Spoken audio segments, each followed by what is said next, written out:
Welcome, everyone. This is your friend, the DN What If, here with another exciting fanfiction. Today, we're diving into the story of What If Deku was Richard Grayson.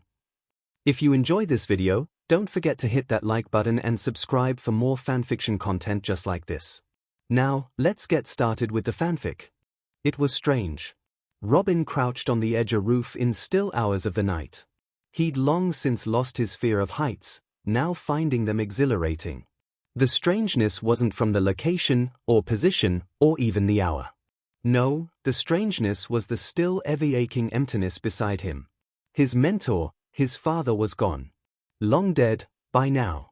And even years later, it was still so painful. Everyone he knew, loved, fought to protect, gone.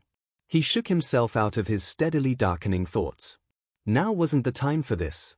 He had a patrol to finish, and though it wasn't Gotham, it was still home. He leapt off the roof with no hesitation.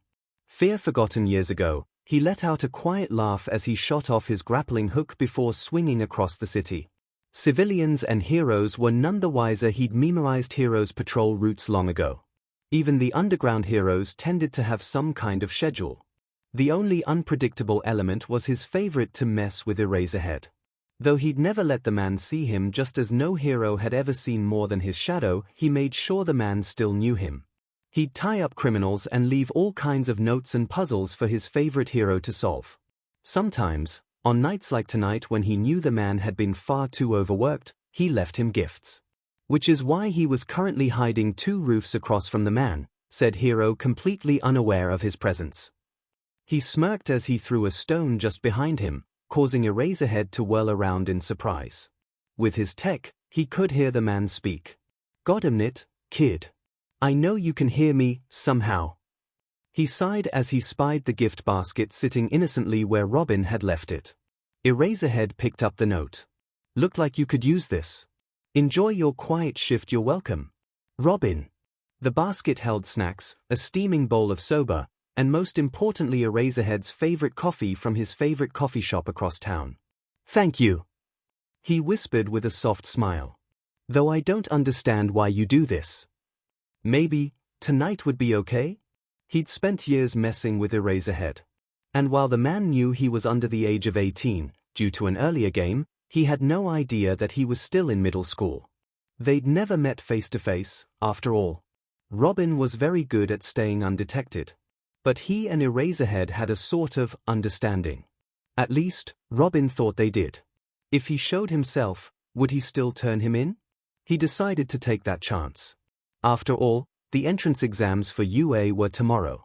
Eraserhead was a teacher there, and if Robin attended the school, there was no doubt that he'd put the pieces together eventually. Well, most of them. "Maybe because I'm fond of you." Robin spoke from the edge of the building that Eraserhead had just vacated. The hero whirled around in shock, taking in the bright colors of the vigilante's costume for the first time. "So you're Robin?" Robin the boy wonder. "Yup. That's me." He grinned. "Not quite a boy anymore, though, but I suppose I can stick with the title for a few more years." "You really are a kid," he muttered to himself, before noticing Robin's tense posture. "I won't catch you tonight. Nobody's here but us. And to be honest, you do more good than anything. Yet you've tried to catch me before." Robin raised an eyebrow. "I still think you should stop. This is dangerous. But I know if I tried to catch you, you'd still get away." Eraserhead sighed, and Robin smirked. At least he wasn't underestimating him just because he was a bit younger than expected. A few moments passed before Eraserhead spoke again. "Why?" "Why what?" Robin tilted his head as he sat on the edge of the ledge, facing Eraser as he sat down against the wall. "Why did you show yourself to me? After 4 years of scarcely a shadow?"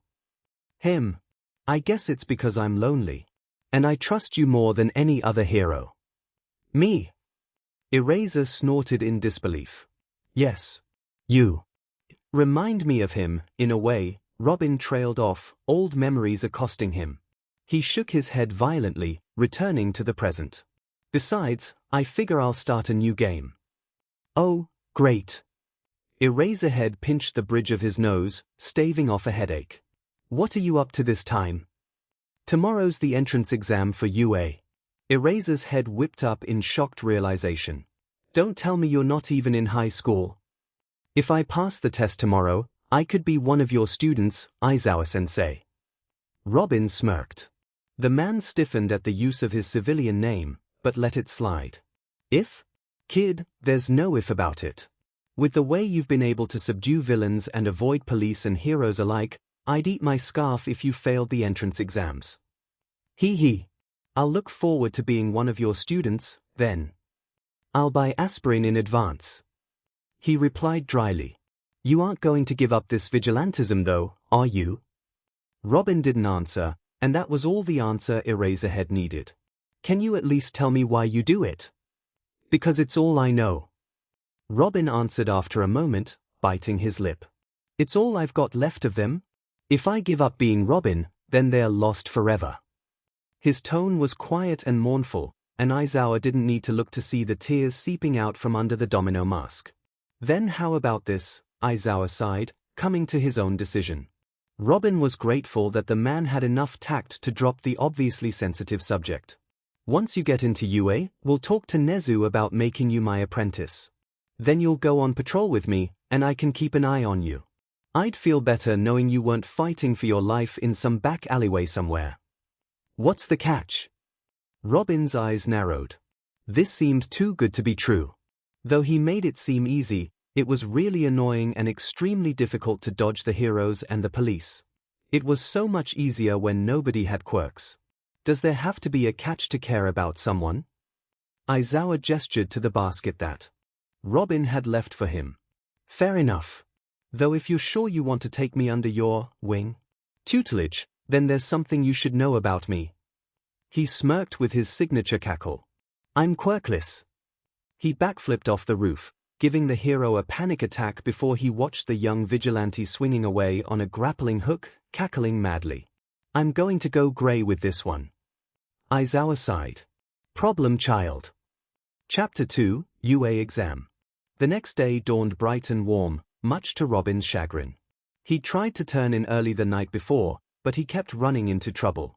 First that mugging, then that gang, and then a freaking bank robbery. At 3 in the goddamned morning. Who robs a bank at 3 a.m.?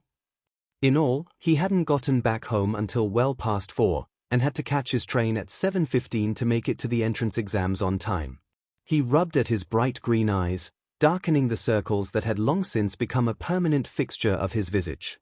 He double-checked that he had everything, his gaze lingering on his ID. His civilian name still felt strange to him, after all these years. For over half a decade, he'd gone by Richard Grayson. So it was only recently that he'd started getting used to seeing the name Midoriya Izuku as his own again. Great. As if two identities weren't enough for one kid, toss in a third and time travel, and this is the bullshit you get. Oh, if Bruce could hear his full-mouthed brain, he'd have a mouthful of soap for sure. And heaven forbid Alfred ever heard those words cross his tongue. His heart twinged at the thought of his family. Gone. Dead. He was shaken from his thoughts as the train pulled to a stop. He almost didn't realize it was his stop until it was too late. With a sigh of relief, because as amusing as watching Eraserhead eat his own scarf would be, he didn't want to stay a vigilante forever. He made his way over to impressive. He whistled, holding his backpack a tad firmer. He nearly tripped on an exposed brick in the path. Who was in charge of the maintenance around here, but managed to smoothly recover before noticing a girl with a hand outstretched towards him. Oh, sorry. I noticed you were about to trip, and was going to catch you. She snatched back her hand nervously. Okay? Thanks for the almost save, then. How was he supposed to respond to that? The only people his age he really talked to were Barbara and Wally. Are you nervous? I'm nervous. Oh, we should get going. Good luck. She then sped off, obviously as much of a scatterbrain as Izuku used to be. I think she would have gotten along well with. He shook his head and went inside. The only seat open was next to Bakugo Katsuki, his old childhood friend, and current bully tormentor. Of course, he could totally kick Bakugo's butt. But he had a secret identity to keep, and Midoriya Izuku wasn't a strong athletic type. Not yet, anyways. He'd been keeping everything under wraps until today. Nobody would expect it. A quirkless kid passing the UA hero entrance exams. Unheard of. Preposterous. And totally his style. He smirked as Present MIC stepped up on the stage. He resisted the urge to geek out. Yes, he was still a fanboy. Sue him, as he listened to the rules. Robots. Totally his style. He was feeling the Asta today, and was immensely glad that he'd gotten several pieces of equipment approved for the exam. Like his grappling hook, staff, and shockingly enough his cell phone. Which, as it turned out, was allowed anyways. He was totally going to win this. Izuku wondered why he was the only person in the entire auditorium who kept responding to Present MIC's calls. The man had grinned excitedly every time Izuku shouted out. He honestly felt kinda bad for the man. As a performer himself, he understood how hard it could be to work with an unresponsive crowd. Though he got several glares for his antics, Izuku really couldn't give two sheets. I am loving your energy, listener. I've got my eye on you. Present MIC grinned, and Izuku couldn't help his own grin. Several people near him muttered in surprise, even as a blue-haired guy stood up and openly called Izuku out on being disruptive. Again, he didn't humor the kid with a response. Izuku really didn't give a DMN, though the spotlight was uncomfortably hot. I mean, if you want to give me the stage, I know a couple of magic tricks, but I really don't think that's why we're here today. Izuku shot back at the startled boy. Look, I'm here for the same reason as you, to become a hero. Just cause you don't like my style, doesn't mean I'm not serious. Izuku grinned, before gesturing to Present MIC, who had a very well-hidden smirk of amusement on his face. Take it away, Present MIC. Izuku stated in his best entertainer voice, to which the man laughed. Of course. He grinned. Talk to me after the exam. I think I want you to be a guest on my radio show. You've got the perfect presence for it. You got it. Izuku's grin was matched only by the heroes.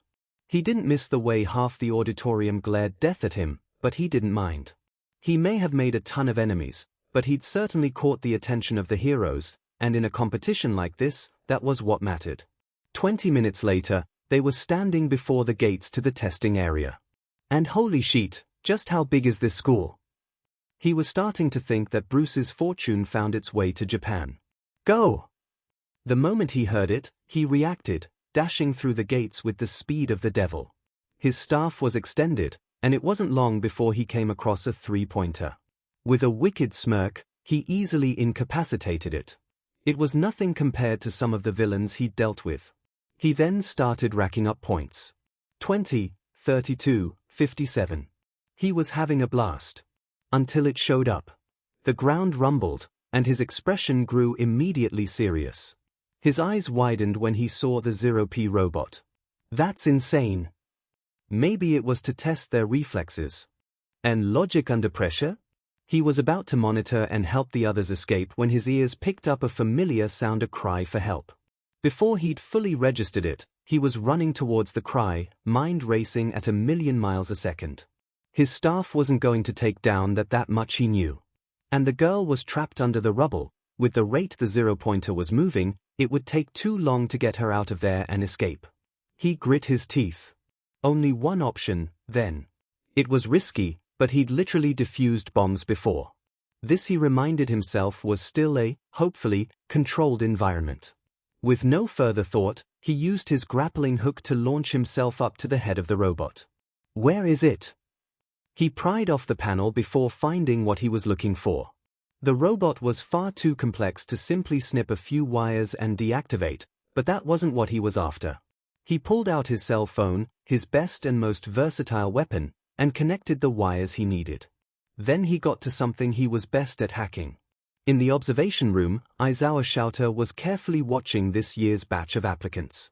Robin was in there somewhere, and he just had to figure out where. His eyes roamed over the monitors. He had a handful of applicants in mind. It would have to be someone who didn't show any obvious quirks, as the kid he was looking for didn't have one. And wasn't that a kicker? One of the most sought-after and notorious vigilantes in Japan was quirkless. And a 14-year-old kid. They were 4 minutes into the practical, and Shouter was fairly sure he knew which applicant it was. That one kid with the green hair. His movements were too practiced, too smooth, and flowed too well. The way he leapt from roof to roof, he was sure of it before he even fired off his grappling gun. "Who's that kid?" Shouter pointed him out to Nezu. "Oh? You're taking an interest in an applicant? How unlike you, Aizawa." Nezu grinned. "Let's see. Midoriya Izuku. 14, quirkless." "Quirkless?" Midnight echoed. "And his fighting that well? What's he up to, point-wise?" "Last I counted, he was at 51. Cementos spoke up, sounding impressed despite himself. "DMN. That's impressive." Snipes sounded like he was smirking. "Let's see how they react to this." And then Nezu pressed the big red button, releasing the 0 pointers. Shouter really shouldn't have expected anything less.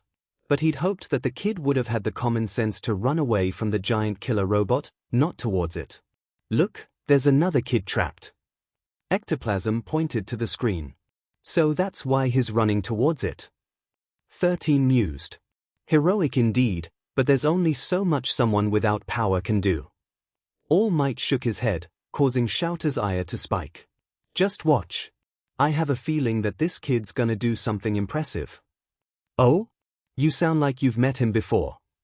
Nezu smirked. "If this kid passes, I want him in my class.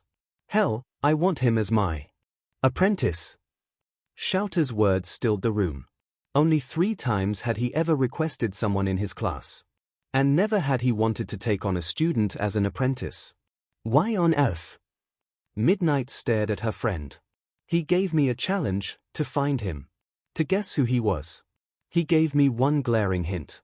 Tell me, Nezu, is there any other quirkless applicant in the hero exam today?" They watched as the boy grappled up to the robot's head, and pried off a panel. "No, just him." Nezu's eyes gleamed as Midoriya pulled out his cell phone of all things and connected some wires to the device. He then started messing with his phone, a thin line of sweat trickling down his brow. There were less than 10 seconds of the exam left, and less than 6 until that robot reached the girl. Hisashi was on standby to get her out of there if need be. "Then I'm sure of it. That's him, all right." Shouter grinned madly as the robot suddenly died. It shuddered to a stop before backing up and away from the girl. Did he just hack that robot with a cell phone? Snipe gasped in awe. Indeed he did. Nezu's grin became as maniac as Shouter's. "Time! The exam is over." Hisashi's voice cried out over the testing sites. Midoriya Izuku is the vigilante Robin. Chapter 3, Quirk Assessment. It had been nearly 2 weeks. Izuku was fairly confident that he'd passed, but his nerves made him second-guess himself. So he did what he always did when stressed patrol. He'd unfortunately been unable to run into Eraserhead during this time, but he'd bagged nearly twice as many criminals as he usually did. Present MIC had as promised spoken to him after the exam. He guest-starred on his radio show twice a week, now Fridays and Saturdays. Izuku absolutely loved it, and went by the name Richie, as MIC called him, on the radio show, much to MIC's confusion. The two got along swimmingly, and had even traded personal numbers. He had permission to call him Yamada, outside of the radio station, of course. The two texted regularly, and Izuku found it surprisingly not weird to be friends. At least, he was pretty sure they were friends, with someone who may or may not become his teacher soon. He hadn't met any other teachers or heroes during this time, but he still enjoyed the time he took in the evenings to unwind. On those nights, he patrolled after the radio show, and went until sunrise. Tonight, he found his favorite person sitting on a rooftop. "Been looking for you, Eraser." He grinned as said hero twitched in surprise. "Midoriya." He nodded in greeting. "So you did figure it out." Robin grinned, sending the hero a wink. "Not that hard, your movements were practiced and that grappling hook was a giveaway. I wasn't necessarily trying to hide from you. I made this game easy." He placed his hands behind his head in a carefree manner. "You've impressed Nezu, you know. That's no small feat." "I did? How?" Robin thought maybe it had been from his fast movements, but maybe it was the robot thing at the end? You're kidding me. You hacked the zero-pointer. The security and coding on that thing rivals the government's. Eraserhead leveled him with a disbelieving look. Oh. Yeah, it would have been faster if I'd been allowed my usual equipment, but I only had my phone on me, so I had to make do. Make do, he echoed. You really are a problem child. You know, I hacked the Pentagon once. He grinned as Eraserhead choked on his spit. Why did you know what? I don't want to know. Nope, the less you know, the safer you are. Robin grinned. He didn't mention that time he hacked S.H.I.E.L.D., though. Were they even still around?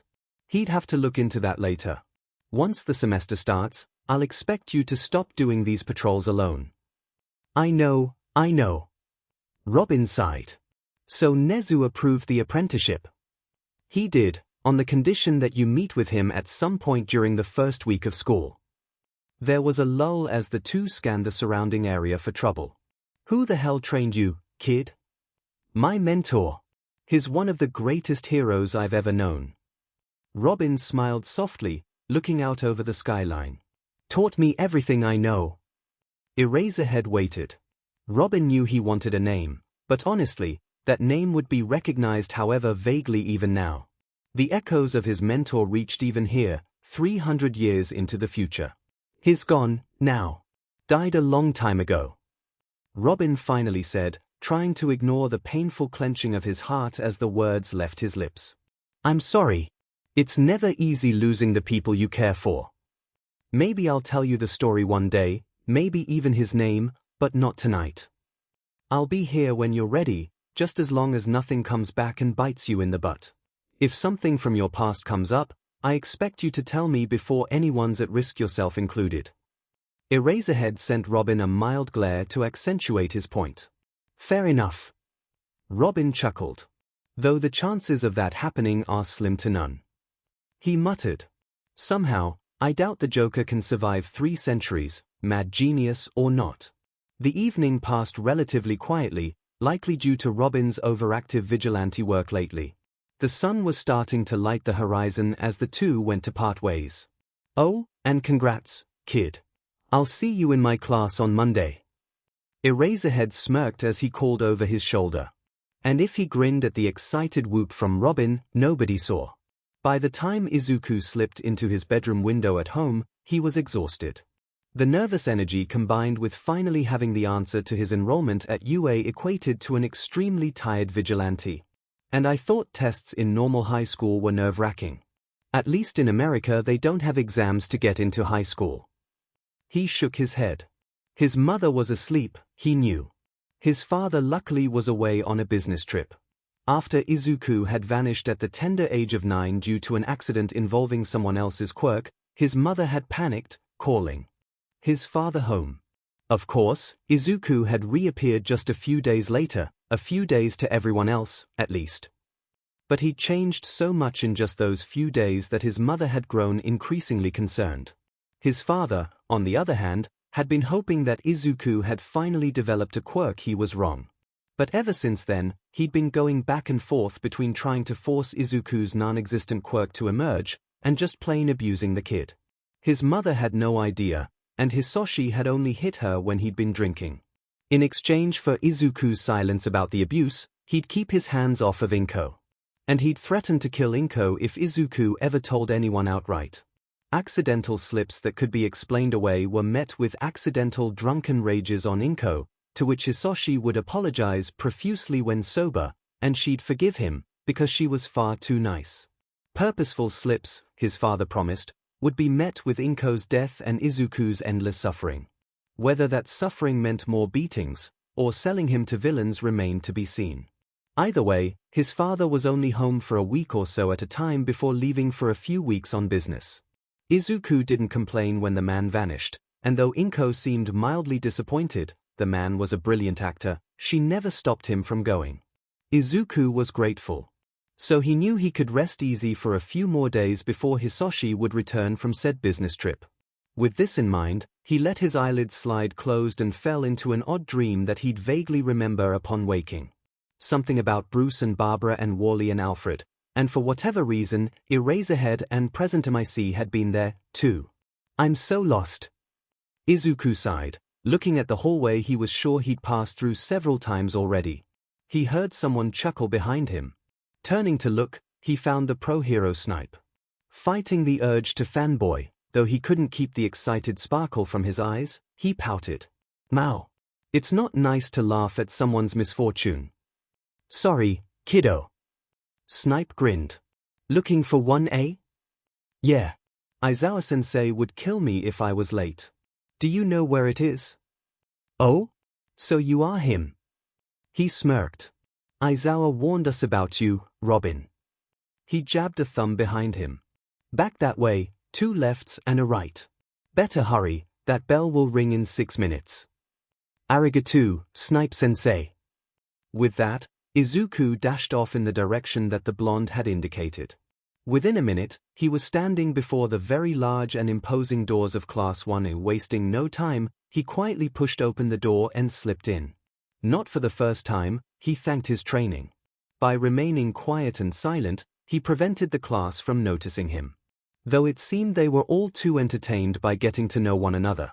That blue-haired kid who'd interrupted Present MIC's speech during orientation was there. So was Bakugo and that girl he'd briefly met before the exam. He quietly slid into his seat right behind the explosive blonde and waited. He knew Aizawa. And the man would certainly want to make an impression. After all, anonymity was the perfect way to test someone's experience, and when you look like a hobo who hasn't slept in a month, it makes for a great excuse to see if people are willing to pay attention to details. Things that Robin had noticed when he'd first laid eyes on the man. Things that screamed that this person was a pro-hero and not a hobo. Like the sharpness of his gaze, the sternness to his voice, how every movement, no matter how lazy it may seem, conserved energy and wasted nothing. Or, the obvious stuff like his capture weapon and the knife he kept in his left boot. Movement caught his eye, and he found himself locked in a brief staring contest with the man he'd just been thinking about. Though said teacher was now laying on the floor, in a sleeping bag? I've seen some weird shit. And I guess it does make sense, but why would he crawl all the way here from the teacher's lounge in a sleeping bag? That seems unnecessarily exhausting. He raised an eyebrow to convey this thought, to which Aizawa rolled his eyes and waited for the other students to notice that they were no longer alone. It took 8 seconds. Izuku was severely disappointed in them. Apparently, so was Aizawa, as the man chewed them out in a tone that said he really didn't want to be there and told them all to change into their gym uniforms and meet him out on the field. Izuku grinned. Years as a vigilante, particularly the years he'd spent as Robin fighting alongside Batman, taught him how to change in seconds. Time was precious, after all, and spending even 1 minute changing versus the 10 seconds he could now do would waste 50 seconds that could cost someone their life. He knew this. He'd seen it happen.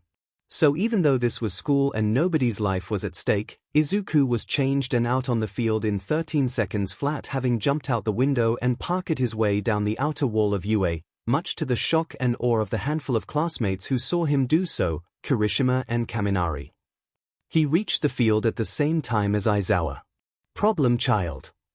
He raised an eyebrow. What? I don't like to waste time. He crossed his arms. Time lost changing clothes could kill people. My record right now is 10 seconds. I'm working on it. I'm impressed you can do it that fast to begin with. It's not a skill most heroes have these days. The old heroes used to do it all the time. Izuku sighed. It's a good skill to have. He paused a moment. Do not take offense to the topic of today. It's a quirk assessment test. Oh. Izuku smirked. I'll accept that challenge, then. Quirk or no quirk, I can hold my own in a fight. I have no doubt of that. As a reward for being the first on the field, I'll give you one hint: don't panic. Izuku glanced up at his teacher's mischievous smile, returning it with one of his own. He knew he'd felt a kinship in there somewhere, a fellow prankster. Just, apparently, a prankster that liked quieter and subtler pranks. After a few minutes, his classmates started to trickle out. Dude, did you seriously just jump from the window? That was so manly. Kirishima grinned, clapping a bewildered Izuku on the back. Thank you. You have to teach me how to do that. Kaminari grinned. I'm sure you'll pick up the skills during our classes.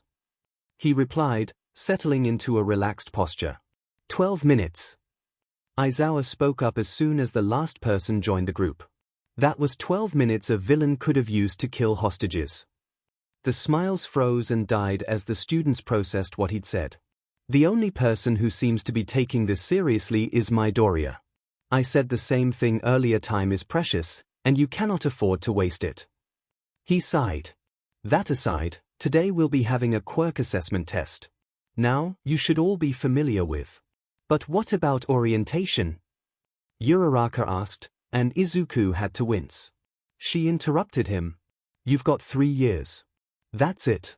3 years to learn how not to die while protecting the lives of people around you. We don't have time to waste on things like orientation. UA prides itself on its free-form teaching approach. That applies to teachers, as well. He sent the girl a mild, for him, glare before continuing on. As I was saying, these tests will be the same ones you've been doing all your life. Long jumps, endurance runs, ball throws. But this time, you'll be allowed to use your quirks. Sounds like fun. The pink-skinned girl Ashido grinned. Izuku felt a flash of anger. They are just children. They have no idea what's in store for them out there. He reminded himself. Sure, he had a shit ton of fun on patrols and fighting villains, but he knew the dangers of this profession. He'd stared his own death in the face many times, and watched the light leave the eyes of those he'd failed to protect. He was prepared. He had fun because it was his coping mechanism and his own life choice. He entered this profession knowing full well what he was getting himself into, and even then he'd almost died. These children were brought up believing this to be some kind of celebrity thing, and it honestly sickened him. He became a hero without expecting thanks or recognition. He did it because he didn't want to see other people suffer. He wanted to help people. But in the quirked era, most kids did it because it was the cool thing to do. Because they wanted to be popular or feel important, or because they believed that it was the fast route to getting rich. It was one of the reasons why the old heroes were so respected. They got nothing in return, and still became incredible heroes. Fun. Aizawa's eyes turned sharp, and Izuku knew that the man had been thinking along similar lines. You think this is going to be fun? All right, then. Let's add a little something. The person with the lowest score across all the tests will be deemed to have 0 potential and expelled. There was an outcry among the students about how unfair that was because it was only the first day of school. Again, Izuku felt his own anger flaring up. Life is unfair. Get used to it.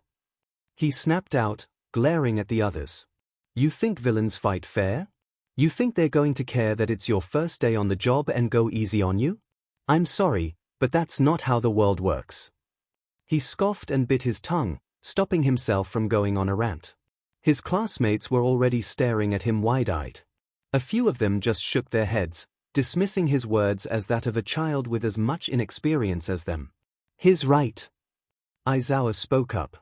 It's a hero's job to make it fair. Take advantage of everything around you to even the playing field. Analyze, adapt, overcome. Plus ultra. After that, the class fell in line fairly quickly, and though Izuku wasn't allowed to use his gear, he still felt he did a lot better than some of his other classmates. And he still gave it his all. At the very least, he was proud of himself for outlasting Yorozu in the endurance test. How the hell did you manage that? Kirishima gaped. She made a freaking motorbike, for crying out loud. I had a tough mentor. Even Aizawa couldn't completely hide his disbelief at Izuku outlasting a motorbike of all things. PSH. She's got nothing on chasing villains around Gotham all night. Compared to that, outlasting a motorbike is a piece of cake. Then the final test, the ball throw. Izuku realized that he needed to not score the worst for this one, which wasn't looking to be much of an issue, considering the fact that Ashido had melted half the ball, and the invisible girl had managed to get a somewhat below-average score. He stood in the circle and thought for a brief moment before smirking. He quickly took off his shoes and socks, and fashioned a makeshift sling. What are you doing? One of the students asked. The rest of them looked just as bewildered. Leveling the playing field. Izuku smirked, before swinging it in a very practiced motion.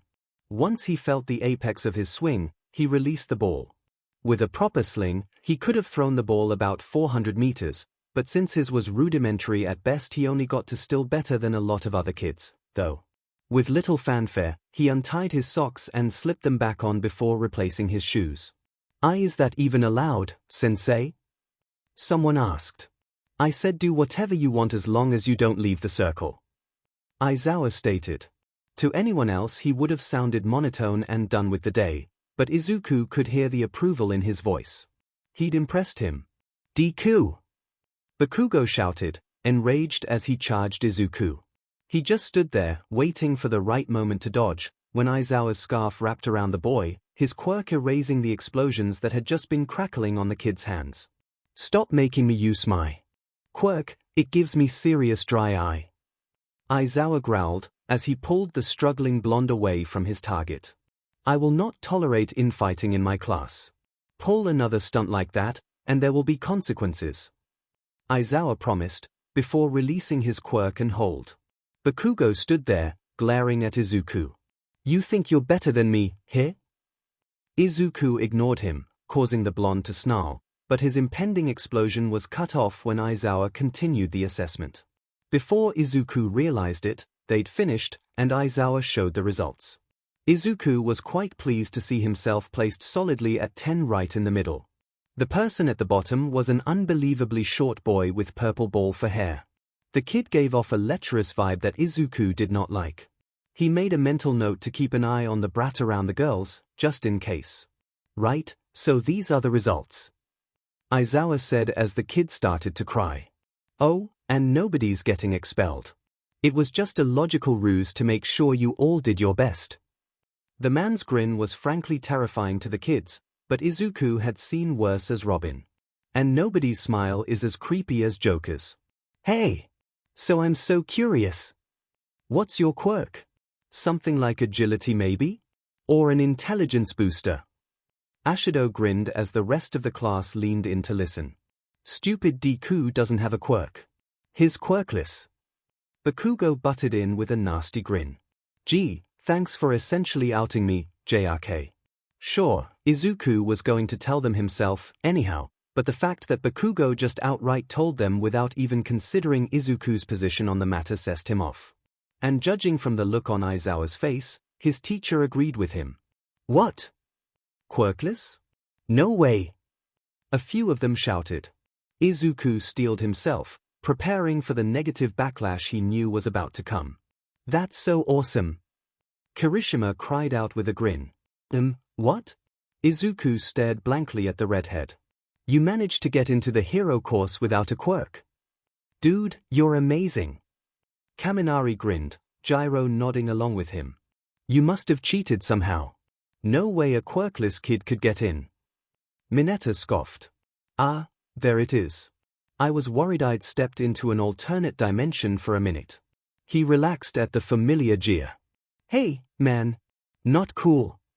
Kirishima glared. Everyone has earned their positions here. Ida reprimanded the shorter classmate. UA would never let someone unqualified into the hero course. To say such things is offensive and rude. Apologize immediately. Everyone calm down. Aizawa spoke up, cutting off Mineta's reply before he could get started. I assure you that quirk or no quirk, everyone is here for a reason. If you've got a problem with that, there will be plenty of controlled combat situations where you can address the problem yourselves. I don't want to hear anything about anyone giving anyone crap because of how they were born. I do not tolerate bullying in my class. He glared. Now Scram, you've got a class too. Get to. Izuku stayed back after the class had moved on to grab the syllabus. Thank you. You're the first teacher who actually spoke up for me. I expect you to let me or another teacher know if something happens again. Aizawa sighed. You're far too used to that. Don't think I didn't notice how you relaxed at Mineta's words. Honestly, I thought I got dropped off in the Twilight Zone or something. Izuku chuckled, before realizing that Aizawa might not know what the Twilight Zone was. They do have a more modern remake, right? I think. It came out in 2345? About 20 years ago? Anyways, you were totally going to expel someone. Don't think I didn't hear about those 3 homeroom classes you expelled. Izuku changed the subject. There's potential. The test wasn't about physical ability, but to gauge the level of determination each student has. He explained. I figured that much out. It's illogical to test the control a student has over their quirk on the first day, especially when they're legally only allowed to use their quirks at home or in designated quirk practice areas, which can be expensive. So logically, you were looking for something else. Something that would be essential to become a hero. Determination and drive are important, yes, but that can be tested using other methods. He smirked when he looked up at Aizawa. No, you were testing our ingenuity. When the odds are against us, and the stakes are impossibly high, would we freeze? Falter? Hesitate? Our drive to do whatever it takes to survive when our back is up against the wall. It's something you either have or you don't. It cannot be taught. It cannot be learned. Kid, your mind is terrifying. I think I see, now, why Nezu wants to talk to you this week. Aizawa grinned. While the smile would have been the stuff of nightmares to his classmates, Izuku felt himself grinning back. Experience is life's most efficient teacher. Not the safest, though. The teacher sighed. Now get to class before you're late. Hi, sensei. Izuku grinned as he scaled the side of the building to slip into the window closest to his class. Of course, actual classes didn't start until the following day. Day 1 was just figuring out where everything was and who their teachers were, and Izuku was looking forward to what the school would be like. Ida, Uraraka, Kirishima, and Kaminari were waiting by the gate for him after school. He blinked in surprise. Hi. Hey Midoriya. Kaminari grinned. We wanted to know if you wanted to walk to the train station together. Why? Izuku tilted his head. Because we're friends, silly. Uraraka grinned. So what do I say, Deku? Izuku flinched at the nickname. Deku isn't my name. Midoriya Izuku is my name. Deku is something Bakugo calls me to call me useless. I'm sorry.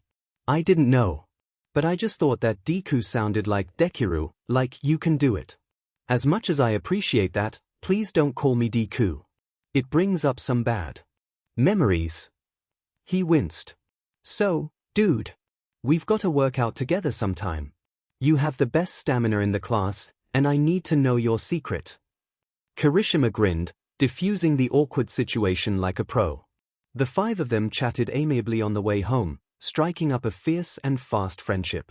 The 4 made it known that they couldn't care less about his lack of a quirk, and Izuku made sure that they knew how much that meant to him.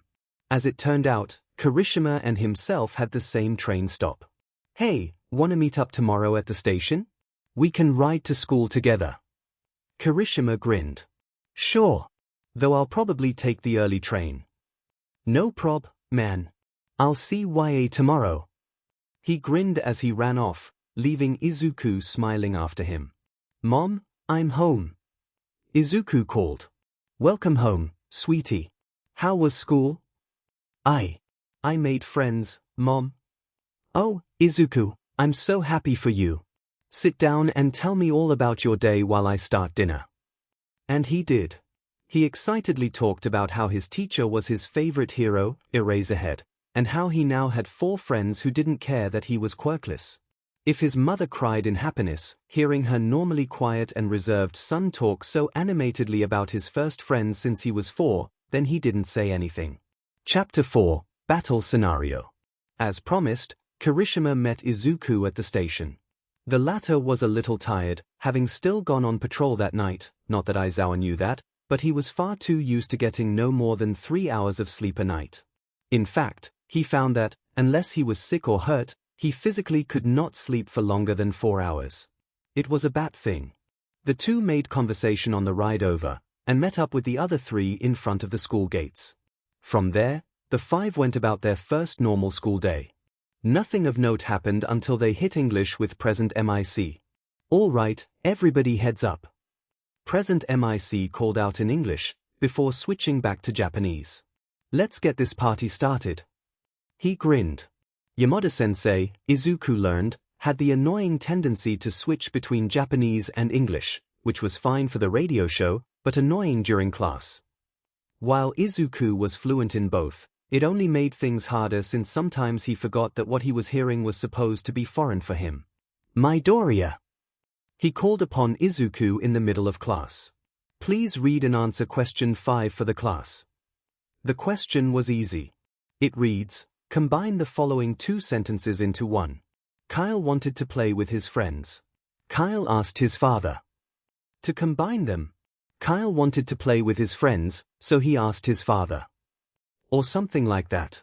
You could also phrase it as Kyle asked his father if he could play with his friends, but that would leave out the part about him wanting to play with them, though it is inferred, he trailed off when he noticed the class staring at him. What? Midoriya, Ida blinked. You were speaking in English. Oops. Your answer is correct. Yamada-sensei grinned. Though next time, let me know that you've already got experience in English. Stay behind to speak with me after class. Hi, sensei. After English had ended, Izuku stayed behind as instructed. So, you're fluent in English? Yamada-sensei asked. Izuku grinned. Yep. Though I'm familiar with American English, rather than European English. He responded in the same language. Geez, Richie, and you didn't tell me? I thought we were friends. He pouted, as Izuku chuckled. What other languages do you know? I know English, Japanese, German and French. A little Russian and Spanish, and a splash of Polish. He thought for a moment he was missing something. Oh, and Latin. Wait, Latin? The dead language. Yamada had been so surprised that he switched back to Japanese. Yes. Izuku had honestly forgotten. In this day and age, almost nobody knew a lick of Latin. Sure, they knew a few base words because it was a root language, but much of the language's secrets had been lost over the last 300 years. He sighed, pulling out a notebook. His quirk notebook was written in Latin, for added security, because it was more than just quirk analysis, now. He used it to observe a person's fighting style and weaknesses, too. It was coded to look like a journal of sorts, too, just in case. So if, for whatever reason, someone knew Latin, the most they'd get out of it would be a written account of his, non-vigilante, life. He handed it over. Yamada's eyebrows shot up as he recognized the language. DMN, little listener. I'm impressed. He grinned excitedly. Now, obviously, the course syllabus for this class is way below your capabilities. He pointed out. So, I'm going to give you separate homework and studies from your classmates to keep you challenged. Thank you. Izuku matched his grin with one of his own. Now I see why Shouter wants to apprentice you. Yamada chuckled. Would you mind if I kept a hold of this for the day? I'll give it back to you tonight at the radio station. Izuku really didn't want to, but he was confident in his code. Sure. Just don't forget it in the teacher's lounge or something. Have you so little faith? He grinned. It has nothing to do with faith, and everything to do with what Aizawa-sensei has told me about you. Che. Yamada pouted. Of course, Sho would blab. He couldn't hide his fond smile. Then in retaliation, I'll tell you some stories about him while we're off the air tonight. Izuku didn't bother to hide his grin. I'll look forward to it. It wasn't long before he was allowed to head off to his next lesson, taking the late slip from Yamada so he wouldn't get in trouble. Cementos didn't mind, and allowed Izuku to slip into his seat with no trouble. Welcome to Modern Literature and History. I am Ishiyama Ken. Hero name, Cementos. You may address me as Ishiyama-sensei or Cementos. To start with, I'm going to have you write an essay. On any major war you wish. The more detail you can give me, the higher your score will be. Please also include why you chose this particular war as your topic. You have until the end of class. Obviously, Izuku couldn't be normal and write about one of the well-known major quirk wars. Nope. He chose to write about World War II, a war that, while touched upon briefly even these days, was not studied in depth as it was back in the early 2000s. He remembered when Bruce had once taken him to the camps. Izuku clearly remembered the chill that had gone down his spine as he and Bruce traversed those accursed hallways. He could practically hear the cries and screams of people long past. The scent of burned flesh seemed to still linger in the air, and the aura of absolute hopelessness seemed to spark a determination within the boy, renewing his passion for heroics. Bruce had urged him to never forget. It's people like this that we need to help. We must never forget our origins. I know you're from another time, but carry these memories with you into the future. Never turn away from someone who needs you. You never know when a kind word or a simple action will stop someone from a grand path of destruction. Did you know? Adolf Hitler was originally an artist. I still wonder if this genocide would have happened if someone had simply encouraged him in his youth. Bruce sighed and looked at Dee with a soft smile, the kind he reserved for the Batfam. You are a hero, Robin. So do everything in your power to make sure nobody suffers as these people have. Izuku abruptly shook himself out of the memory flashback. He put his pen to paper and started to write. By the time the class was over, his essay was 5 pages long. Whoops. Eventually, lunch came around and the 5 of them sat together. So what did Yamada-sensei want to talk to you about? Uraraka asked as she started eating her food. Since I'm fluent in English and stuff, he wanted to let me know that I'll have different coursework than the rest of you. He wants to make sure I'm challenged. Izuku replied. Dude, I'm so jealous. Help me with my English work, please. Kaminari begged. I'll help you, but I'm not going to do it for you. Izuku smirked. The English I know comes from America. I also know bits and pieces of a few other languages. You're so manly, Midoriya. Kirishima cried. Is there anything you can't do? I can't harden my skin. Izuku grinned as he snarked back, causing the others to laugh. Then, after lunch, was their heroics class. Izuku would be lying if he said he wasn't excited. Until he realized All Might was their teacher. About 10 months before the exam, Izuku had had a run-in with the #1 hero. In a moment of weakness, he'd asked the man if a quirkless person could become a hero. Though he was a successful vigilante, he'd still been worried. What if heroics had different qualifications? What if nobody gave him a chance? Bruce told him he could, but the man was from a time without quirks. Of course he'd say yes. He'd never asked someone from the quirked era, keeping his dream of being a hero a secret from his classmates. He knew they'd laugh, and he was bullied enough for being quirkless as it was. Only Bakugo had realized that he'd never given up on the dream. So when he met All Might, his second favorite hero, right after Eraserhead, he found the words tumbling from his mouth on that rooftop. And he said no. Izuku had understood his reasoning, but it was still frustrating and humiliating. After being told to kill himself by his former best friend that same day, undergoing a nasty beating from his father, and then surviving a villain attack, that slime villain was just a bad matchup for him without his ice capsules, he'd been having a shitty day. But then All Might had to go and crush his dreams and what little self-confidence he'd had left before leaving him alone on the roof. It had been the anniversary of the day the Graysons, his adoptive parents, had been murdered. It had been so tempting to jump off that roof, to join his family in the realm of the dead. But he didn't want to see Bruce's disappointed look. The frown on Alfred's face. The anger in Barbara's eyes. The tears on Wally's cheeks. He couldn't do it. And so he'd headed home to another beating from his father. He'd gone out that night with a vengeance and was nearly seen as the vigilante Robin. And he decided to flip All Might the proverbial bird and become a goddamned hero anyways. Not that he hadn't already been planning on doing so in the first place, but now he could spite someone while doing so. So when All Might dashed into the classroom with that huge grin on his face and introduced himself as their heroics teacher, Izuku did not grin and cheer with his class. He wanted to punch something, preferably All Might, or cry. But he did neither, and instead grabbed his costume as instructed before heading to the changing rooms. He lingered a moment, not wanting to be the first one out there to stand alone with All Might.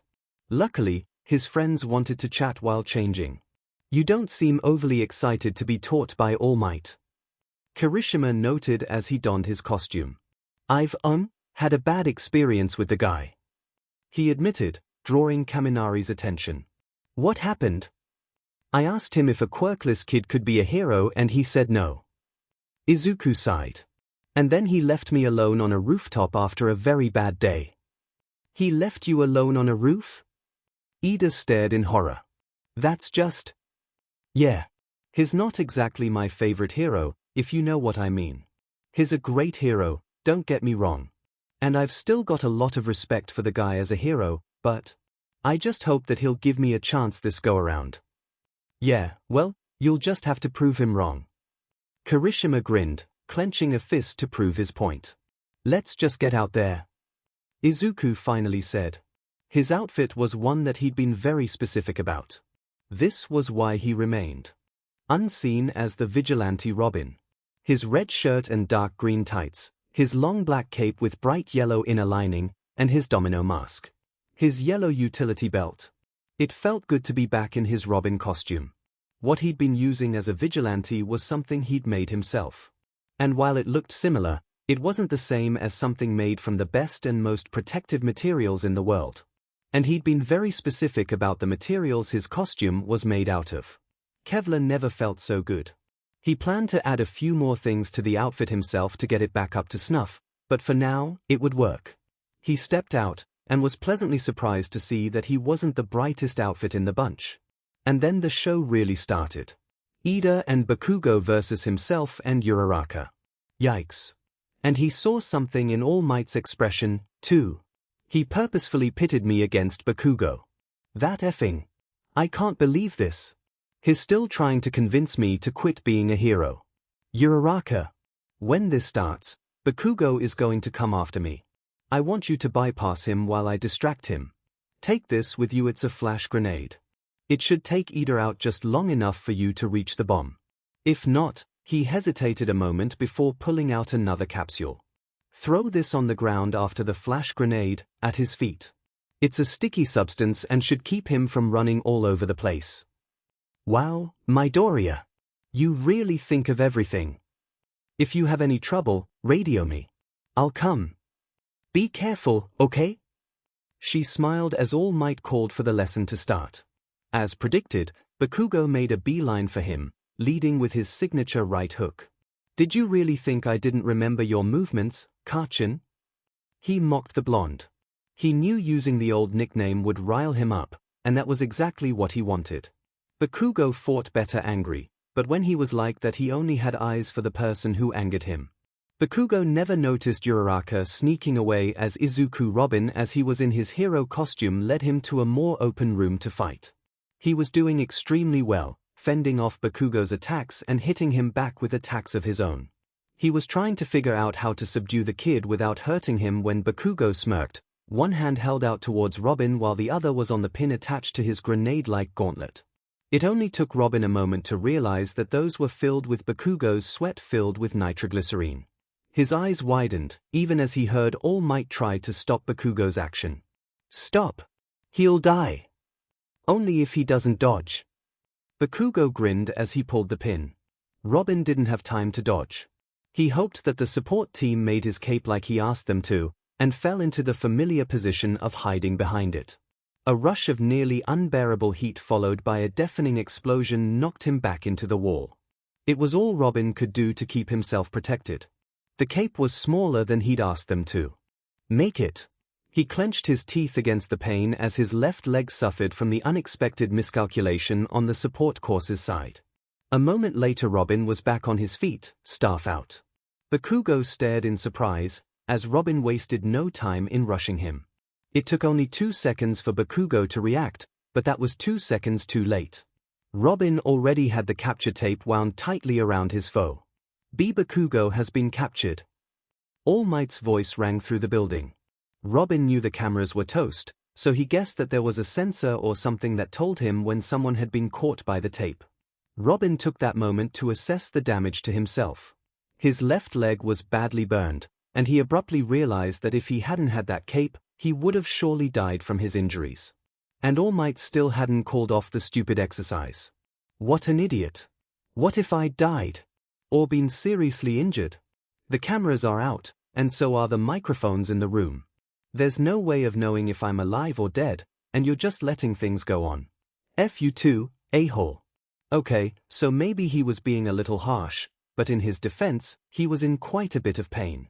It's not like he'd regularly encountered burns during his time in the past. He was used to bruises, broken bones, the occasional knife wound or toxin, not burns. Luckily, though, pain was still just that pain, and he was able to push it to the back of his mind with a practiced ease. He ignored Bakugo's raging demands to know what the F was going on with Izuku, and ran up the stairs to join Ida and Uraraka. Hero team wins. All Might's voice cried out as he arrived at the room. Ida was stuck to the floor, and Uraraka had a hand placed on the bomb. Welp, guess you didn't need my help, after all. Robin smirked as he approached Ida. He was glad he'd brought along his own utility belt instead of having the support course make his. They'd probably take away all his toys. He pulled out his handheld laser. Don't move, Ida. I don't want to accidentally hurt you. The other boy froze, obeying his orders as Robin carefully broke a freezing capsule over the gunk before shattering it with the laser. There. All free. He grinned. Is that even allowed? Ida gave the laser a pointed look. I dunno. I made it myself, so I never asked. Robin shrugged before turning to look at Uraraka. Glad that you were able to pull it off. Your plan was amazing. She smiled. I was not expecting the flash grenade. Ida admitted, impressed. Once again, I acknowledge you as my better, Midoriya.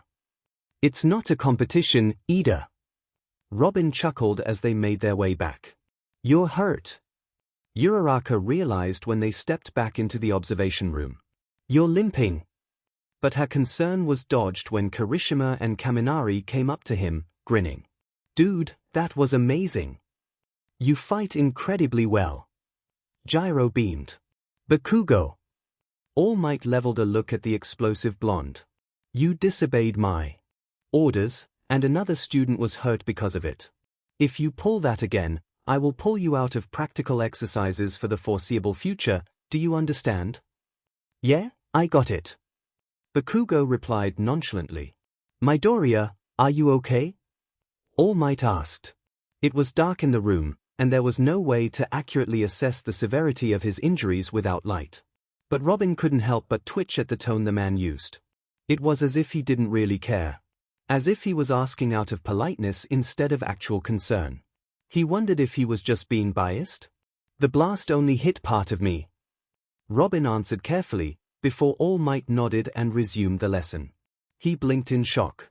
You're shitting me. With a sigh, Robin made to leave the room. Where are you going? Class is not over yet. All Might chastised. I'm injured. I'm heading to Recovery Girl. Burns get worse the longer you leave them, and I left my first aid kit in my locker. Robin answered curtly. Very well, then. All Might answered before resuming the lesson. A few students looked after him in concern. I'll escort him to the nurse. Uraraka volunteered, but All Might shook his head. No sense in you missing the lesson, too. Please stay behind while we talk about your match. You. Robin shook his head and walked out of the room, fists shaking. Not just because he outright refused to treat Robin as an equal to the other students, but because he hadn't recognized him. He could tell. He hadn't put two and two together at all. And Robin would admit that it hurt that the man didn't recognize the child whose dreams he'd crushed. You'd think the guy would remember someone he revealed his weakness to, at the very least. Midoriya? Robin blinked up at Aizawa, who stood in the empty hallway with him. He leaned on his uninjured leg as he realized he'd been lost in his thoughts. What happened? Bakugo didn't listen when All Might told him not to use the gauntlet in battle training. The support course cut some corners and took off a few inches from my cape, which I hadn't realized until I went to use it as a shield. I had it fireproofed for this exact reason. All Might didn't send someone with you. He raised an eyebrow in disbelief. Robin snorted. That idiot didn't even send me to the nurse himself. I had to leave of my own accord, and got chewed out for it. Robin shook his head. I think he paired me with Bakugo on purpose to prove a point. I know he doesn't approve of a quirkless hero. It came out a bit more bitterly than he intended. I'm sensing a story here. Aizawa sighed before carefully picking Robin up, causing the boy to struggle against him. Hold still. You shouldn't walk on that leg. You can explain everything while I take you to Recovery Girl. They were quiet for a few minutes, the sound of Aizawa's boots clicking against the floor echoed in the empty hallways. He relaxed into his teacher's arms, picking up on the steady thrumming beat of his heart. It made him feel calm and safe. I met him 10 months before the entrance exams. Robin started quietly. I've been having a bad day. Let's just say that aside from several class members suicide baiting me, a slime villain attacking me directly after school was the icing on the cake. Aizawa had stiffened when he mentioned the suicide baiting. I didn't have any of the support items I needed on me, so I tried to evade the villain.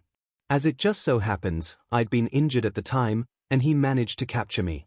He nearly suffocated me before All Might showed up and saved my life. He paused, feeling oddly comfortable against the warmth of his teacher's arms. He really is like Bruce. A calm, dark, strong, quiet figure. He didn't know why he was so comfortable around the man, but he was. All my life, everyone but my mentor always made fun of me for wanting to become a hero. Nobody thought a quirkless kid could do it. And my mentor's been gone for a long time. He took a deep breath. Talking about Bruce still hurt like a beach. All Might was my favorite hero as a kid. And by middle school, he was my second favorite, right after you, actually. He smirked as Aizawa blushed lightly. Problem child, he muttered under his breath. So, I asked him if a quirkless kid could ever hope to be a hero. Robin shook a little as he remembered that day. He told me no. Showed me his weakened form and explained everything. Said that I should stick to more realistic goals and then left me alone on top of a very tall building. Right after crushing my dreams. Was that his imagination, or was Aizawa shaking, too? I'll admit it. I almost jumped that day.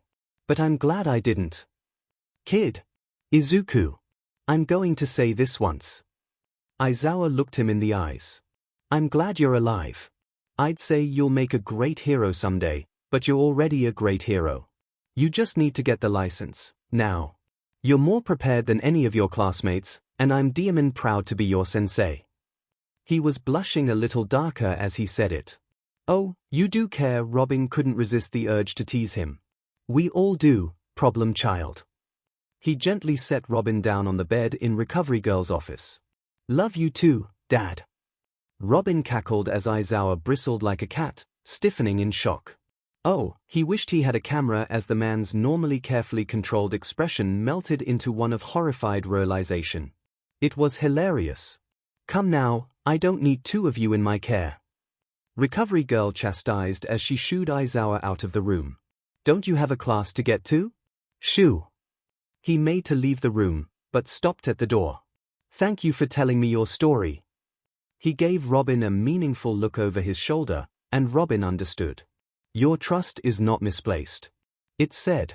Aizawa Shouter honestly hadn't known what to expect that day. It was the first time in a while that he hadn't expelled the majority of his class, and perhaps the first time he'd never expelled a single one. He knew the other teachers kept eyeing him with suspicion. He didn't know why. He could still expel everyone tomorrow. It wasn't like he graduated a full class of 20 students. Hisashi had even asked him if he was an imposter, to which he'd proceeded to create an ungodly concoction of coffee, Red Bull, 5-Hour Energy, Sprite, and pure powdered caffeine before calmly downing the entire Hell's Mix with a smirk on his face, even as a few of his co-workers proceeded to twitch in expectance of his impending heart attack. Hisashi, Khan, and Midnight, all of whom he'd attended UA with as a student, confirmed his identity when, even after drinking such a travesty, he managed to curl up in his bright yellow sleeping bag and take a short nap. But even still, Shouter should have known that today wasn't going to be a normal day for him. First it was Hisashi.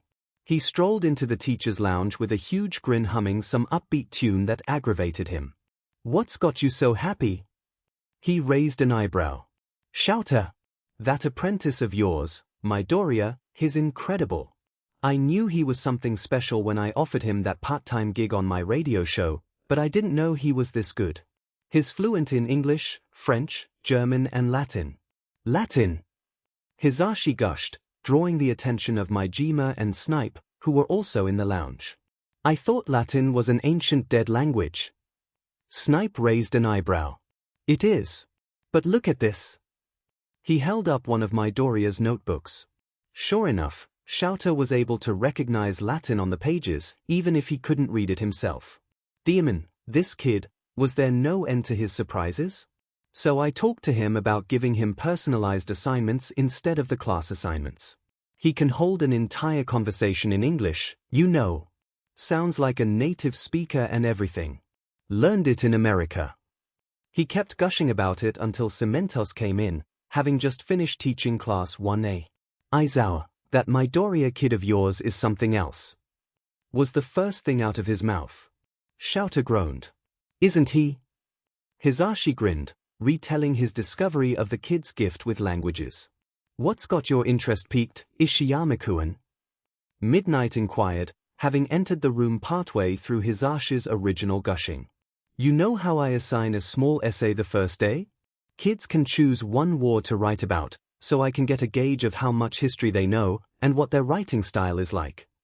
He waited for the nods. Well, Midoriya not only managed to write 5 very detailed pages, but his topic was a very old war. World War II, actually. Demon, most kids don't even remember that one. Hisashi blinked. I know I had to hunt in the library for that one report on it in 3rd year. Yes, well, Midoriya wrote a very detailed 5-page-long essay on it, including dates, names, locations, and even the smaller countries and who they were allied with. He even noted how Hitler had once been an aspiring artist, something I had to look up myself to verify. In other words, keep an eye on the promising kid in our classes. Snipe noted. Honestly, Shouter rubbed his temples. As if the kid being a vigilante wasn't bad enough. Come on, show it's not like being good in school is a bad thing. Hisashi draped an arm over his shoulder.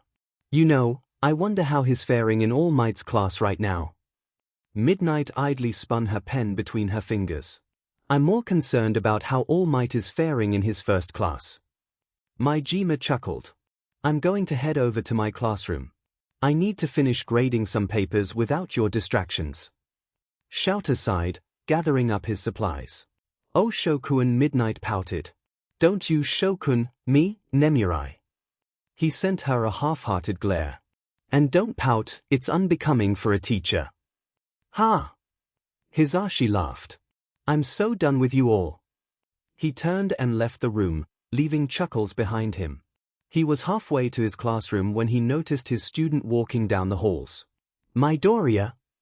He asked, startling the kid out of his thoughts. He took a moment to assess the situation. He was hurt. His leg was badly burned, and he looked more despondent than anything else. Moreover, he was alone. Is he trying to get out of going to Recovery Girl? What happened? Bakugo didn't listen when All Might told him not to use the gauntlet in battle training.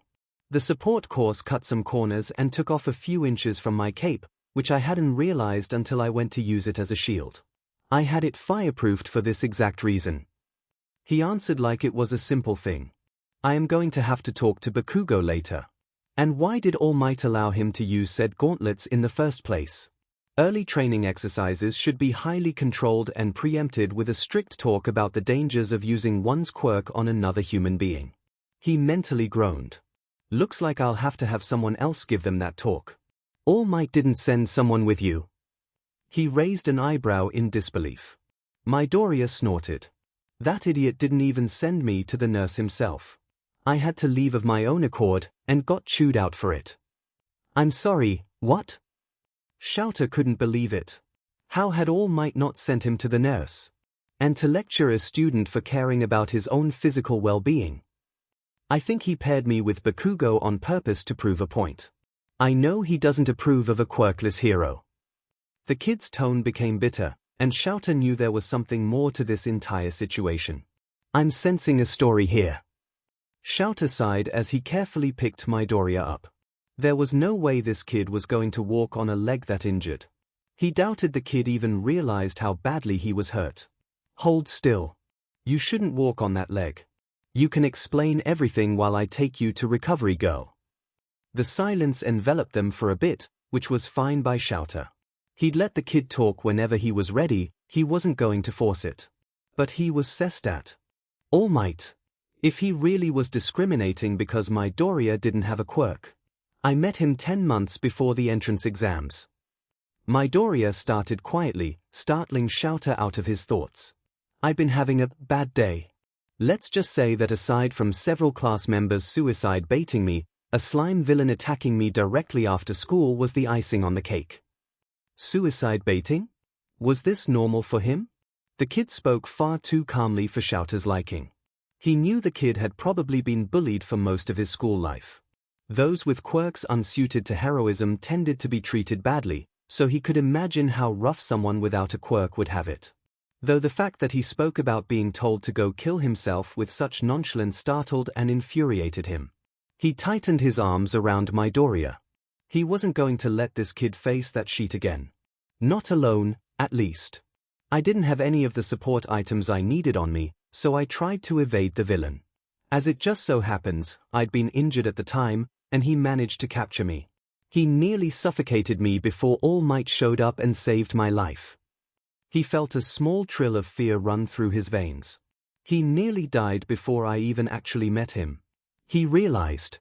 I would have forever wondered what happened to Robin. All my life. Everyone but my mentor always made fun of me for wanting to become a hero. Nobody thought a quirkless kid could do it. And my mentor's been gone for a long time. Not for the first time, Shouter wondered who the hell this kid's mentor was. Who taught a child how to be a vigilante? Taught him 4 different foreign languages fluently? How to hack a goddamn government? But the way Midoriya always spoke of him, he was obviously still grieving the man's death, and Shouter knew better than to push for information. All Might was my favorite hero as a kid. And by middle school, he was my second favorite, right after you, actually. He smirked as Shouter found his face uncomfortably warm. He wasn't used to being someone's hero like that. He was an underground hero for a reason, and not many people even believed he was a hero because of that. Fans? He hardly even had any merchandise. Problem child, he muttered under his breath.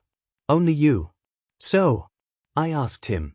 I asked him if a quirkless kid could ever hope to be a hero.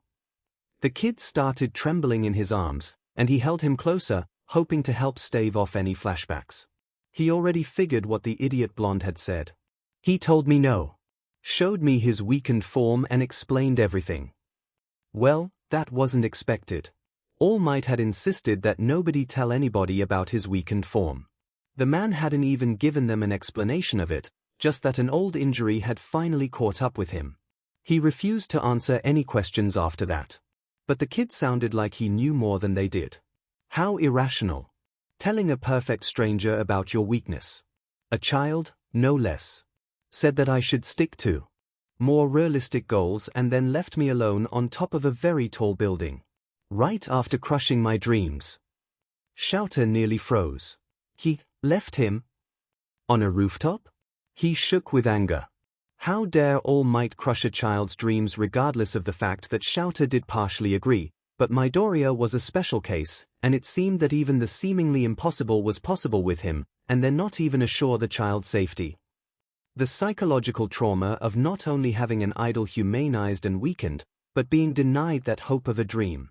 At least when Shouter crushed dreams by expelling students, he made sure they made it home safely. I'll admit it. I almost jumped that day. But I'm glad I didn't. Kid. Izuku. I'm going to say this once. Shouter looked him in the eyes. He needed him to understand that there were people who wanted him alive. That he wasn't better off dead like his mysterious mentor. I'm glad you're alive. I'd say you'll make a great hero someday, but you're already a great hero. You just need to get the license, now. You're more prepared than any of your classmates, and I'm damn proud to be your sensei. He was blushing a little darker as he said it. He wasn't used to expressing his feelings, but Midoriya was an expressive kid. He didn't want to risk him misreading something when the message was so important. For a moment, He thought the kid was going to cry. Shouter was very aware that he was probably the first person to fully support his dreams, again, aside from this mysterious dead mentor, but Shouter was alive and therefore now the only living person to openly acknowledge this kid's dream. But then the kid hid behind his snarky attitude, as was likely his defense mechanism. Oh, you do care. He was glad that the door to Recovery Girl's office was a push-style door instead of a sliding one. It was much easier to open with his hands full. We all do, problem child. He gently set Midoriya down on the bed in Recovery Girl's office. Love you too, Dad. Shouter's brain short-circuited. Dad? Was that how Midoriya saw him? He knew that the kid already had a dad, and this was likely his way of teasing him, but the way he said it. There was some genuine emotion there that had Shouter panicking and flailing about mentally. He was very grateful when Recovery Girl came in. Come now, I don't need two of you in my care. She chastised as she shooed Shouter out of the room. Don't you have a class to get to? Shoo. He made to leave the room, but stopped at the door. Thank you for telling me your story. He gave the kid a look. He needed him to understand that Shouter was someone he could trust.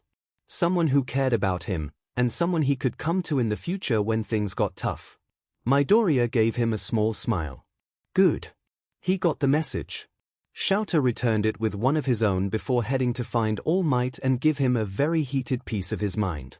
Yeah, he hadn't known what to expect from today. But it seemed to be a good day after all. And if he got to punch the #1 hero, well, then it was just going to get even better. Chapter 5, Panic. When Izuku and Kirishima had gotten the text from Ida, Kaminari, and Uraraka stating that they'd wait for them inside the building, the two were understandably confused. Until they saw the horde of reporters at the gate. Oi, oi! Are we really expected to get through that? Izuku shook his head in disbelief.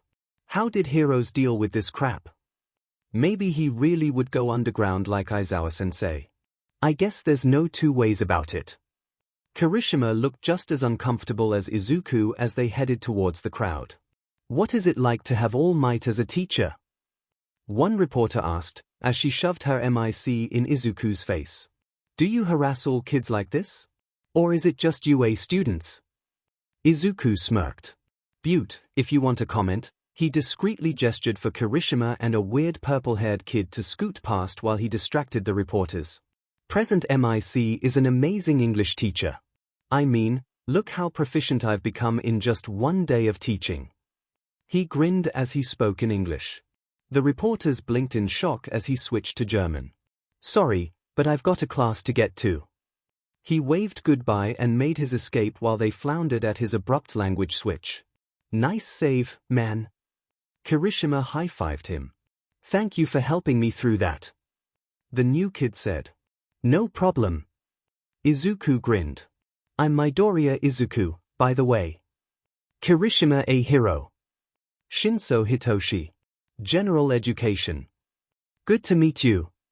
Izuku grinned, but his grin faltered when Shinso glowered at the emblems on their uniforms. You're in the hero course. He stated. Yeah, Class 1A. Izuku nodded. Must be nice, being born so blessed. He stated it so calmly, and Izuku felt his ire spike.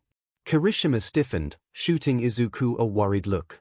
Come on, Kirishima. Let's get to class. Izuku stated. He was not in the mood to deal with this right now. Shinso glared. You're just like everyone else. Just because you were born with heroic quirks. Everything was handed to you on a silver platter. Well, some of. Shut up. Izuku snarled, startling both Shinso and Kirishima. Normally, his fuse was a lot longer, but he just learned that his father was coming home a week sooner than expected, and Izuku was already on thin ice. He knew he was in for a serious beating. His father hated heroes. Don't talk like you know everything. You want to hate me for being born a certain way? Trust me, that's nothing new. If you want to be angry with me for all the hard work and training I've put in to be here. Curse my name for the blood, sweat and tears I've spilled to come this far. But don't you dare accuse me of getting here on a effing golden ticket. With that, Izuku spun around and started walking towards the building. The F do you know? Shinso glared at Izuku's back. Do you have any idea what it's like? I was born with a villain's quirk. No quirk is villainous. Just as no quirk is heroic. Izuku stated calmly, his earlier anger finally under control. He turned and looked at Shinso with a cold determination. You decide what your quirk is worth, just as I decide what I am worth. I know what it's like to be bullied for the way I was born. To be different, cast out, ostracized. I've been told all my life that I'm a worthless nothing that should go die. I'm quirkless. And I'm still going to become a hero. So what are you going to become, Shinso? Izuku gently tugged Kirishima's sleeve as they entered the building, leaving a badly shaken Shinso behind them. Did someone really tell you to go die? Kirishima echoed. A lot of people did, Izuku sighed. Some have even left me notes and threats to do it themselves, before. It's nothing I'm not used to. You tell me if something like that happened here, right, man? You know that they are wrong to do that. I know. I'm just not used to having friends. Izuku flushed a little. I haven't had friends since I was pronounced quirkless, you know. I thought Bakugo? His eyes narrowed as things started to click into place. He was a bully to you, wasn't he? I've got a few scars. Nothing too bad, though. But he's getting better, and one day, he'll make a good hero. I'd appreciate you not telling the others about this, though. They'd worry too much.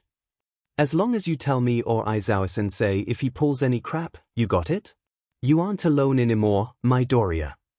He ruffled Izuku's soft green hair. Izuku. HM? Call me Izuku. Then call me a hero. He grinned. Hi, Eiji-kun. How in the world did this happen? Izuku questioned himself as he stood before his class. He'd gotten 6 votes to become class representative, even Yorozu only got 2, and everyone else got 1 or 0. Izuku, himself, had voted for Yorozu, so that meant that even if all 4 of his friends voted for him, 2 other people voted for him, too. English was fun, as he'd been assigned several worksheets in English, French, and German to complete by the end of the week. Plus, as an extra credit assignment, he was to translate 1 paragraph from Japanese to Latin, and another from Latin to English. Where Yamada-sensei had found a Latin paragraph, Izuku wasn't sure. And history modern literature with Cementos was interesting, as he'd gotten his essay results back from a rather impressed sensei. Not many students can write an essay about World War II with this much detail even with research, let alone off the top of their head. He'd praised quietly, making Izuku flush. He'd never handled praise well, having grown used to being admonished or put down. Insults and bullying? He could handle that. Joker? Bring it. Vigilante work on 2 hours of sleep in as many days? Nothing he wasn't used to. But heaven forbid someone should compliment him. By lunch, Izuku was exhausted and not looking forward to All Might's class that afternoon. If the last one was anything to go by, he was going to end up in Recovery Girl's office again. And he had the feeling Aizawa-sensei would kill him if that happened. Or kill All Might. He was also excited for tonight. He and Aizawa were going to go patrolling together for the first time. The paperwork had finally been sent through, and Aizawa was going to take him down to the police station to assure them that he was no longer a wanted vigilante. But he had to survive the school day first. Ua. Are you okay, Midoriya? Uraraka asked as the group of 5 sat down. Bakugo burned your leg pretty badly yesterday, right? Yeah. Recovery Girl fixed me up. Her quirk is amazing. It accelerates a person's natural healing, which is why you feel so tired afterwards, because healing requires stamina, and if you're hurt too badly, then her quirk could actually kill you. But he cut himself off, turning red. Sorry. I just really like quirks. I think it's amazing how you can analyze someone's quirk so thoroughly. Ida announced with excitement.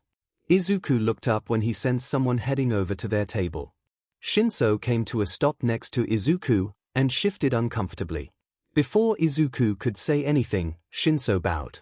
I wanted to apologize for earlier. I was in the wrong.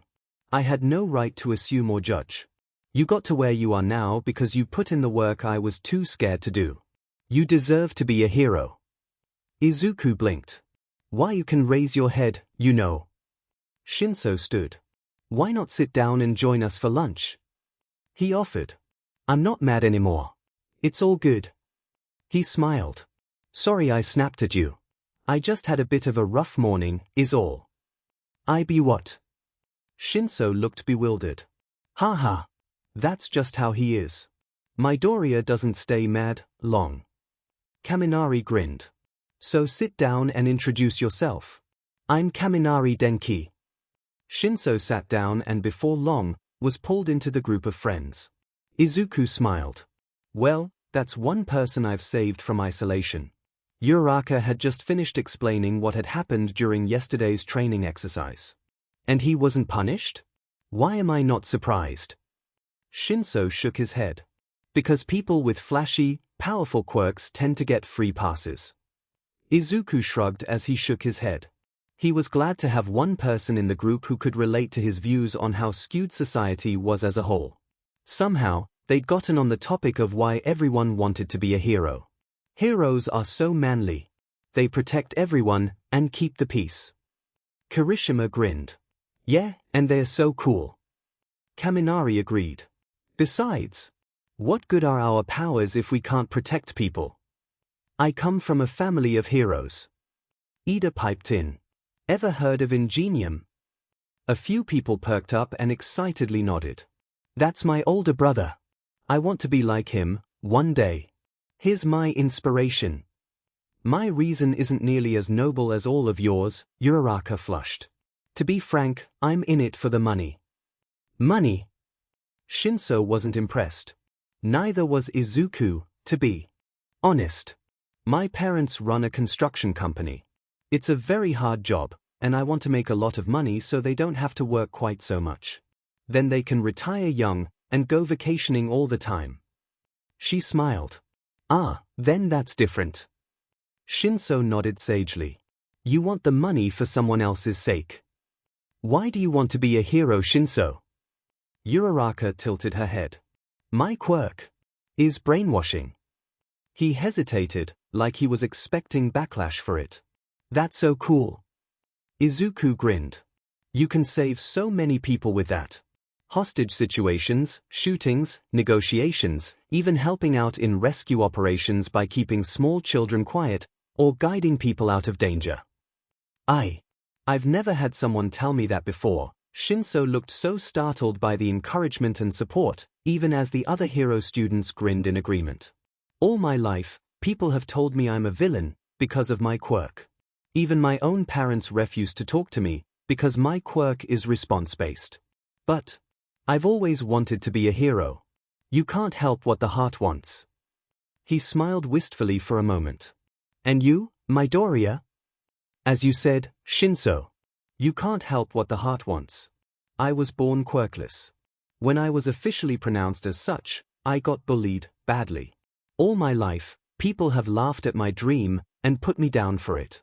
Even All Might told me it was a fool's dream and I should do something else. But when I was younger, I met my mentor. He believed in me and trained me to become a hero. Izuku smiled for a moment. He died a long time ago. But I can't help but feel that he'd be proud to see where I am now. I want to become a hero. So the people who've helped me get to where I am now will never truly die. They'll never be forgotten for as long as I chase after my dream. He abruptly remembered that there were people listening to him and turned bright red. Oh my gosh, I'm so sorry, I didn't mean to off on a tangent. That's such a manly reason. So beautiful. A hero clenched his fist as tears rolled down his face. Wow. I didn't realize you had such an incredible backstory, Midoriya. Uraraka grinned. Shinso was about to say something when the alarm abruptly went off. Attention!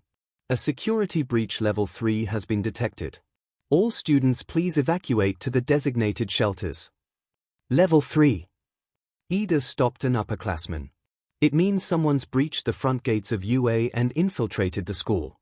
In my 3 years of being here, I've never seen it happen. The upperclassmen then rushed off. They made to follow, when Izuku stopped them. Wait. What, Izuku, we've gotta evacuate, too. A hero argued. Take a moment and look at that disaster. Izuku calmly pointed towards the absolute panic that was the hallway, where several people were probably going to be trampled to death if something wasn't done. He glanced out the window to assess the situation, and blinked when he saw. The press? Are you effing kidding me? A few of them flinched at Izuku's F-bomb, but he really didn't care at that point. He sighed. I'll be right back. He reached into his backpack, which he brought with him everywhere out of habit, and grabbed his grappling hook. He then shot it at the pipes over the exit door, and skillfully balanced on the very small ledge there. Compared to scaling skyscrapers in Gotham, this was nothing. He then used his newly improved computer, which was disguised as part of his glove, to wirelessly hack the intercom in the hallway. Attention, students!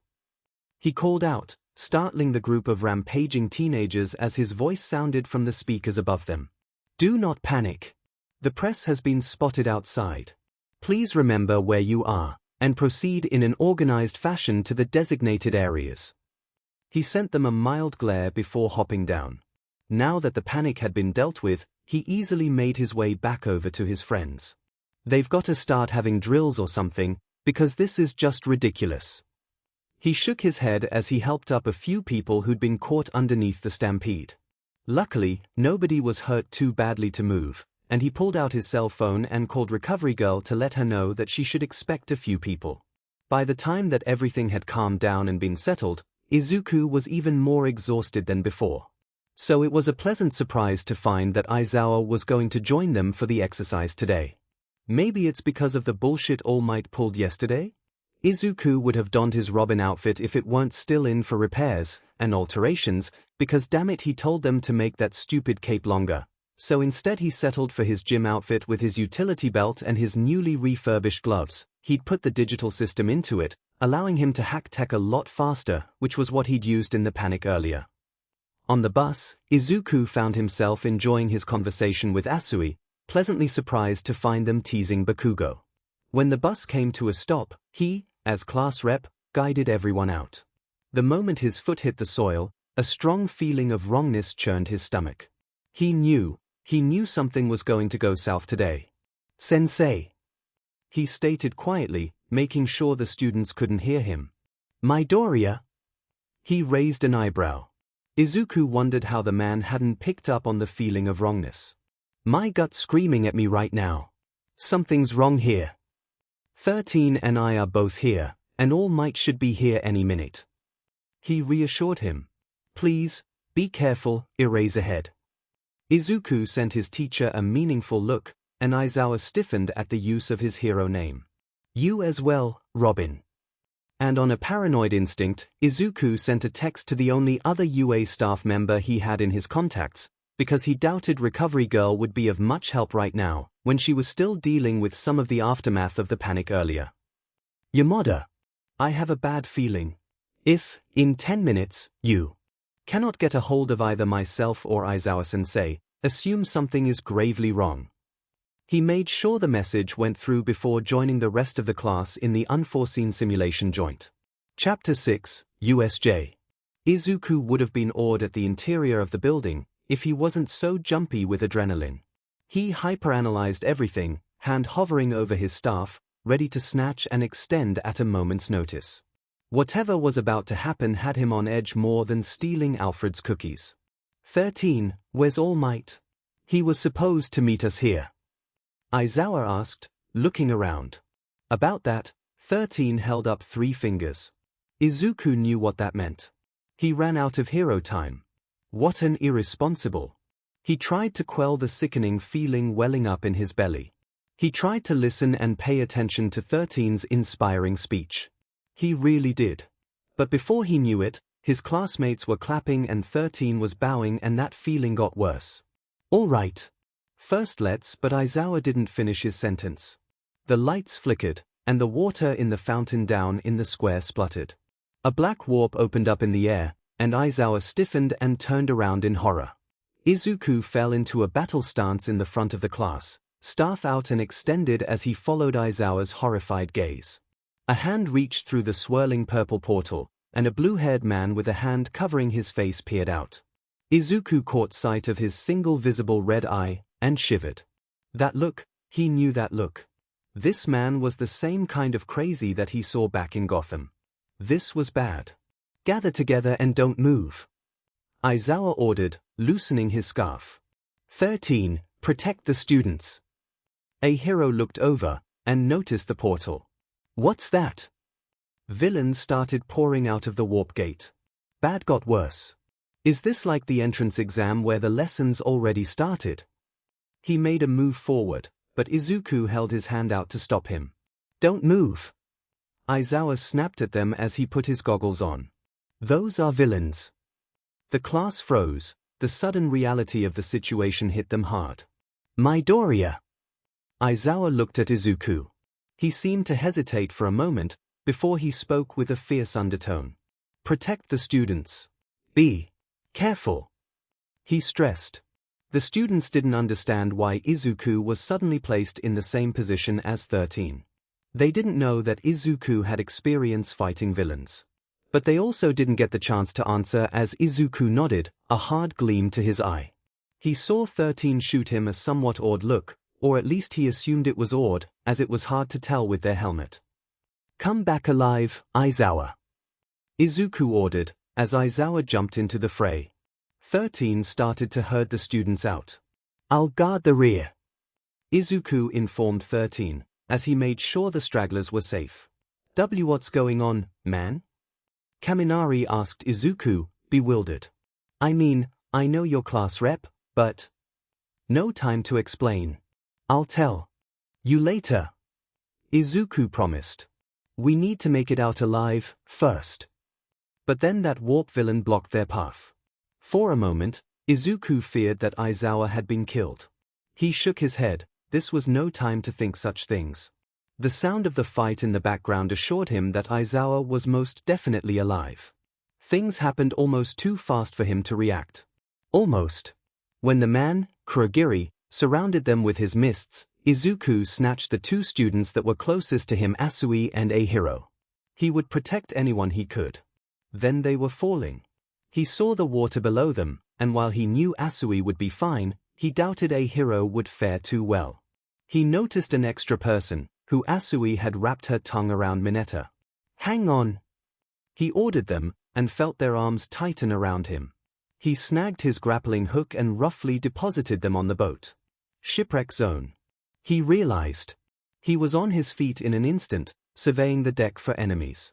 He realized that they must not know their quirks, or skills, if they dropped Asui here in the shipwreck zone. Which meant... Yep. The villains were staying in the water. They may have been cannon fodder, but they weren't that stupid. They were waiting it out, trying to figure out what their skills were before engaging them in combat. He had to think fast to get them out of this situation unharmed. And end if he wasn't going to protect these kids, because they were his responsibility. And he may, technically, be a kid himself, but he'd lived, 7 years before being forced back into his 9-year-old body, so he was really in his early 20s or something. So yeah, kids. Asui. Call me Zu. Zu, I need you to tell me about your quirk. You too, Mineta, a hero. The three talked, and Izuku was slowly forming a plan. Okay. I think I know what we can do. He explained his plan before he ran into the boat's interior. Perfect. He found an area to hack from. He traced the signal from the boat to the control board, and remotely hacked it, activating the whirlpool in the water. Now, Mineta! He shouted, and the boy started throwing his sticky ball into the water like no tomorrow. Sure enough, the enemies all got caught, and by the time Izuku deactivated the whirlpool, they were all either unconscious or stuck together like one giant villain raft. That was a good plan, Midori. Izuku. If I call you Zu, you call me Izuku. Okay, Kiro. Ding, man, that was awesome. A hero grinned. The four of them got to shore, and started making their way carefully around the square, trying to avoid getting caught up in Aizawa's skirmish. But the movement of the fight still drew their attention. They couldn't help but look. And then they were transfixed in horror when the blue-haired man, Shigaraki, disintegrated Aizawa's elbow. Move, now. Izuku whispered urgently to the other three. Help whoever's at the entrance. What about you, Aizu? Zu asked in concern. Yeah, we're not about to leave. You. A hero refused. Why you can't possibly be thinking about fighting that? He's a pro and he's getting hurt. Mineta freaked. Quiet. He snapped. Unless you want to draw their attention. Just do as I say. He didn't bother trying to reassure them that he'd be okay. Lies like that tended to jinx what little luck someone had. And then Nomyu smashed Aizawa into the ground. The creature moved faster than Bane, and seemed 3 times as strong. He shivered as blood flew through the air. Izuku forced himself to stay where he was. If he rushed out now, he'd just put his classmates in danger. But Kurogiri came back and informed Shigaraki that 13 had been taken care of, and someone escaped and was running to get help. Ah, it's game over, he muttered to himself in disappointment. He's a child. He's a man-child with about as much sanity as Joker, terrifying. Though now that he was really looking at Shigaraki, he realized that the blue-haired man still had much more sanity and self-preservation than Joker. I suppose even in the future, nobody can measure up to Joker's unique brand of insane. Somehow, this thought comforted him. Shigaraki wasn't anywhere near Joker's level. Still a threat, yes, especially to these untrained kids. But suddenly Shigaraki wasn't so intimidating to Izuku anymore. Still just as dangerous, though. But before we go, let's crush the symbol of peace's pride. Shigaraki grinned as he moved almost too fast for Izuku to see. Almost. Being best friends with Kid Flash gave one unreal reflexes, after all. And never had Izuku been more grateful for his longtime friend. Moving just as fast as Shigaraki, he shoved himself in front of Zu, blocking the blow with his left arm. Izuku! Zu's eyes were wide in horror as she processed what had happened. He bit down a cry as the pain hit him, before it abruptly cut off. Out of the corner of his eye, he saw Aizawa using the last of his power, how was he even conscious, to erase Shigaraki's quirk. He didn't waste a single precious second that his sensei had bought him, and punched the blue-haired man in the face, smirking as he felt his nose crack. He leapt out of the water as Shigaraki stumbled back, barely dodging Izuku's kick. Nomyu! He cried out, and the creature abandoned his still-awake prey and dashed for Izuku. Again, he thanked his time spent around the 2 fastest men to ever walk the earth. Without them, he never would have been able to dodge Nomyu's hit. The villains stared at Izuku in shock as he stood just at the edge of the massive crater that Nomyu had created. Who are you? Shigaraki asked, interest piqued. No normal kid can dodge something as fast as Nomyu. I'm a hero. Izuku grinned. And the biggest thorn you'll ever have in your side. Nomyu! Catch that brat! Shigaraki growled. But don't kill him. Ooh! I sessed him off. He grinned excitedly. He shot a brief look over to Ahiro and Zu before glancing at Aizawa. The kids looked on in horrified awe. And Eraserhead was sporting a very similar look, though his was laced with concerned anger and his face was covered in far more blood than was healthy. Izuku knew he couldn't keep dodging for long. The Nomyu was way too fast, but he managed barely. He threw a birdarang at Shigaraki. It missed, landing at his feet. He laughed at Izuku's shitty aim, until it exploded. Don't diss my toys, men, not cool. I work hard on those, you know. Izuku let loose his signature cackle as he used the brief confusion to strike Shigaraki again. He was pleased to see the broken nose from his earlier work, and the new black eye he'd just given him. He almost didn't dodge Nomyu's next attack, but blinding pain radiated from his neck as Shigaraki finally got a hit in. Luckily, it was brief enough that it wasn't fatal. But still, too close. So he can control how quickly something disintegrates. All 5 fingers are needed for his quirk to activate. This went on for several minutes, Izuku dodging both the Nomyu and Shigaraki. Though Shigaraki had caught his shoulder once, disintegrating it nearly to the bone. And didn't that hurt like a son of a beach? Nomyu finally caught him by his bad arm, the one he'd all but sacrificed for Zu, and held him in the air. He bit down a scream when Nomyu snapped his arm like a twig, and glared at Shigaraki as the man smiled back. You are an interesting one. You're not an NPC like all these others. You're a higher level than these other brats, a mini-boss? Or a boss later in the game? He grinned madly, and Izuku smirked back. Wouldn't you like to know? If I can keep him talking, then his attention is on me. And if it's on me, then it isn't on Zu, Hiro, Mineta, and Aizawa. He hoped they'd manage to grab Aizawa and get out of there, but Izuku knew better than to look. He couldn't risk drawing Shigaraki's attention to anywhere but himself. At least tell me your quirk before I kill you. Sensei may want it. That statement sent a small shiver down his spine, and he filed away the statement for later evaluation. My quirk. Izuku couldn't help it. He laughed. Blooded and mangled, facing down an insane villain who thought he was about to kill him. This brought back memories, for sure. But the idea that this villain thought he was about to kill him was laughable. Robin had been in so many hopeless situations. And this was far from hopeless. There were people nearby who could move and fight. Nobody was dead, yet, his mind supplied, and backup was on the way, assuming that Yamada took his message seriously. More than that, he laughed because this guy hadn't realized that Izuku was quirkless. He was looking forward to seeing the man's reaction. Hate to tell you this, Shigaraki, was it? But I'm quirkless. 2 pinky toe joints. He wiggled his foot to prove his point. You're being bested by a brat who doesn't even have a special power. Shigaraki's face morphed into an expression of loathing as his eye gleamed with malice and hatred, and was that a little hint of respect? Though it was meant to be intimidating, it was entertaining to Izuku, because all his encounters with Joker and the other Gotham regulars apparently did leave him a little unhinged, himself. How dare you mock me? He reached out a hand towards Izuku's chest. I was going to make this fast, because you're actually really cool, but now you've sessed me off. You're going to suffer. Hate to tell you this, 5-finger death punch wannabe, but I've been tortured by scarier dudes than you. And they didn't need quirks to get the job done. Izuku grinned as Shigaraki came closer. Maybe he'd thought that Izuku would be in too much pain to move. Maybe he'd thought that Nomyu had a tighter hold. Maybe he was just too sessed to think about it.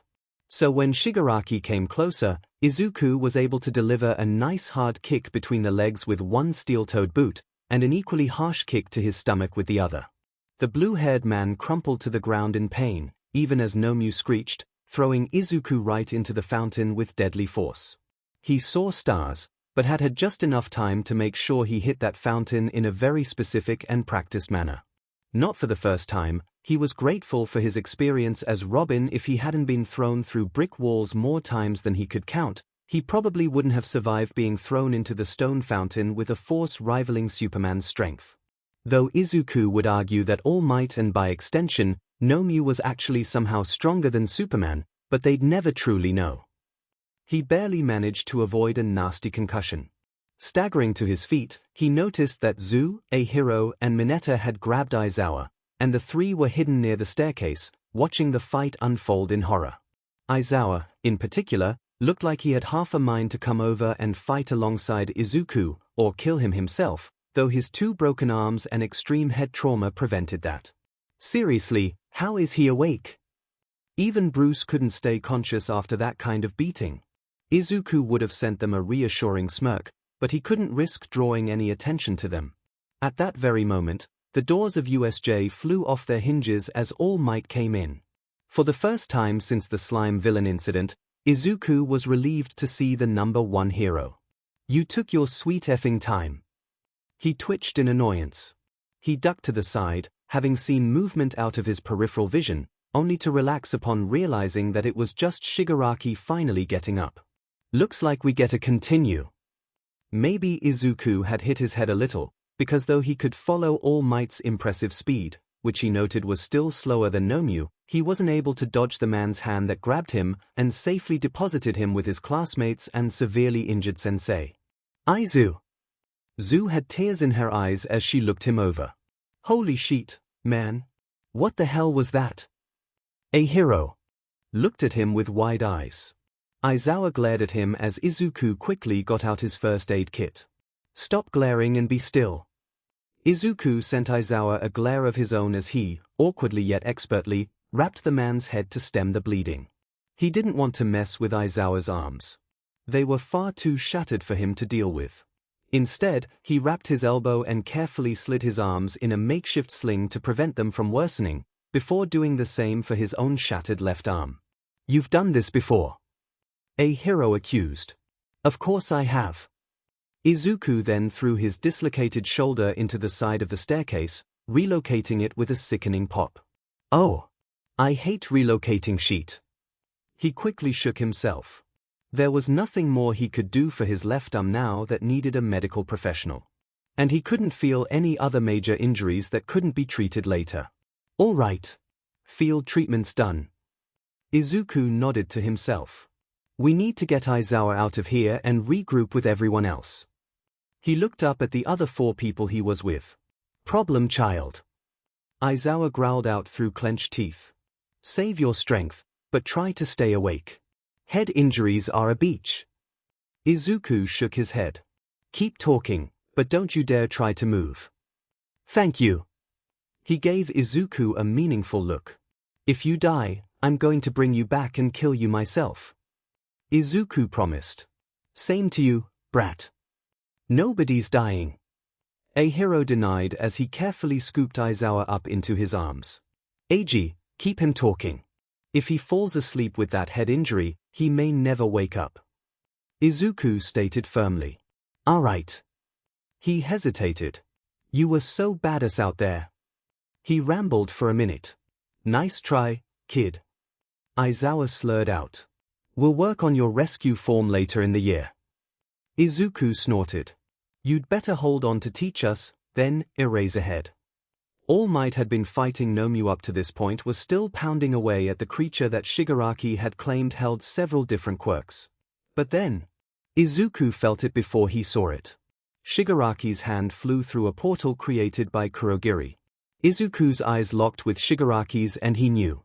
In that moment, though Shigaraki's original goal had been to kill All Might, the villain had found a more pressing goal: Izuku. In landing several hits and hurting Shigaraki's pride, Izuku had managed to paint himself as the villain's equal. Now, it would seem that Shigaraki saw Izuku in the same manner that Joker once saw Batman. And Izuku couldn't say he was overly pleased by the sentiment. Izuku felt the 5 fingers brush his right cheek as pain blossomed. Shigaraki wasn't going for a kill shot, he could feel it. This was more than that. A warning. A mark. He wanted to brand Izuku as his rival, as his antagonist. And the pain right below his right cheekbone flared as Shigaraki's quirk ate away at his skin. At the same moment, he threw a knife, which gave Shigaraki a deep cut on his left cheek, one that would surely scar. He was still locked in an intense staring contest with the man, who grinned, and bang! The hand vanished as Shigaraki held his shoulder gingerly, blood blossoming like a flower on his shirt. Izuku let out a breath, the moment of intensity gone. The cavalry had arrived. Present MIC saw them first, and when his eyes landed on Aizawa, his expression changed to beyond livid. "Yee!" He all but screamed in the loudest voice Izuku had heard in his life. Luckily, it wasn't directed at him. Several villains who just started coming to and had been gearing up to attack the injured group crumpled to the ground. "You guys alive?" Present MIC asked, jumping down to assess the situation.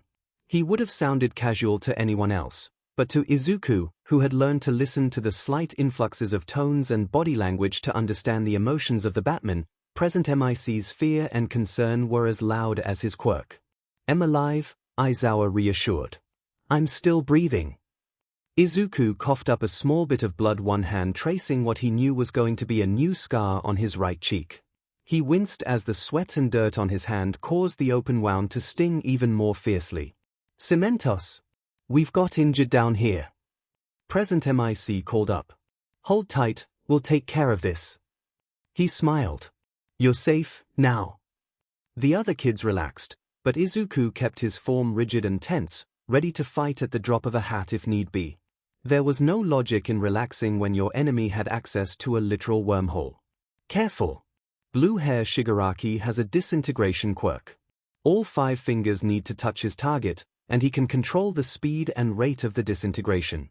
It's stronger when he's cessed, Izuku informed. The guy covered in shadows has a warp quirk. Right. Thanks, little listener. He smiled before running off to join the fray. Cementos made his way towards them along with Midnight. As the two teachers reached them, Izuku felt the odd compulsion to turn around and look at the square they just left behind. He locked eyes with Shigaraki again.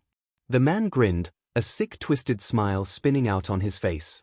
I'll look forward to our rematch. His voice was quiet, but it echoed in the building eerily. Izuku vaguely noticed that the entire area had gone silent as Shigaraki had one foot in the portal of his escape as he spoke. Izuku, he could feel the teachers stiffen and look at him with a dawning horror. I acknowledge you as my nemesis. I will kill you. Izuku felt Aizawa shift and Midnight and Cementos stand a little closer to him, as if to protect or shield him from his newfound enemy. But Izuku met Shigaraki's gaze steadily, a burning fire in his eyes. You can try, Shigaraki. His own voice echoed as he tried to fight the urge to cough up more blood. Instead, he gave him a wicked smirk through blooded teeth, conveying strength born from countless hardships. He ignored the pain in his body as he shifted to a deceivingly relaxed yet confident posture, one he'd used constantly as Robin. He was silently telling Shigaraki that he wasn't worried about his declaration. But you're going to have a very hard time achieving that goal. I refuse to die by your hand. Then it appears we've come to an impasse. It seems I found a bonus level. Shigaraki laughed, a new gleam of excitement in his eye as he and Kurogiri made their escape. Everyone was still for a moment. The cannon fodder villains had been rounded up, and nobody knew quite what to say after that. We should find the remaining students, Nezu said, snapping everyone out of their stupor. Midnight carefully took Aizawa from a hero's arms as Cementos approached Izuku and carefully picked him up, too. I'm not sure if that speech of yours was powerful or stupid, but either way, you're badly hurt, you shouldn't be walking. Cementos reminded him. I suppose that's fair. He coughed up more blood. Though I might have sessed him off a bit much. You think? A hero scoffed. Do you think it was the kick to the nuts? Izuku wondered aloud. Did you really kick a villain in the sack? Midnight stared, lips twitching. He did. Aizawa smirked. Good, you aren't dead yet. Midnight smirked. Try to stay awake without your devil's drink. It's effective. Aizawa argued. Be that as it may, it's a heart attack in a cup. She shook her head as they walked across the platform. Izuku winced as a rather violent coughing fit had blood spilling from his mouth like All Might. God, I hate internal bleeding. This Esicus. Cementos sent him a look of disbelief. You, he shook his head as he followed Midnight outside. I can't believe that this is his reaction, Cementos grumbled under his breath. Midoriya. Ida's eyes widened in fear when he saw the teacher carrying out his friend who was covered in blood. The bone of his shoulder was showing, and his left arm was held in a hastily made sling. I'll be fine, Ida. Izuku waved him off with his good arm. I've had worse. Is everyone else okay? Yeah, everyone's fine. Kaminari piped in, worry etched into his face. It looks worse than it is. Izuku reassured them. Why do I not believe you? Kaminari shuddered. Nobody else got the chance to protest as Izuku was loaded into the back of an ambulance and rushed off to the hospital. He abruptly felt bone-tired. His eyelids sagged as the adrenaline finally started to filter out of his system. The pain started to register and he realized he was probably a little more hurt than he'd first anticipated. But he'd still had worse. He'd be fine. Though the ambulance was new to him. He missed the Batmobile. He finally let the day catch up with him as he succumbed to the darkness. DMN. So much for patrol tonight. Chapter 7, Truth. Shouter hated hospitals with a burning passion. He hated hospitals more than he hated mornings without coffee. They were noisy, smelled like disinfectant, far too clean, and there was no privacy. The only good thing about them was the excuse to sleep all the time. But even then, the shitty beds and cheap sheets made good sleep almost impossible, and the one time Shouter tried to use his own sleeping bag, they tried to confiscate it, and he just knew that he'd never see it again if he let that happen. But even he had to admit that he was in a bad state. Or had been before being brought to this hellhole. Even now, Shouter was in pain. And he knew from experience that they had him on some pretty heavy-duty painkillers. He'd been checked over several times, and though he felt like shit, he had every intention of going back to teaching when school let back in after they were finished with security updates, because if he knew Nezu, there would be extensive updates, the kind that they shut down the school for. "Hey, you're awake." Hisashi smiled softly as he came into the room. "You scared the hell out of us, you know that? You were touch and go for a little bit." "I'm fine now. How soon can you spring me?" he begged Hisashi with his eyes. He. Same as ever, I see." He took a seat beside Shouter's bed. "School, as I'm sure you've already assumed, has been closed for 3 days while we try to figure out a way to keep that warp gate quirk out." A flash of blood crossed his mind's eye. Midoriya, he locked eyes with the blonde. "How is he?" Hisashi pulled back the curtain on Shouter's other side, revealing the form of the small boy. He was pale and covered in bandages, though not to the extent of Shouter. His left arm resembled Shouter's own mummified arms, and he had a thick bandage on his right cheek. He had several wrapped around his neck, and a few around his head. DMN problem child. He's alive, which is impressive as hell. He scared us all as much as you did. According to the other kids, he didn't hesitate to throw himself between you all and that villain. He scared me, too.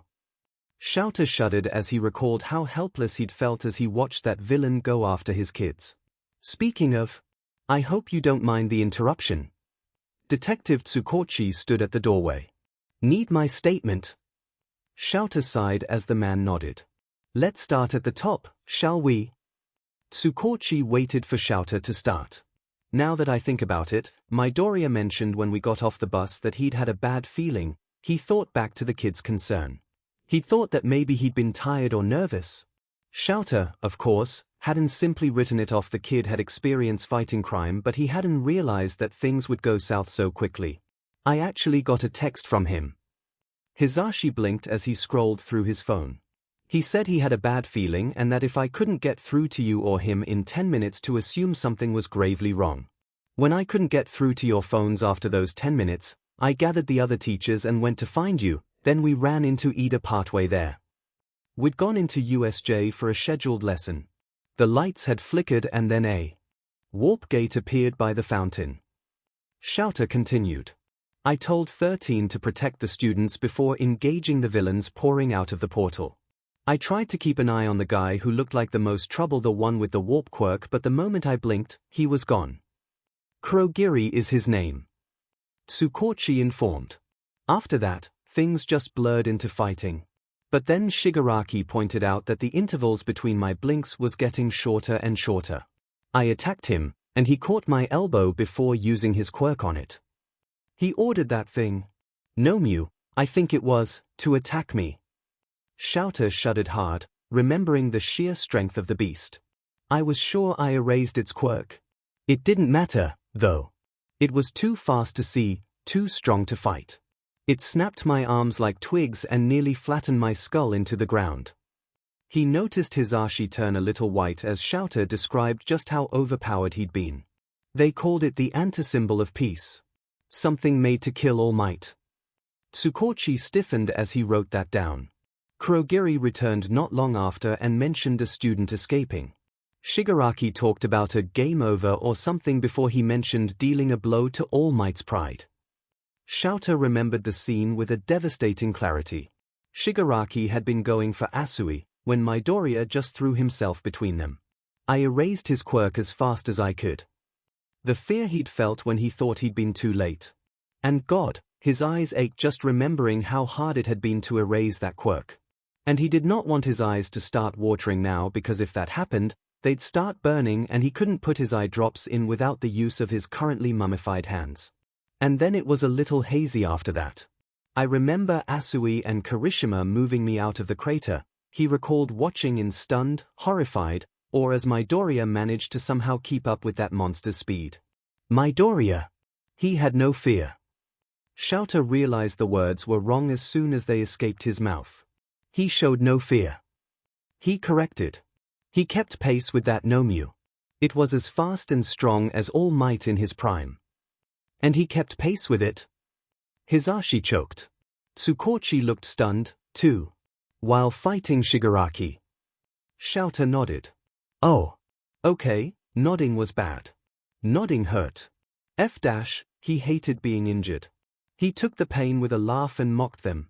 I think he was trying to draw off their attention so we could get to safety.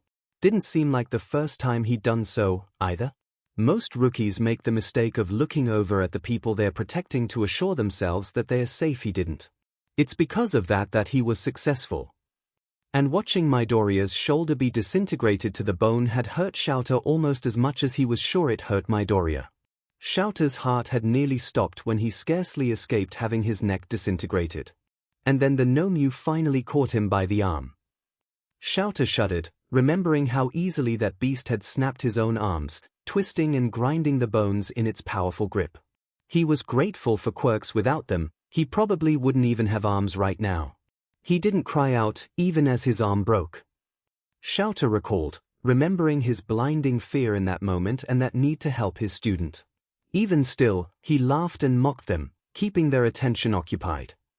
And I thought the kid was impressive beforehand. Hisashi whistled.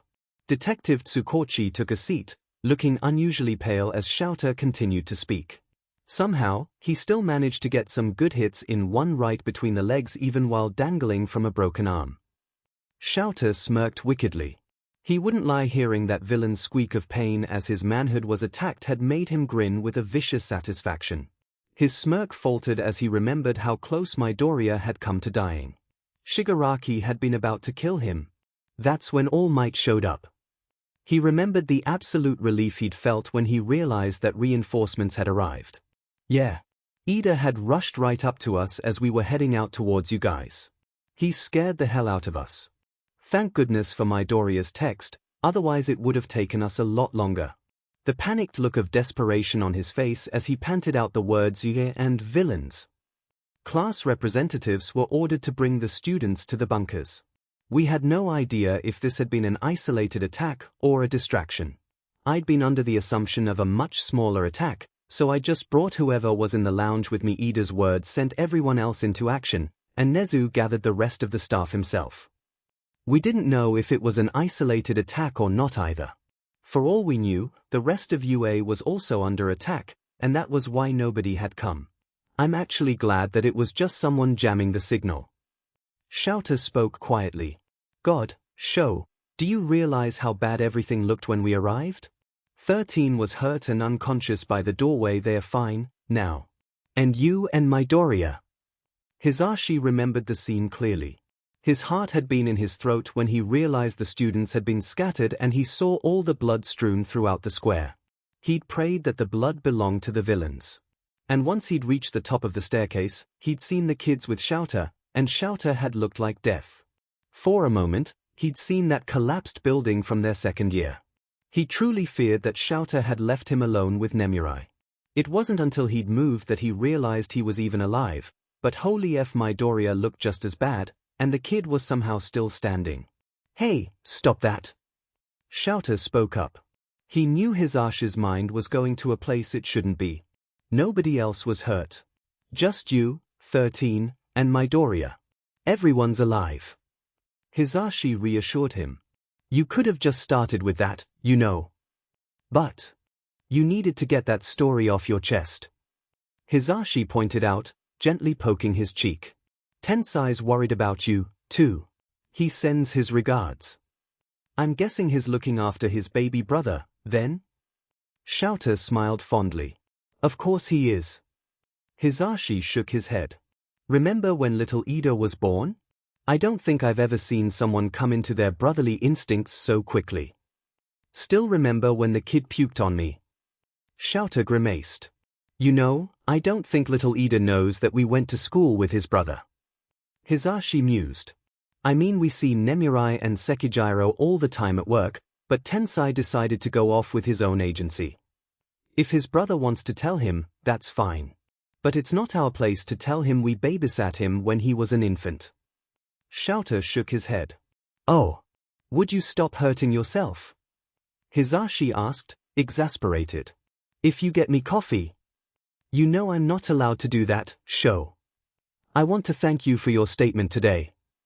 Tsukochi was still seated, and he was still somewhat pale, but he looked more collected than before. He glanced over to Midoriya. I'll come back when he's awake for his statement. He went to get up, when they all heard a soft groan from the other bed. Shouter would later deny just how much of a relief it was to look over into green, very much alive, eyes. You took your time, problem child. He smiled softly. I'm glad you're okay. The kid breathed in relief before wincing. How long before we can spring this joint? Hisashi snorted in amusement. You sure you two aren't related? Probably another day or two. Shouter ignored his friend. And if you ever scare me like that again, he trailed off. Let's both agree to be angry at the other for nearly dying, yeah? Midoriya cracked a smile. Though this is new. I'm not used to hospitals. Didn't your mentor ever take you to get treated when you were hurt? Shouter knew this kid had to have been hurt like this before. No. We had someone. Alfred was a trained military medic.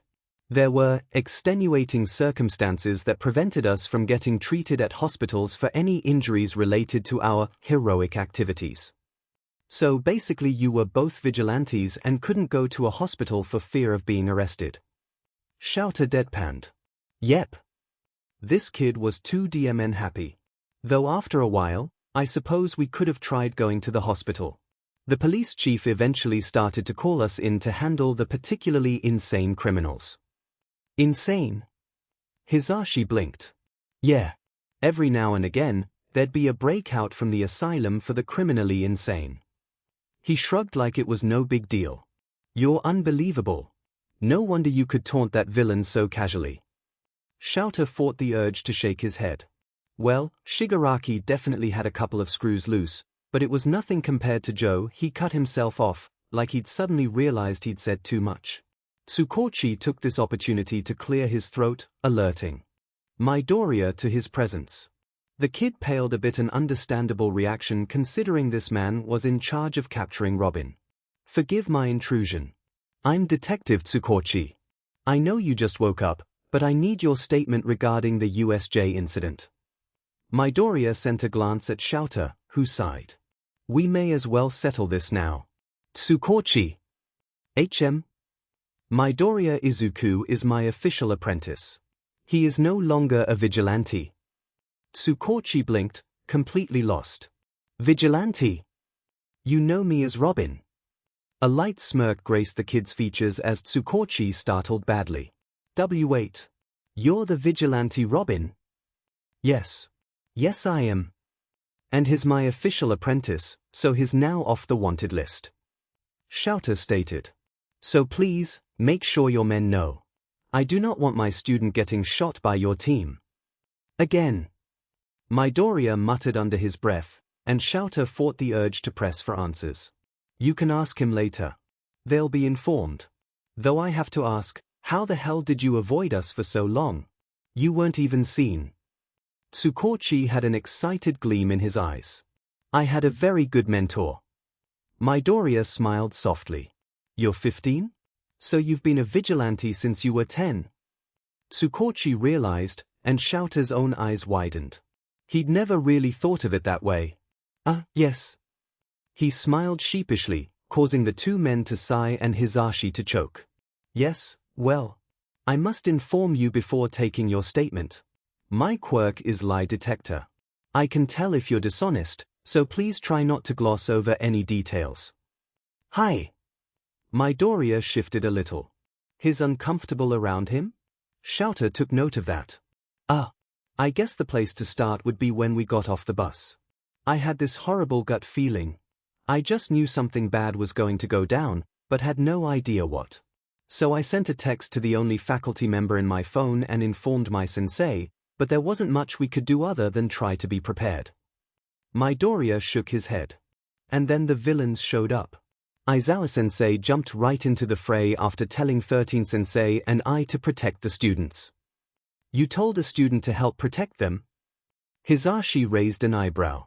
He's a capable vigilante and a very promising hero with more experience than any student. It was only logical that he help 13. Shouter defended his decision. Honestly, even if he hadn't told me to, I would have protected them. Midoriya smiled softly. And then Kurogiri came up out of nowhere, introducing himself as a member of the League of Villains, a shitty name, if you ask me, but I've seen worse. He scattered all of us around the building, and I barely snagged Zu and Eiji before we found ourselves with Mineta in the shipwreck zone. I managed to reverse hack the system and activate the whirlpool while having Mineta throw his sticky ball into the water, trapping the villains together and neutralizing the immediate danger. After that, we decided to rejoin the others by the entrance. I had to get them out of the building and to safety. You had to get to safety, too. Shouter narrowed his eyes. My safety is second to theirs. I can handle myself. They've never been in a situation like that before. They've never stared their own death in the face. The words sent a shiver down the spines of the adults. And you have? Shouter was afraid of the answer. Of course I have. More times than I care to count. Something a lot of people didn't realize was that Tsukochi's quirk had a tell, much like Shouter's hair. Whenever someone told a lie in his presence, his eyes would flash silver for a brief moment. So when Midoriya had said that, he'd watched for it, and was horrified to find that the detective's eyes stayed brown. Even Tsukochi seemed shaken by this revelation. When I saw Aizawa-sensei being massacred by the Nomyu, I wanted to help him so badly, but I knew that doing so would draw attention to my classmates, too. I couldn't risk their safety. I'm sorry. Was the kid seriously apologizing for not helping him sooner? You don't need to apologize. You made the right choice. Shouter sent him an exasperated look. Well, it didn't really matter anyways, when Shigaraki tried to attack Zu. I blocked it, and as soon as Aizawa-sensei erased his quirk, I broke his nose. Midoriya smirked. That was very satisfying. I'm sure. Hisashi shook his head fondly. I've been told that you managed to keep pace with the Nomyu, a creature who has speed like All Might. Tsukochi inquired. Shouter would be lying if he said that he wasn't just as curious. I had a friend when I was younger. His name was Wally. His uncle had had some lab accident a while beforehand and accidentally gave himself super speed. The two of them were quirkless, and Wally replicated his uncle's experiment, giving himself the same power. Midoriya smiled fondly. There was a sad edge to the smile, though. We'd hang out all the time. His uncle was his mentor, and his mentor and my mentor were good friends, too. And being around two of the fastest men to have ever walked the earth tends to give you reflexes that are above average. Not once had Tsukochi's eyes glowed. DMN. What the hell, kid? Your luck is unlike anything I've ever seen. Tsukochi asked a few more questions about USJ before he finally asked a question that caught the interest of Hisashi and Shouter. Who was your mentor? You wouldn't believe me even if I told you. Lie detector or not. Midoriya shook his head, but Tsukochi's eyes flashed silver. You aren't going to get in trouble, and neither is your mentor. My mentor is dead. Midoriya spat, startling Shouter. He's been dead for a long time. Tsukochi's left eye flashed silver, but his right eye stayed brown. What the? That's a lie? Tsukochi himself sounded confused. It's a lie for me, but the truth by fact. Midoriya looked up at the three adults in the room. My mentor was a vigilante who protected a city in the United States of America known as Gotham. He took a deep, steadying breath, and glanced at Shouter for support. The kid has so much trust in me. He nodded firmly. His name was Bruce Wayne. Hero name, Batman. That name was familiar. Maybe he'd read about his work somewhere? This is where things get tricky. Midoriya chuckled bitterly. I met him when I was 11 years old after my adoptive parents were murdered. He took me in and trained me after I discovered his identity. Adoptive? Tsukochi's brows furrowed. As far as I know, your parents are still alive. They hadn't been born yet, when I met the Graysons. He smiled softly, and to Shouter's shock, Tsukochi's eyes stayed brown. What's that supposed to mean? Hisashi looked like his brain was frying. There's a couple things you need to know. First, I'm quirkless. Tsukochi nodded to Midoriya's statement. When I was 9, I got caught up in a villain attack.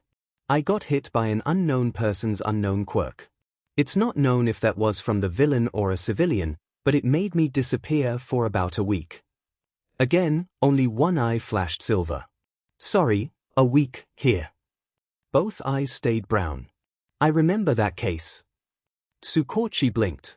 I was called in to help find you since I deal with so many different quirks. You just showed up a week and a half or so after your disappearance. Reports said you'd undergone severe personality changes, but were otherwise unharmed. Yeah, well, Midoriya scratched the back of his head. That quirk sent me back in time. To the year I lived there until about 2020, when the after effects of the quirk sent me back to my original time and reset me to my original age. I retained whatever physical alterations and items I had on me at the time. Tsukochi's eyes stayed brown. The kid was telling the truth. You lived in the pre-quirk era? Hisashi echoed, eyes wide in shock. That makes so much sense. Shouter sighed. Your unconventional fighting style, your experience and skills, you were 16 when you were sent back here. Yeah. It was sudden and terrifying.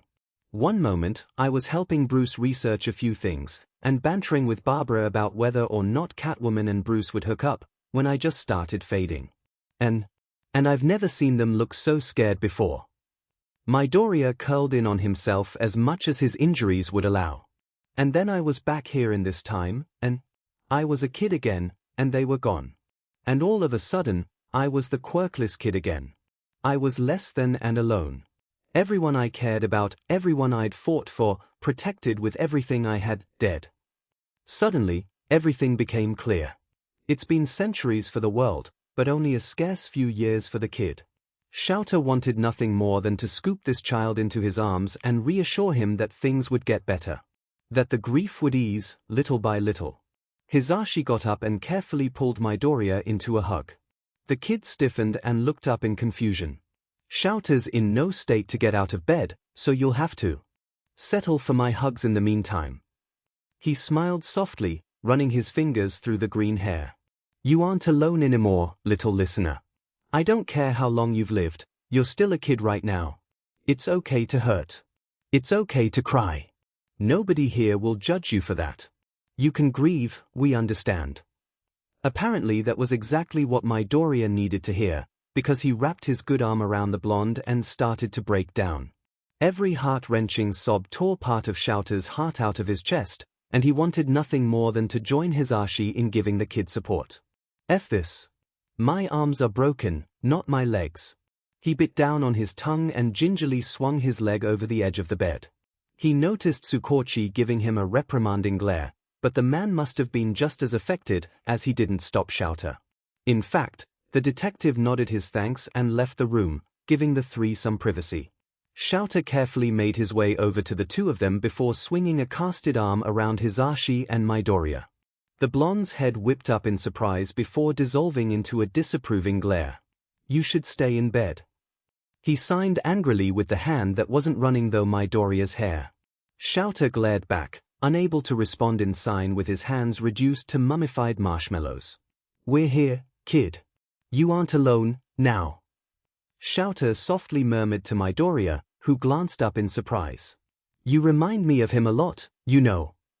Midoriya muttered, leaning into Shouter without pulling away from Hisashi. Unable to truly hug him, Shouter tucked Midoriya's head under his chin.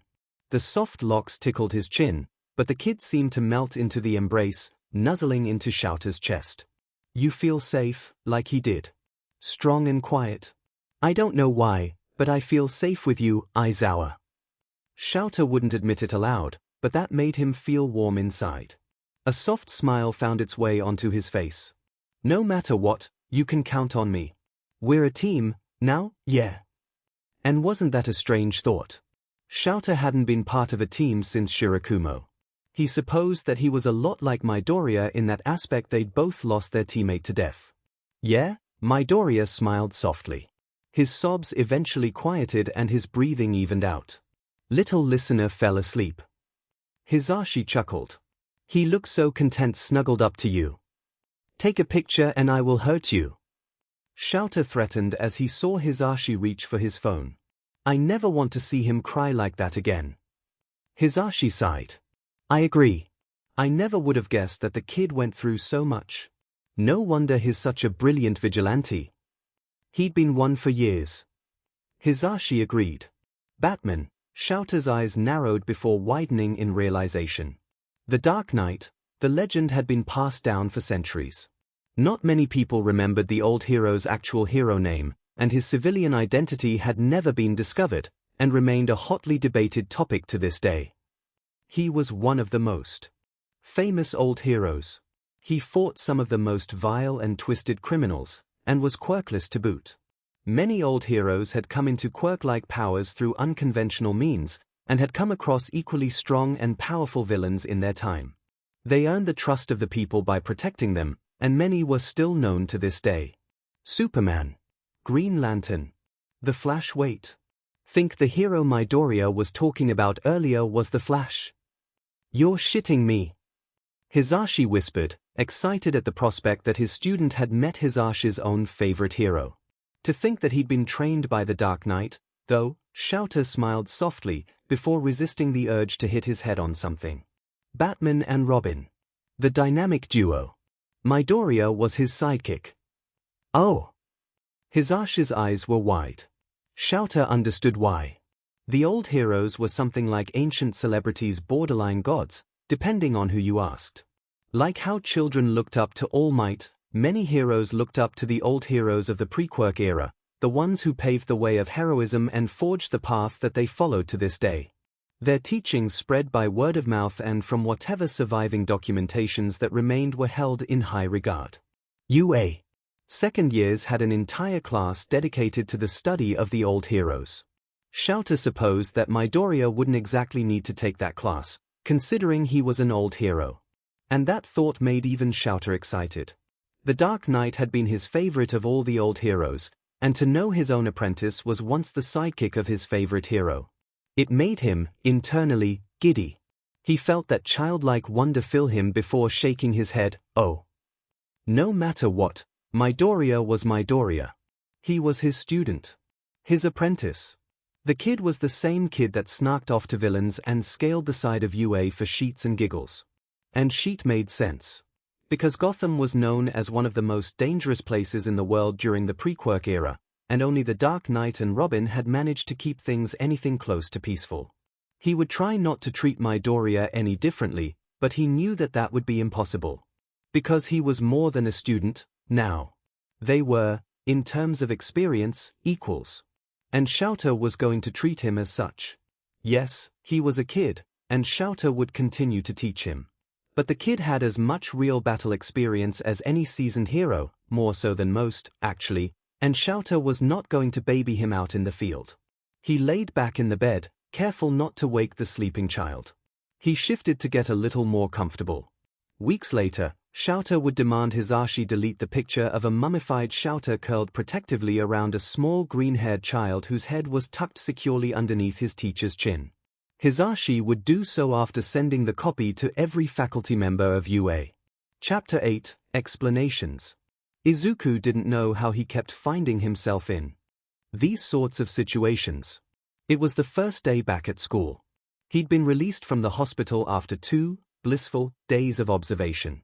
His father wasn't home yet, though, so there was that blessing, but he was due home any time, now, and that had Izuku on edge.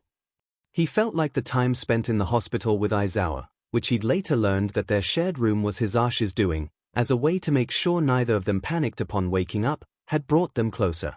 And now that Hisashi, as Yamada told him he could call him outside of school, and Aizawa knew about his past in the past, things were a lot less strange, somehow. He feared that it would become awkward, but it was actually more comfortable. And man, did they love hearing about the old heroes. You met them? Hisashi had asked as he leaned forward in his hospital visitor's chair, a gleam in his eye that Izuku had only ever really seen in kids who saw their favorite heroes. Even Aizawa had a small gleam. Yeah, I know a lot of old heroes. Batman was a sort of leader for a lot of them, and I was his foster kid and partner, so of course I met a lot of heroes. Though Batman and Superman did not get along at first. Izuku chuckled, remembering how they blackmailed each other with their secret identities. Eventually, they warmed up to each other, though. They had a special kind of trust. You know, of all the old heroes, Flash was my favorite. There was something about the man's style. Hisashi grinned. You two would have gotten along, all right. He was just as enthusiastic as you, and he could talk a mile a minute. Izuku laughed to himself. Kid was the same Kid Flash. He was my best friend, and we'd constantly go out and cause all sorts of trouble. There was this one time we went around and messed with all the rigged games in the carnival. He laughed, remembering how much fun it had been. See, 'cause I used to live at a circus before Bruce found me, so I knew how all of them worked. Oh, you should have seen the looks on the faces of the store runners. Eventually, they stopped letting us play, so we started telling the little kids the tricks to beat the games. It's nice to see you so happy. Hisashi smiled softly. You actually look the age you're supposed to be. Gotham was dangerous. Izuku's expression darkened. One of the most dangerous cities in the world. What happened at USJ was something that wouldn't have been out of place in Gotham. I've handled my fair share of criminals myself in my time in the past. Robin, sidekick of the Dark Knight. Your name is known even now. When you first popped up as a vigilante, we thought you were trying to copy the famous old hero. Aizawa chuckled lowly, and Izuku found the sound soothing. We never would have guessed that we were accusing you of impersonating yourself. Izuku had laughed at that. Still, it was nice, being out of the hospital.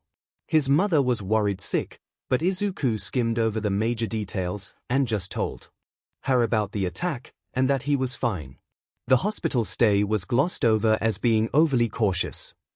But the day before school was due to start, he received a text from the new group chat.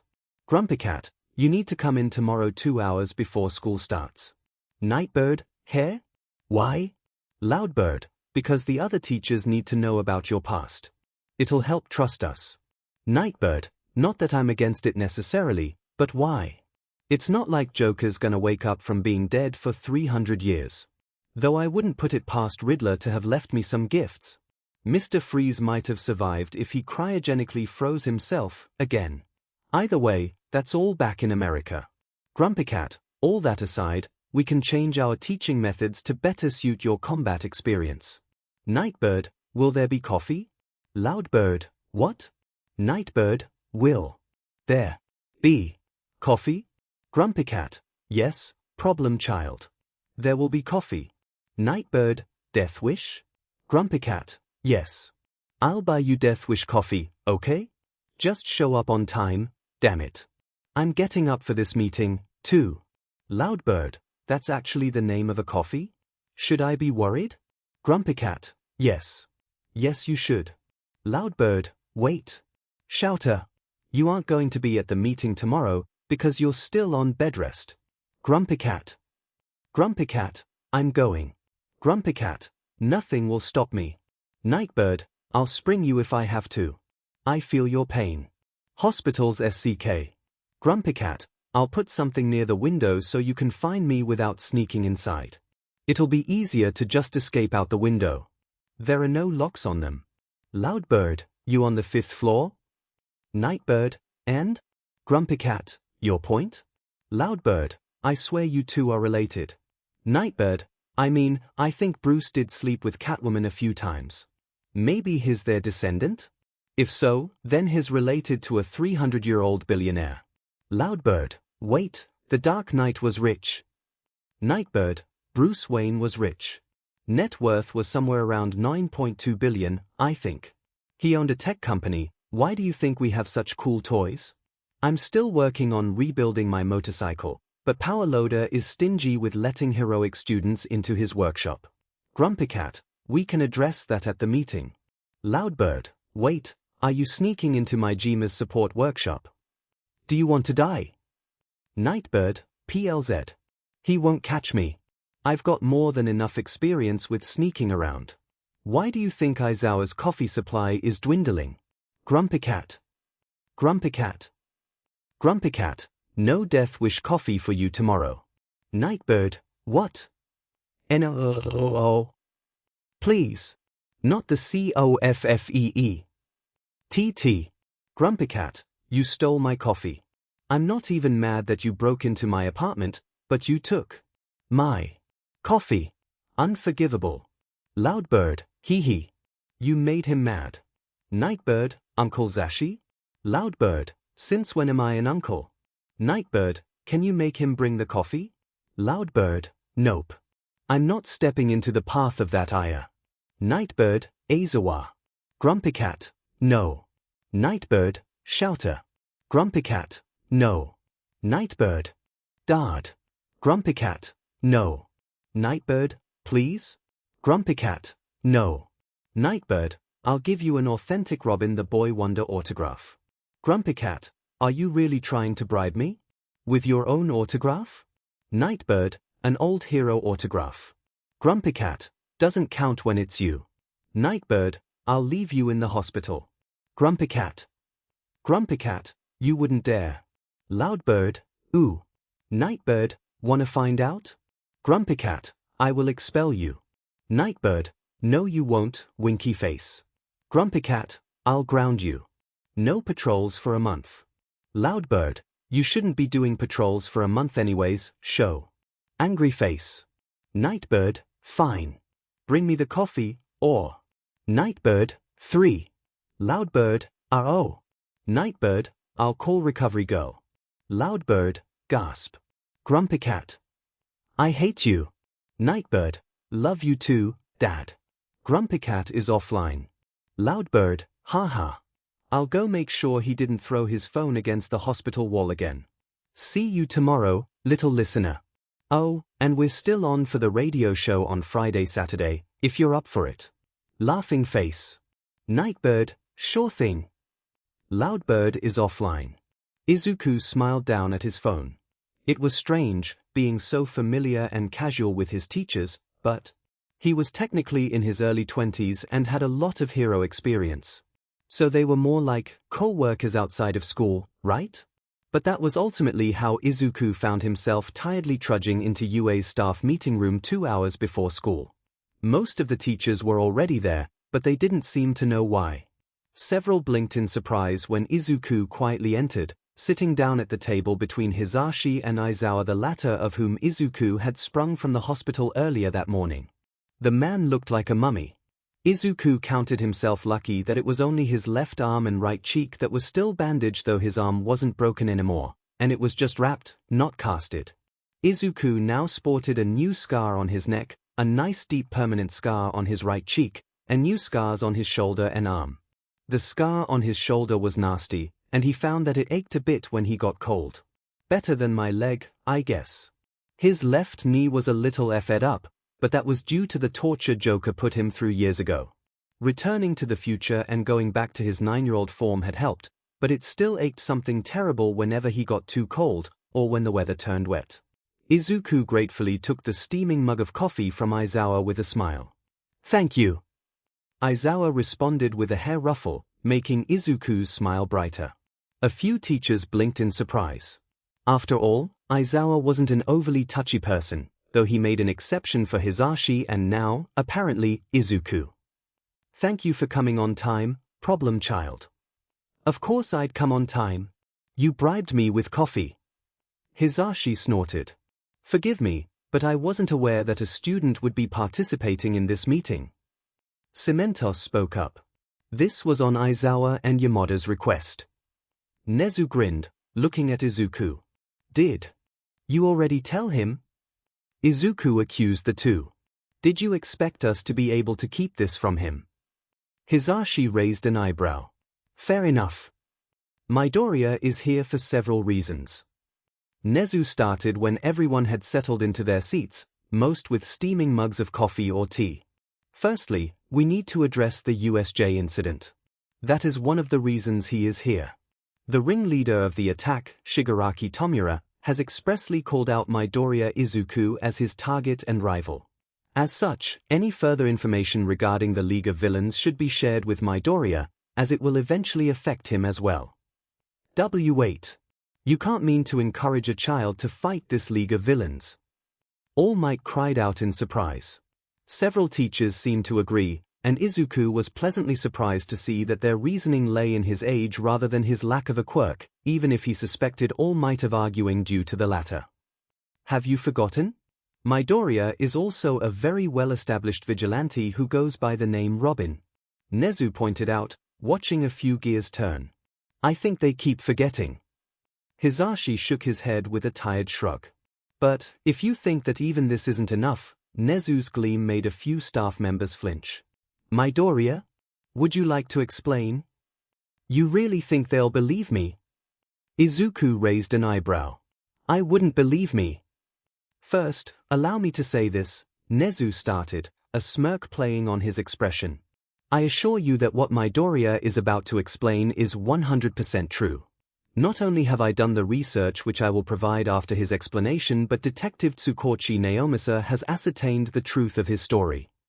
A murmur went around the room as the teachers processed what Nezu was saying. All right, Midoriya. The time is yours. Nezu chuckled as if he'd made a joke, and Izuku leveled him with a deadpanned expression. He shook his head with a sigh. When I was 9, I was caught in a villain attack. What a wonderful way to start off. Aizawa muttered under his breath, dodging the swat from Hisashi. Yeah, hit the injured guy. He hissed quietly, and Izuku fought the twitch of his lips. Yeah, well, it's true. Basically I got hit with an unknown quirk from an unidentified person and it threw me back 300 years into the past. Izuku rolled his eyes, deciding to just throw it out there. I'm sorry, what? Midnight blinked. Did you just say you were sent over 300 years into the past? Hisashi snickered at the dumbfounded expressions of his co-workers. I was sent back 346 years, to be exact. Though it's been 352 years, now, it was 346 at the time. Izuku explained. I was sent back to the year 2013, to America. I was found wandering around confused and lost by a traveling circus, and a couple took me in and adopted me. They were acrobats, and taught me their trade. They renamed me Richard Grayson. His eyes misted over a little as he brought up the old memories. The room was quiet, drinking in the words of the student. It was strange, living in the pre-quirk era. But as a quirkless kid, I was treated normally for the first time since I was 4. Nobody looked down on me for being born with an extra joint, and suddenly I was normal. And things were good. But then, when I was 11, my parents were murdered. I watched them fall to their deaths. He winced, remembering the terrible look of fear on his second mother's face as she felt the bar slip from its hold. Hisashi put a hand on his shoulder, and Izuku blinked, coming back to himself. Sorry. After that, I was taken in by a man named Bruce Wayne, a local billionaire playboy who'd also been orphaned as a kid. He smiled fondly. It didn't take me long before I figured out his secret. He was a vigilante who protected the city. Though I'm not sure vigilante would really apply to him by that point, considering the commissioner would actually call him out to deal with all the criminals in the city. He chuckled under his breath. And I somehow convinced him to let me help him. I chose my name, Robin, after my mother's nickname for me. He looked up at the curious and saddened expressions of the heroes around him. And that's the origin story for Robin the Boy Wonder, second half of the dynamic duo, Batman and Robin. There were a few people who blinked in vague recognition. You'll know Batman by his other name. Aizawa smirked. The Dark Knight, protector of Gotham City. 3 seconds was all it took for all hell to break loose. Wait a second. Snipe gasped. You mean you were right in the middle of the old hero's prime years? Yeah. I knew most of them. I was best friends with Kid Flash, Batgirl. I think she later became known as Oracle Red Arrow. He trailed off at the odd looks. Doesn't that mean that you are an old hero? Midnight pointed out in awe, and several others stared at him like he was a god incarnate for a moment. Izuku shifted uncomfortably in his chair. Hold on. Are we really going to just take this at face value? All Might asked. Ectoplasm seemed skeptical as well. And herein is the proof I was talking about. Nezu pulled out his computer and typed a few things before turning on the projector.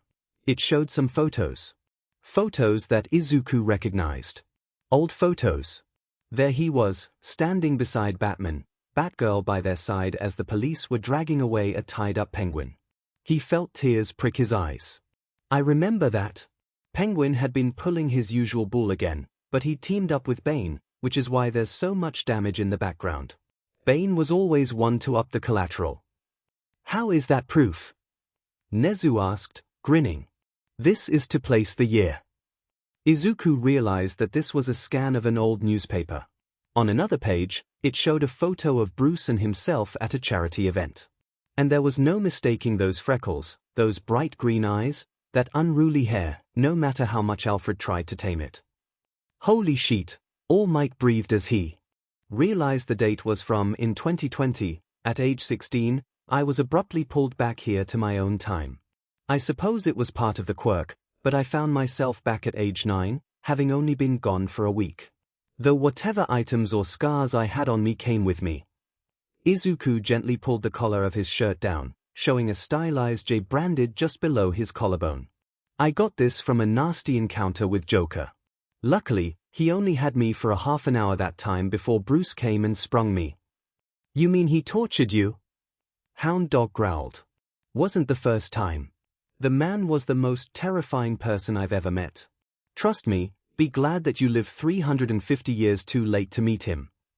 Izuku shuddered. He still gives me nightmares.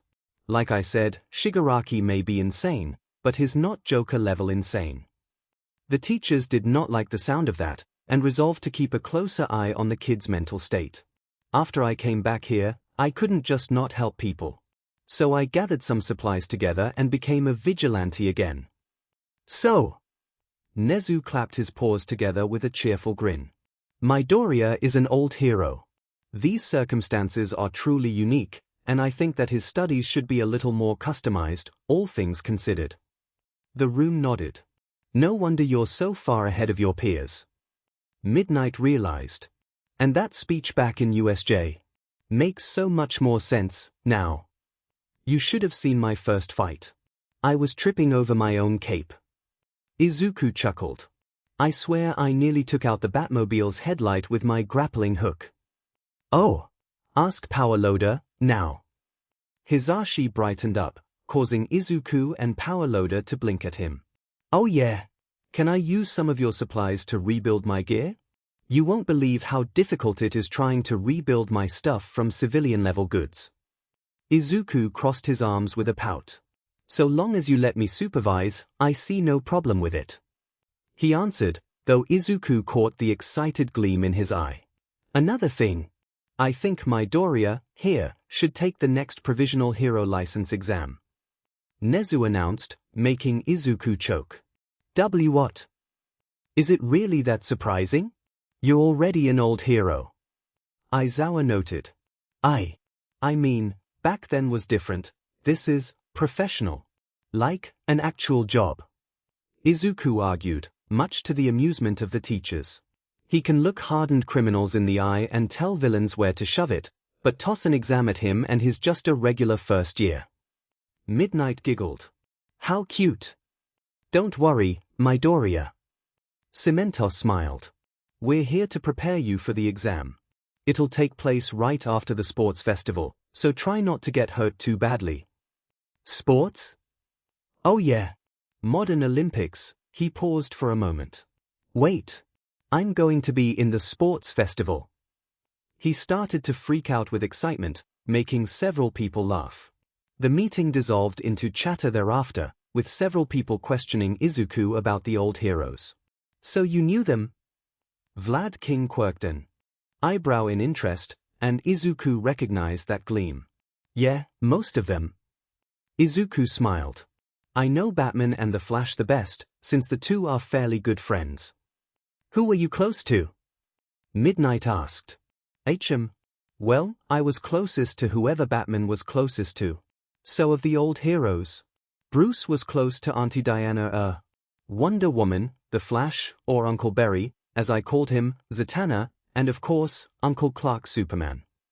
You called Superman Uncle? Snipe asked, obviously trying not to sound shocked. Yeah, he was the only one who knew our identities.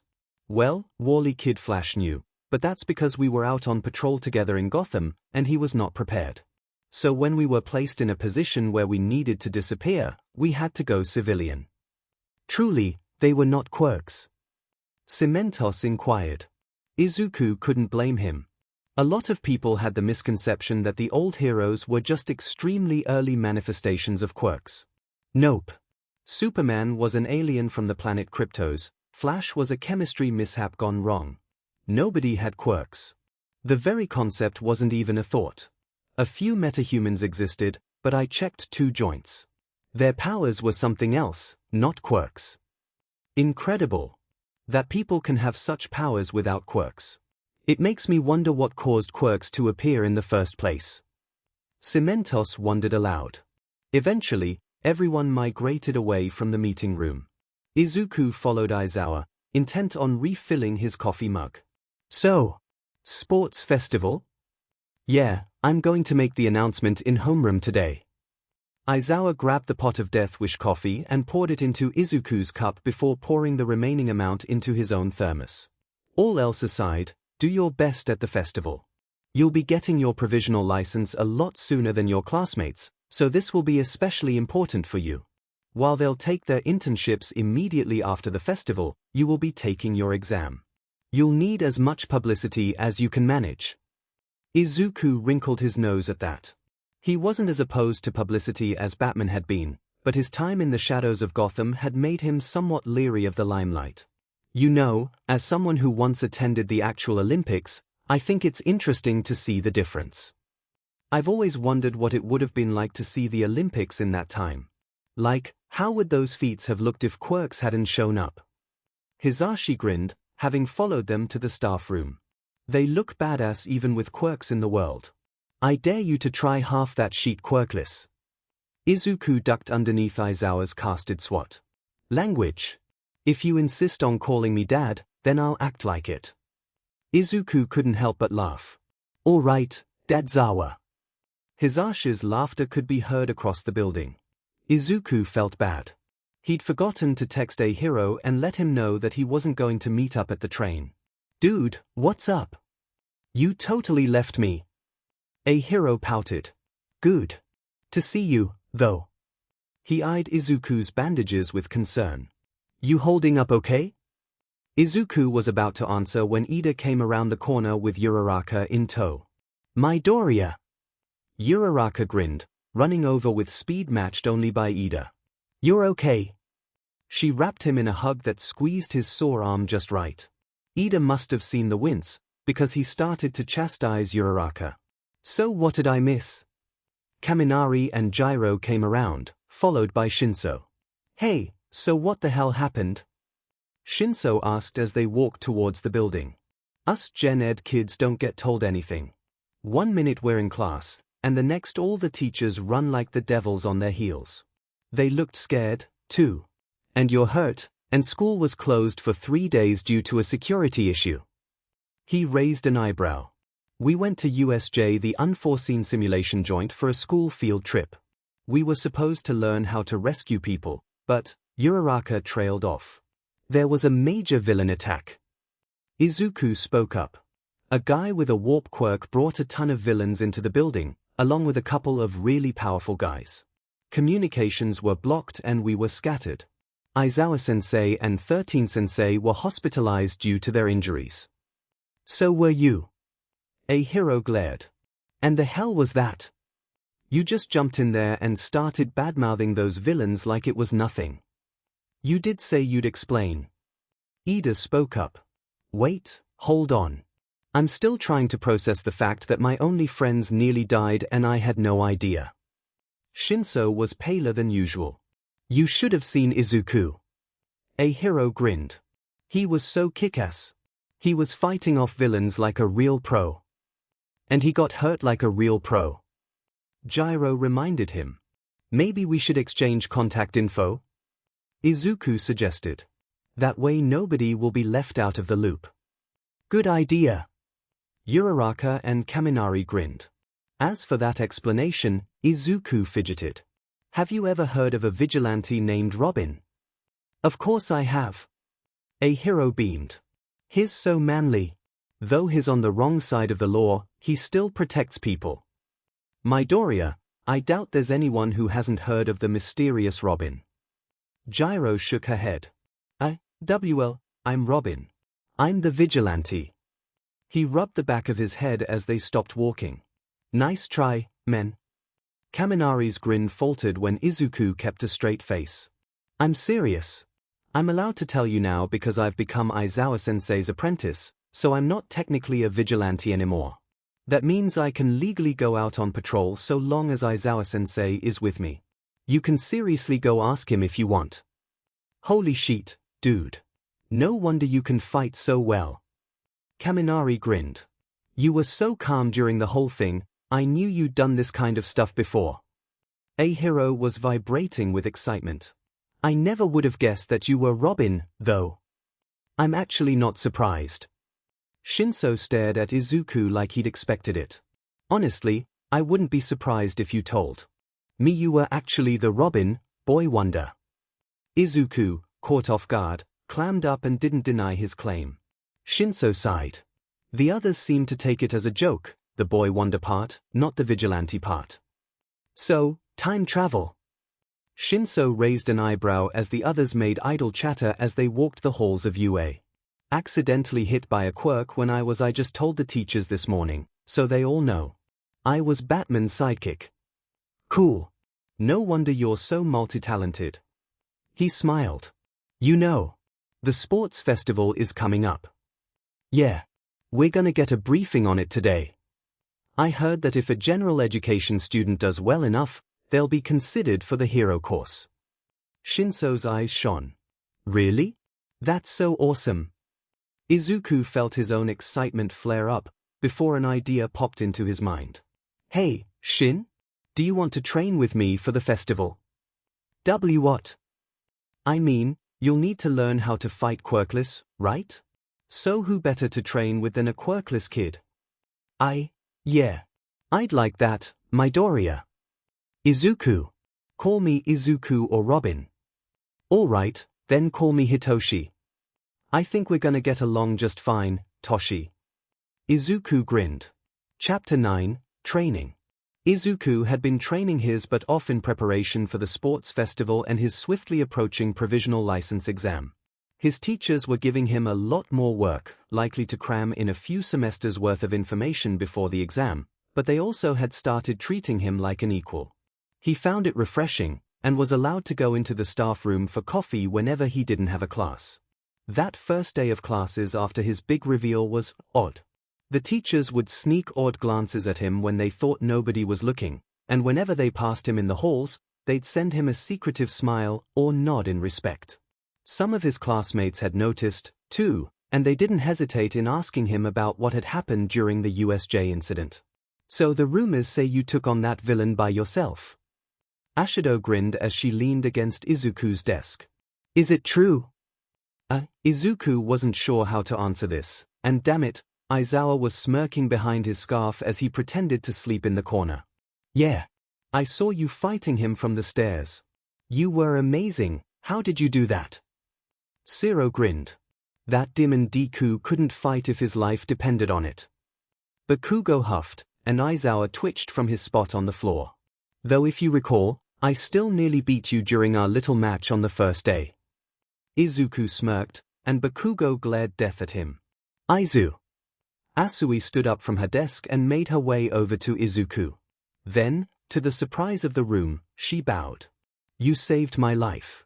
You jumped in front of that villain and took a hit that would have killed me. She looked up at him with a smile. I'll find a way to repay you someday. Really, there's no need. Izuku sent her a gentle smile. You were in trouble. And what kind of person would I be if I let someone I cared about get hurt? Wait. So you really fought that guy alone? Ashido gasped. Should I tell them? Izuku asked a hero with a raised eyebrow. I mean, they won't leave it alone either way, so. Cool. So you know that vigilante Robin? Yeah, I'm him. The room stared at him in disbelief for a moment, before laughing. It brought back some memories of his middle school days that weren't too kind. Luckily, it seemed that Aizawa did care enough to back him up on this. Quiet down. His voice carried throughout the classroom, silencing the students instantly. As if Deku could ever be anything. Bakugo muttered just loud enough for Izuku to hear. And for the record, he's telling the truth. Aizawa continued, sending Bakugo and a few others pointed looks. Midoriya is the vigilante Robin, and my apprentice. So he's legal, now. This is why I asked for his help in fighting the villains during the attack, because he's got the experience needed to not die. If something like that ever happens again, and I'm not around, you listen to him. The classroom was silent for a long moment, and Izuku fidgeted in his chair as his classmates stared at him in awe. Geez, what would they think if they knew I was an old hero? Now, let's get homeroom over with so I can get back to my nap, which you lot so rudely interrupted. Even All Might was treating him with more respect, which was much welcomed. Hero classes were mostly independent study, too, so everyone had time to train for the sports festival. All Might? Izuku asked, walking up to the man during his heroics class. Why's, Midoriya? He seemed a little scared? Intimidated? Was the name Robin really so well respected? He decided to chalk it up to him being an actual old hero more than anything else.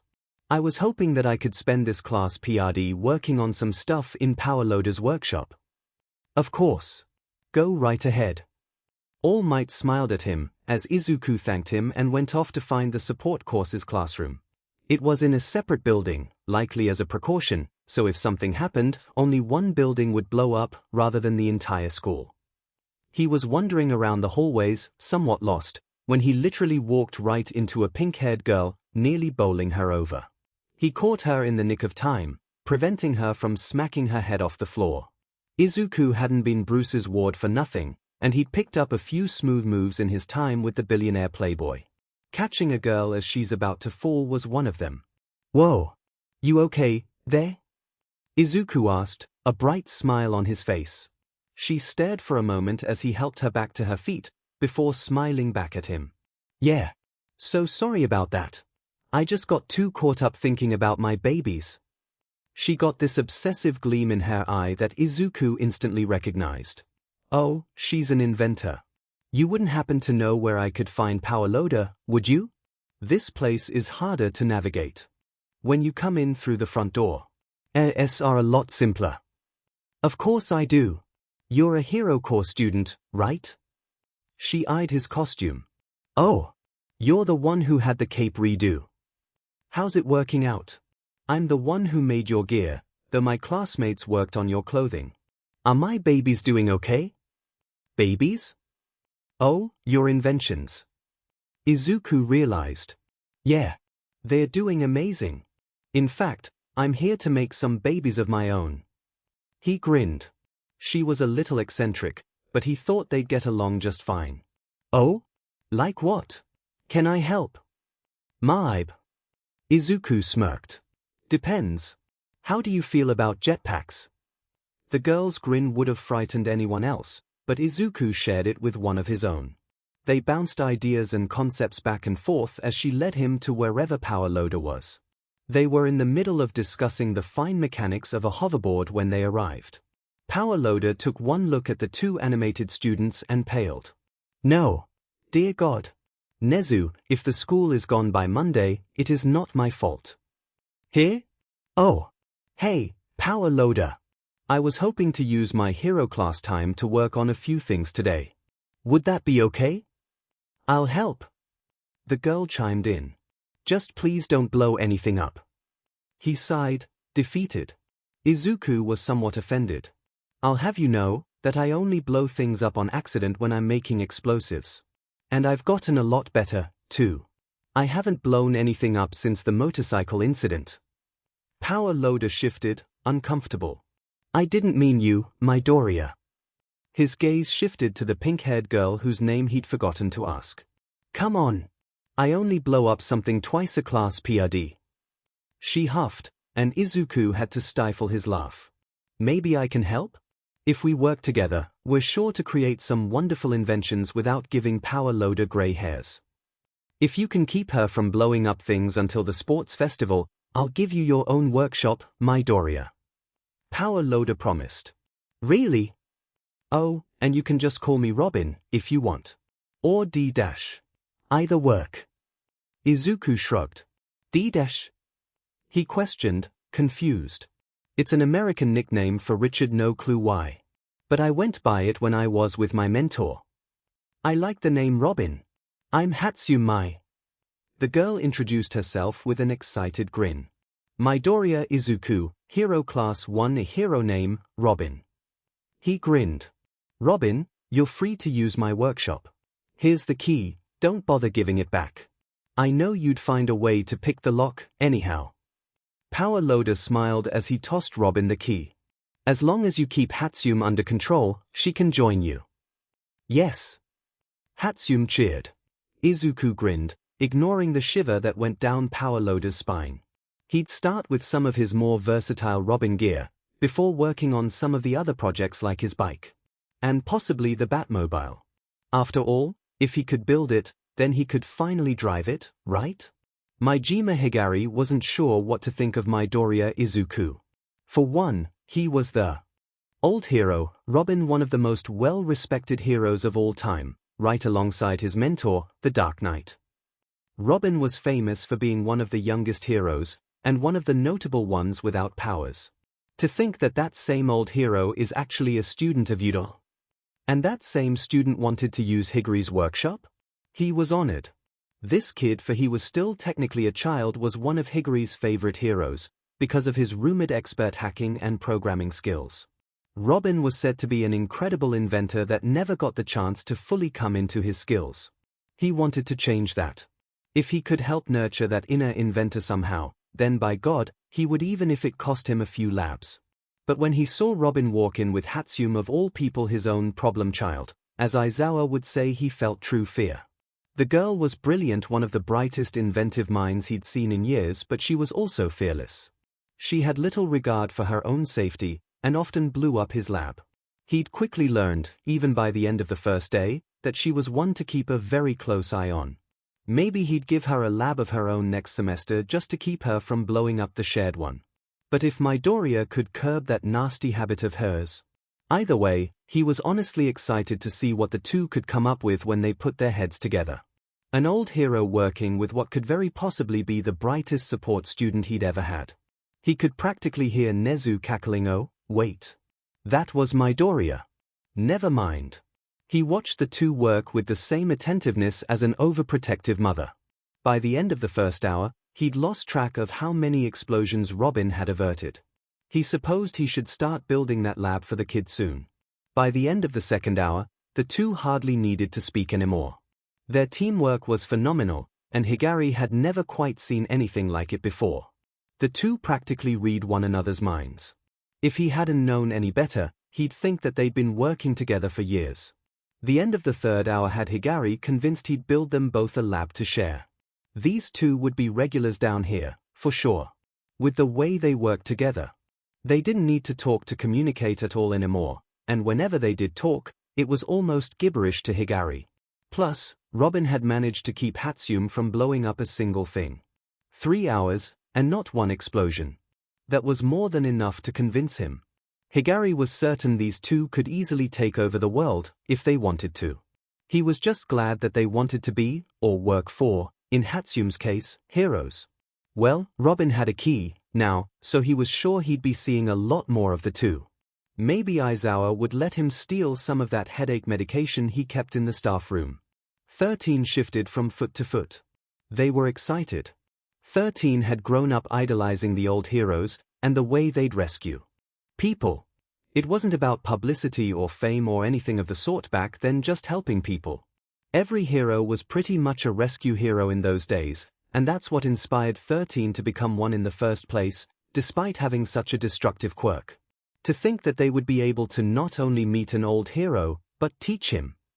If someone had told 13 that at the beginning of the school year, they would have called that person insane. But here they were. All the staff members had agreed to use the 3-hour-long Hero Class PRD to teach Midoriya Izuku privately in preparation for the upcoming provisional license exam. Normally, Hero students wouldn't really start learning the ins and outs of things like rescue work until at least second semester. The USJ trip is more of a way to start familiarizing them with the different types of disasters and how to initially respond, rather than actual hands-on rescuing. But for Midoriya, since he was taking the exam in just a few weeks, he needed as much hands-on rescue training as he could get, along with a crash course of how much the laws regarding rescue work have changed in the last 3.5 centuries. 13 felt like they should be stressed, what with everything they needed to teach the student in such a short PRD of time, but they were more excited than anything. After all, how often did one get to train one of their favorite heroes? Aizawa-senpai insisted on coming along, likely because of the USJ incident not too long ago. While Midoriya had finally been able to remove his bandages, Aizawa would probably still look like a mummy for the sports festival. Midoriya's shoulder could pose an issue, though, but they'd address that when it actually became a problem. 13 and Aizawa both found themselves impressed with just how good the kid was at rescue work already. He knew several different techniques for different kinds of terrain and disasters, and was able to think on his feet every time 13 threw him a curveball. Whenever they ran a scenario, he always remained calm and comforting, exuding confidence that would undoubtedly put a frightened civilian at ease, and maybe even make a few children laugh.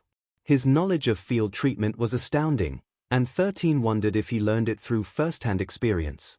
Although the way the kid casually mentioned that it was easier to do stitches on another person than it was on oneself actually made the hero worry. Hero or not, a kid shouldn't have to have ever given himself stitches, especially without anything for the pain. So what kinds of injuries can you treat? Aizawa asked, eyes narrowing a little as he looked at Midoriya Robin, as he insisted they call him in costume. Just the typical stuff, really. I can set most broken bones, relocate stuff, remove foreign objects, pack wounds, stitches, some very basic emergency surgery, wrap wounds, stop bleeding, you know. The basics. He shrugged. I can also whip up antidotes fairly quickly for poisons and toxins, so long as I've got my gear and a sample of whatever they came in contact with. He thought for a moment. I should rebuild my portable toxin lab so I can do that in the field. Never know when you're gonna run into a villain with a toxic or poisonous quirk. How is that basic?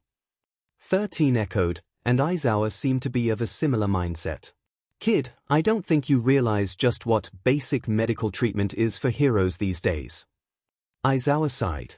Wrapping wounds, making splints, don't let people with concussions fall asleep, stem bleeding, don't take the object out of someone who's been impaled, and how to use things like liquid glue and butterfly closures.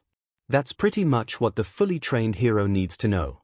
Everything else is what a doctor or a medical hero would take care of. That's it. Robin blinked in disbelief. I guess it makes sense, though. You can actually go to hospitals here. Back in my time, you usually couldn't go to a hospital as a hero. We weren't exactly legal, especially those like myself and Batman, who had to protect our identities. That meant that we needed to treat our injuries ourselves no matter how bad they were. And I couldn't always count on being able to get back to the Batcave for treatment. Plus, we couldn't always rely on medical personnel being able to reach the injured civilians first. 13 noticed this early on. Robin had the tendency to refer to his time in the pre-quirk era as his time, as if that was where he actually belonged, rather than here. Not that 13 could blame him, what with the bullying that the child had undoubtedly suffered through. Society wasn't nice to quirkless people, so 13 imagined that the pre-quirk era was something like a dream world to him, a place where he could finally be normal. I expect that if you get hurt at any point, you will come to a teacher or recovery girl. Aizawa crossed his arms. Hi, Aizawa-sensei. Robin sighed. Good. 13 nodded. Now in the case of a massive villain attack. And the lesson continued. Yes, Midoriya Izuku was an exceptional student, but 13 couldn't help but think that he needed some kind of rescuing himself. They'd be there for him, though. All the teachers would be. Because whether the others admitted it or not, This child was growing on all of them. He was becoming more than a student, he was becoming their friend. A part of their family. And they would do anything to protect him. Kan Sekijiro hadn't known what to expect when he first met Midoriya Izuku. The little detail of him being an old hero while exciting wasn't really that big of a deal. He didn't know why everyone was tripping over themselves. Yeah, it was cool and all, but in the end it just meant that their student had more experience than they thought. That he was an equal. It really wasn't fair that they moved this mantle of practical god-level worship on a kid. At least Aizawa had the right idea. He'd be lying if he said he wasn't fascinated by the stories the kid held, though. He, Snipe and Ectoplasm were training the kid in combat. Aizawa tagged along because he was really good in hand-to-hand. He'd known that the kid was good.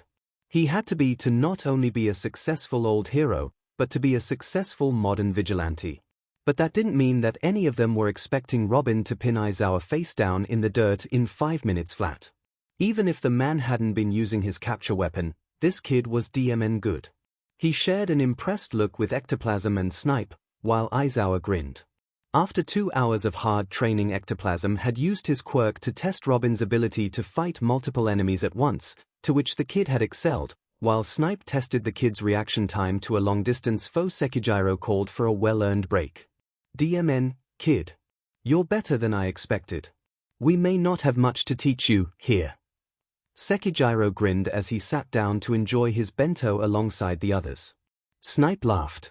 I'd like to see how well you can shoot, too. I've never actually shot a gun before.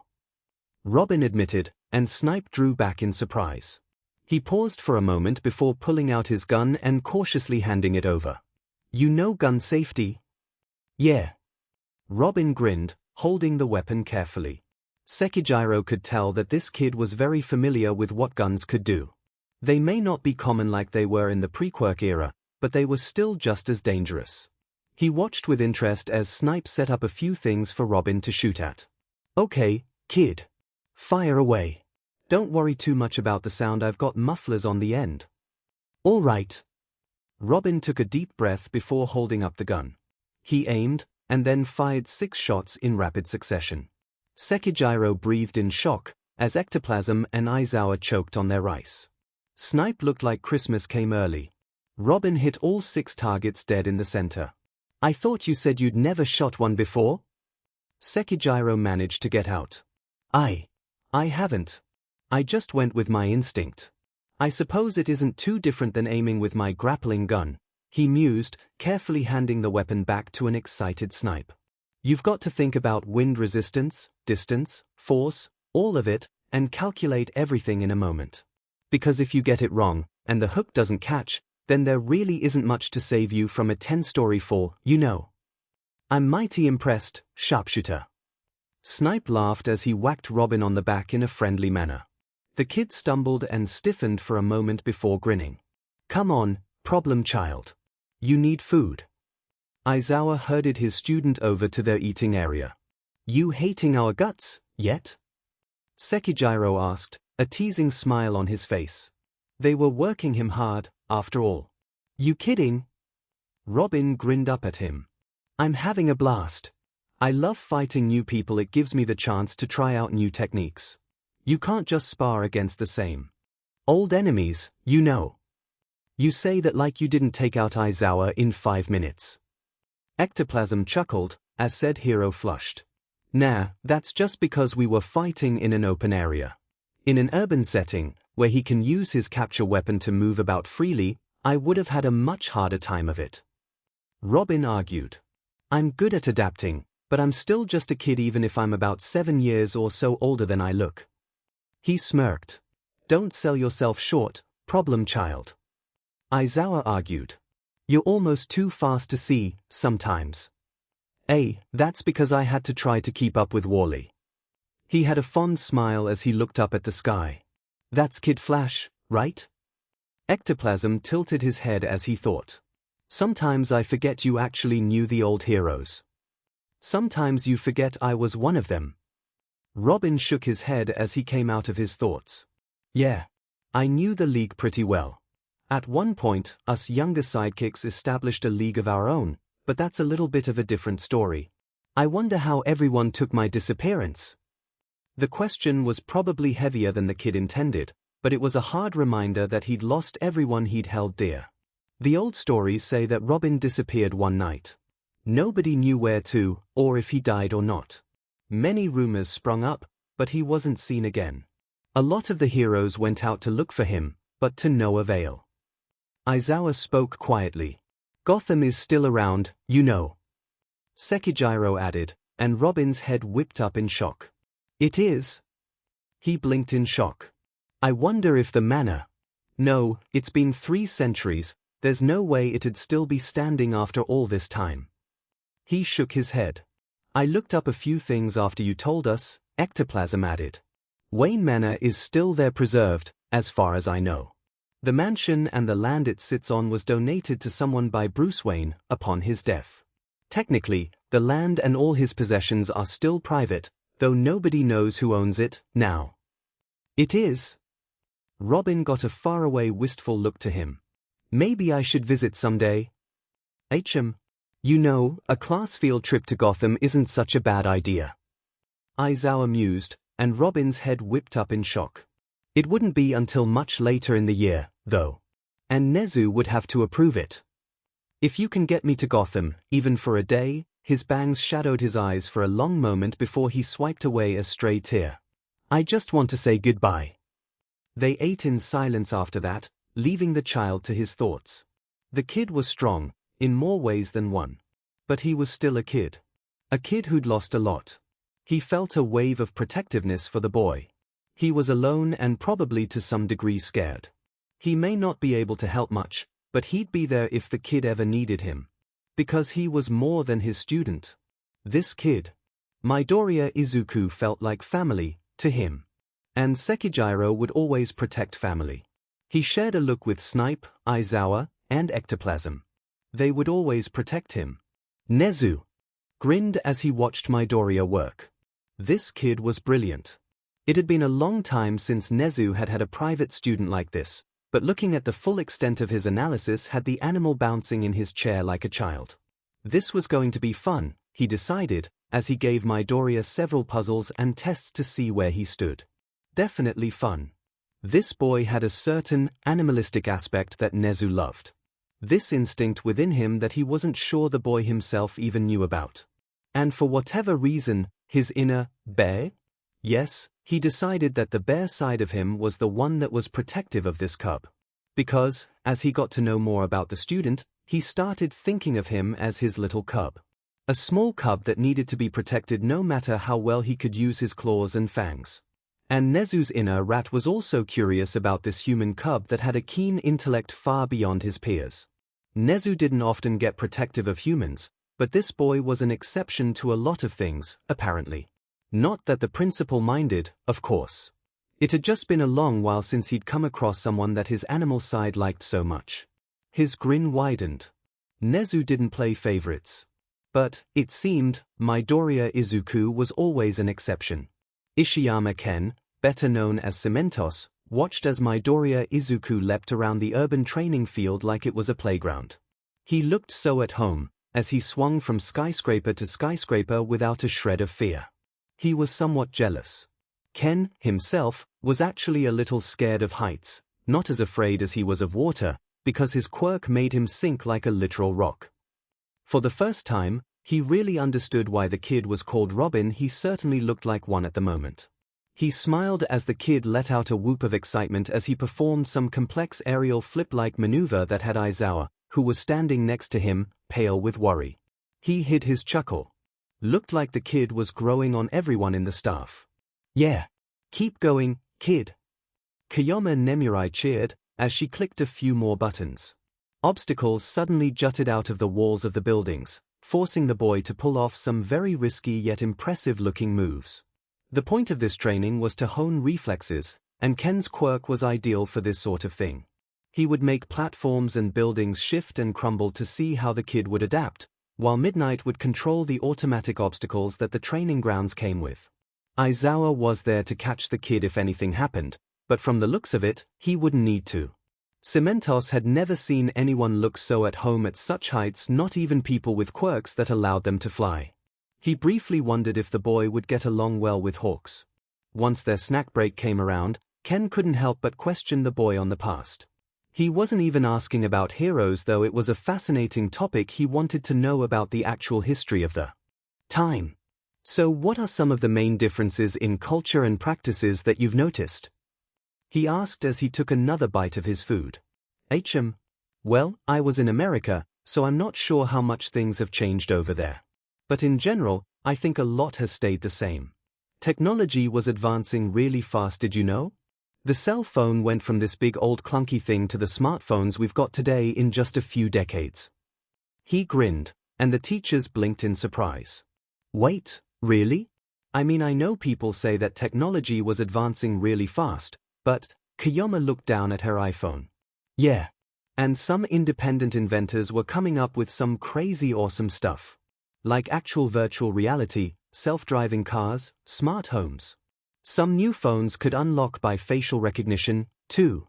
It was kind of scary, really. Honestly, quirks have pushed humankind backwards. Aizawa sighed as he, too, ate his meal.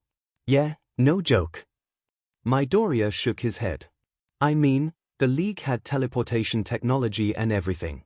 They could teleport to their home base, which was actually in space, floating around Earth's orbit, just so you know. I've been there a few times. You went to space? Ken blinked in shock. Mankind hadn't been to space since quirks came about. Everyone had been more interested in genetics than exploring the universe. Yep. I even know a few aliens. Like Martian Manhunter. He's pretty cool.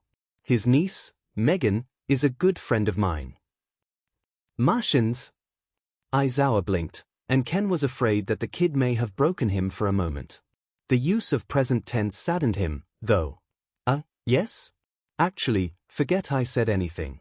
I don't know how much you can really handle right now. Midoriya quickly changed topics, saving the undercaffeinated teacher from a new migraine. So, you wanted to know about some history stuff, right? It was one of my worst subjects, but I'll answer what I can. Not a lot of information on the wars of that time remain. You managed to write a detailed report of World War II. Were those wars taught to you in school? He was curious. These days, kids were taught about the Quirk Wars and how that affected the world as they now knew it. The World Wars were talked about briefly, but only historians really researched them enough to know much anymore. Yeah. We were taught pretty in-depth about them. Midoriya nodded. Pictures, videos, interviews. Bruce even took me to one of the camps, once, so I could see. A somewhat haunted look entered his eyes as a shiver ran down the boy's spine. I could still feel the echoes of the lives lost, there. What happened was terrible. A lot of the evil that was done has been erased from history. It was more than just killing. There was so much torture that went on, dehumanization, experimentation. I may not have seen it firsthand, but even the echoes were enough to give me nightmares. It reminded me why I need to protect as many people as I can. How simple words can change the course of an entire future. If you're comfortable with it, could you possibly write down some of what history has forgotten? Ken spoke back up. He was horrified, but curious. All they really knew about World War II, nowadays, was who participated, and that it was bad. The specifics on what happened to the people who had been carted off to the camps were lost to time, unfortunately. Yeah. There are a bunch of things that I can remember that I can't find documentation on anymore. Unfortunately, it'll be mostly from America's side of things, but it's better than nothing, right? Midoriya grinned, and Ken found himself smiling back. This kid was so happy it was nice. He greatly enjoyed his company. He couldn't stop the happy grin on his face as Midoriya went off on an excited tangent about history that had the three captivated even if he knew Aizawa hated the subject. Izuku was a very busy boy. While his classmates spent their free study hero class sparring with each other and practicing their quirks, or just lazing off in the case of some, Izuku was hard at work, training with the teachers. He was allowed to call most of them by their civilian names in private, though a few remained stubbornly silent on theirs. Not that Izuku minded, though. Everyone was entitled to their privacy, and Robin of all people knew how important a civilian name could be. Today, Izuku was eating his bento with the staff again. His classmates were still in hero class, but Izuku had finished up his Friday training with Nezu early, so he decided to drop in and spend some time with his new friends, even if they were a lot older than him. "Heya, sharpshooter. How's your day been?" Snipe asked with a casual smile, not that Izuku could see it, but he could tell. "Same as ever." He smiled back. "Just thought I'd drop in for a late lunch. Do you mind?" "Nah, not at all. Make yourself comfortable." Snipe went back to grading papers, as Izuku settled himself down. "How's the little listener doing today?"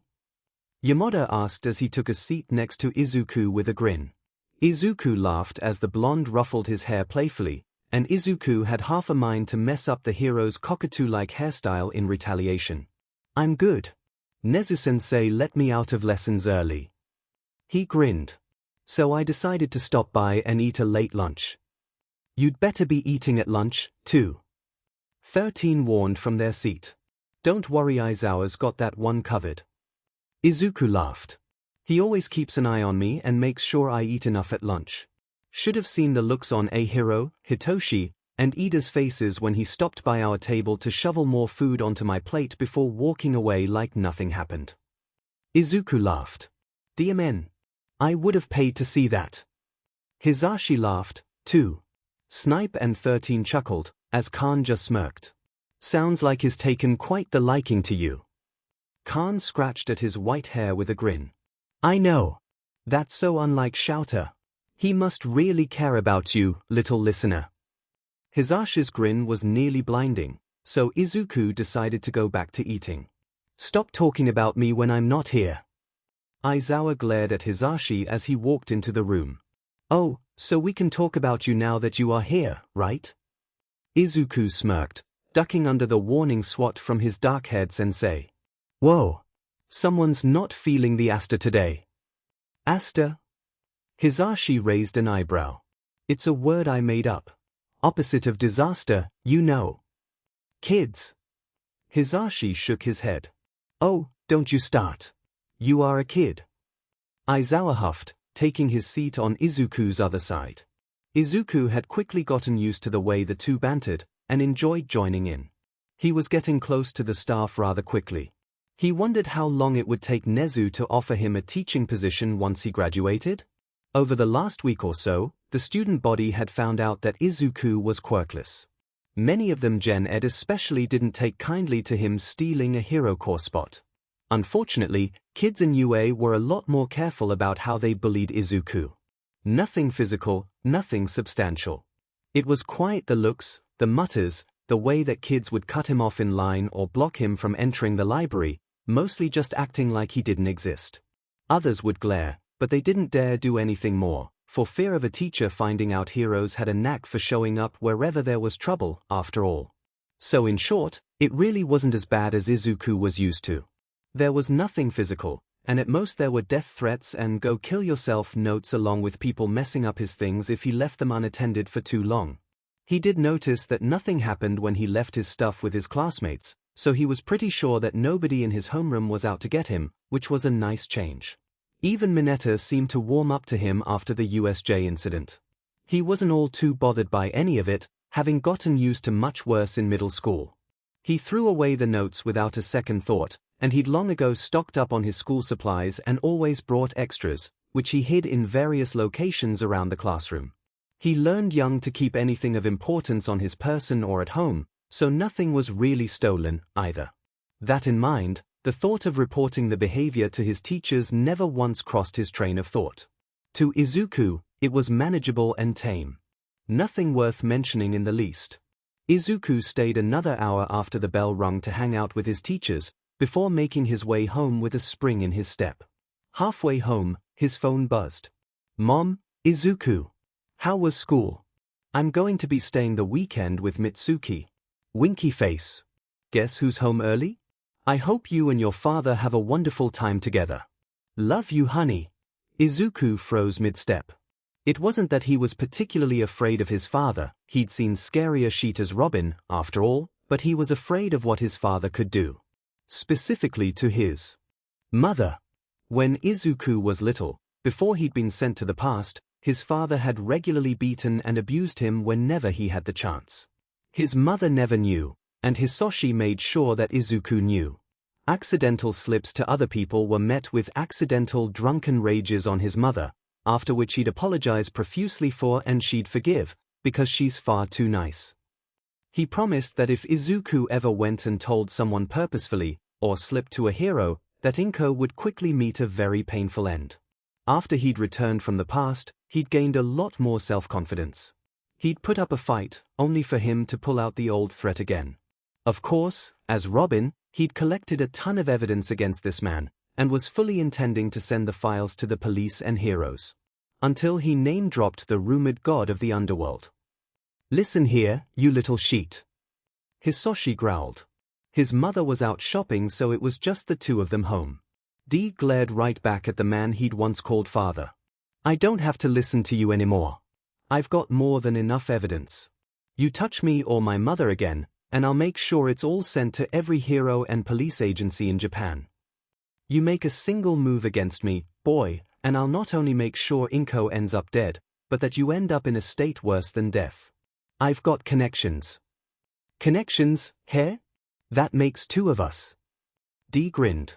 His little 10-year-old body was incredibly short, and he couldn't fight as well as he was used to, because he was still getting used to shorter limbs, but he'd be DM'd if he let himself be manipulated like this.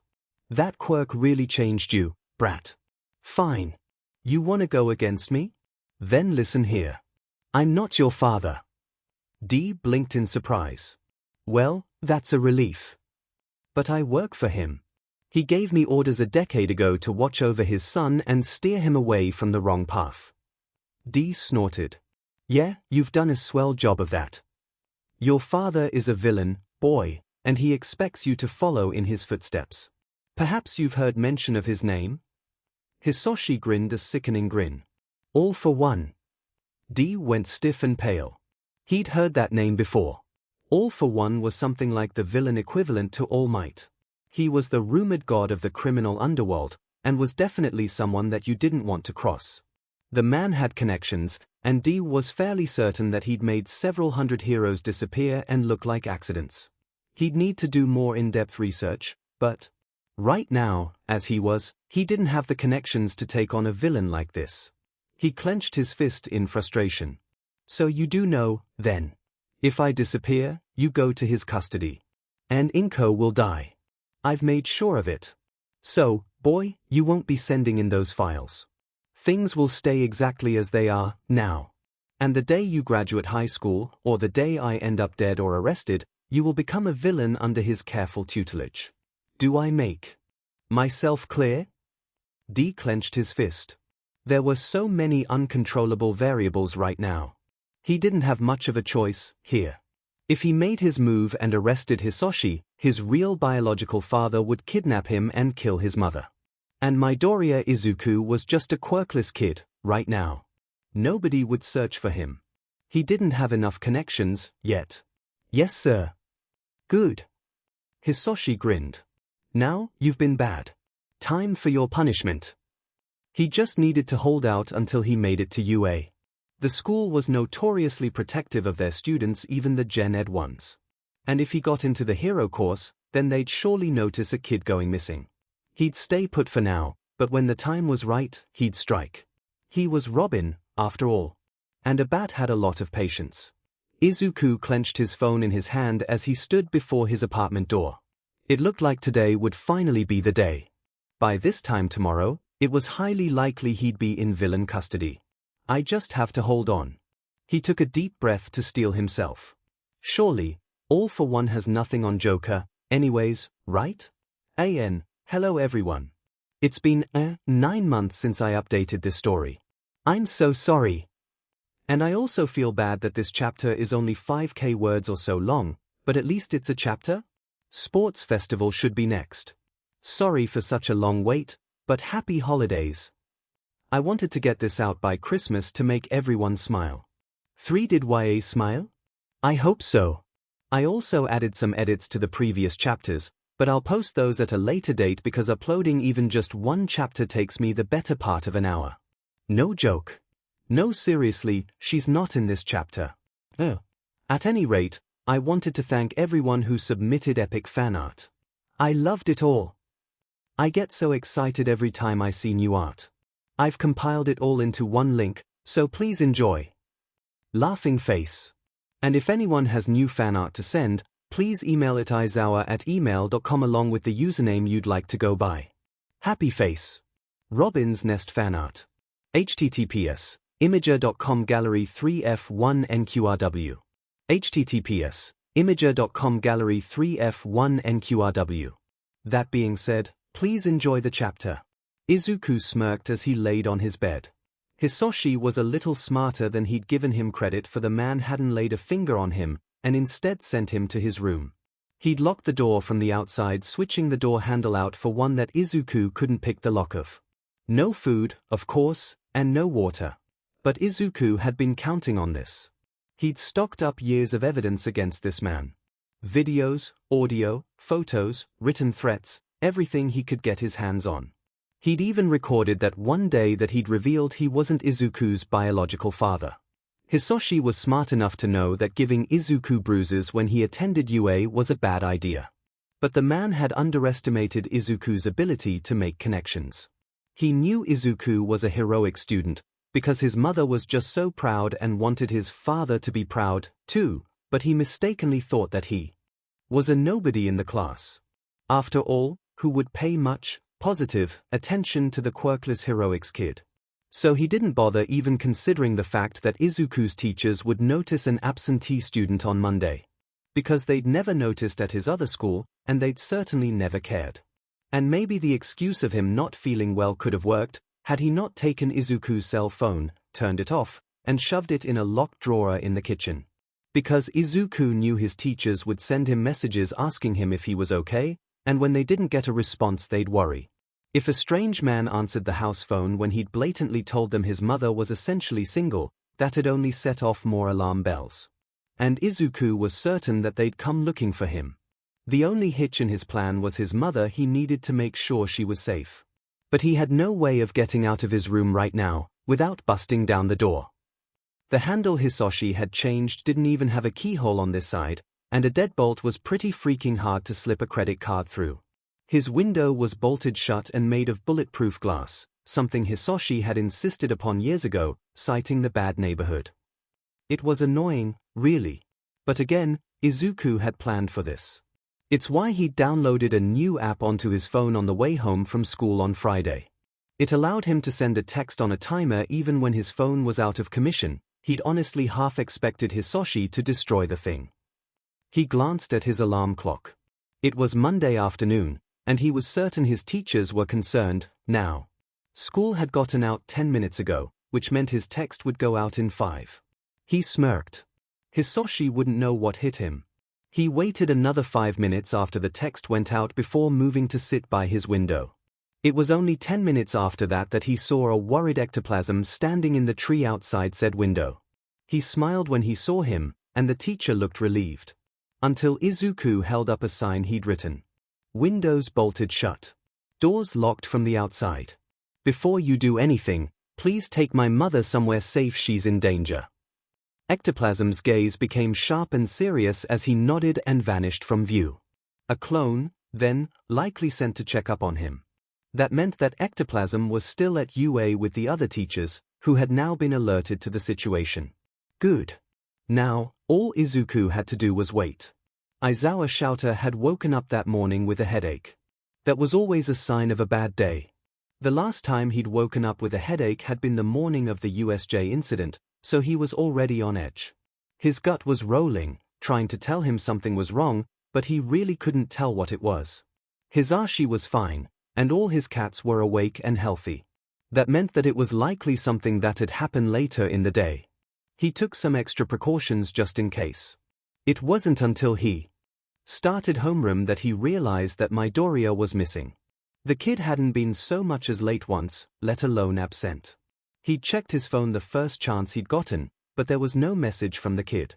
Nothing unusual on the news, either. So if he'd gotten into trouble, it was the quiet kind, which was typically the more dangerous kind. At lunch, he'd asked the other staff members if they knew anything, but Nezu had worriedly confirmed that Midoriya hadn't set foot on campus since Friday. UA had homeschool Saturdays, which most students took as a 2-day weekend.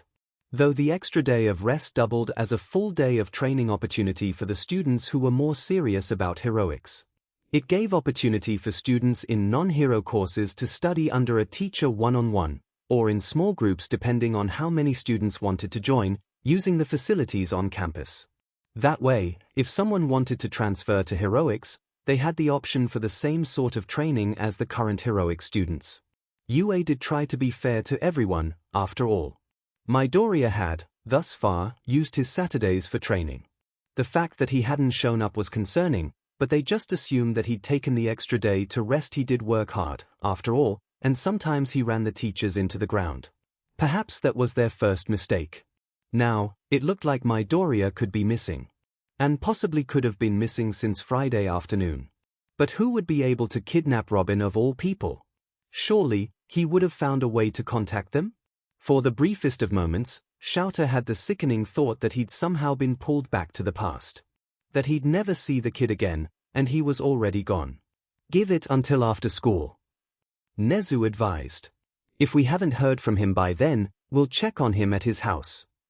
Shouter didn't like that course of action, but he nodded along anyways. His gut may have been rolling, but it was still in the something's going to happen sort of way, not the someone you care about is in imminent danger kind of thing. The end of the school day couldn't come fast enough. All the staff members were twitchy and nervous, even All Might, who Shouter thought hated the kid. Any news? Nezu asked, tail flicking in concern. No, none of us have heard anything. Ectoplasm sighed. Just then, a notification pinged on the staff group chat, to which they'd added Midoriya. Robin, hi. This is a timed message. If you're reading this, then my phone is temporarily out of commission. Sorry. If you're gonna check up on me, then please come to my window, not the door. If you don't see me, then I'm probably in trouble. If that's the case, I swallowed a tracking device that Nezu-sensei can trace. They all stared at the message. A timed message, here? Shouter sighed. So he knew something was up. His gaze flickered to Ectoplasm, who nodded. My clone is already en route to the apartment we've got on file. So now. What? We wait. Hisashi scowled. We need to know what we're getting ourselves into. All Might said. For all we know, rushing to the apartment would cause more harm than good. Ectoplasm jolted suddenly, as he tended to do when a clone dispelled and he was suddenly and unexpectedly bombarded with memories. Well, shit just got more complicated. He sighed.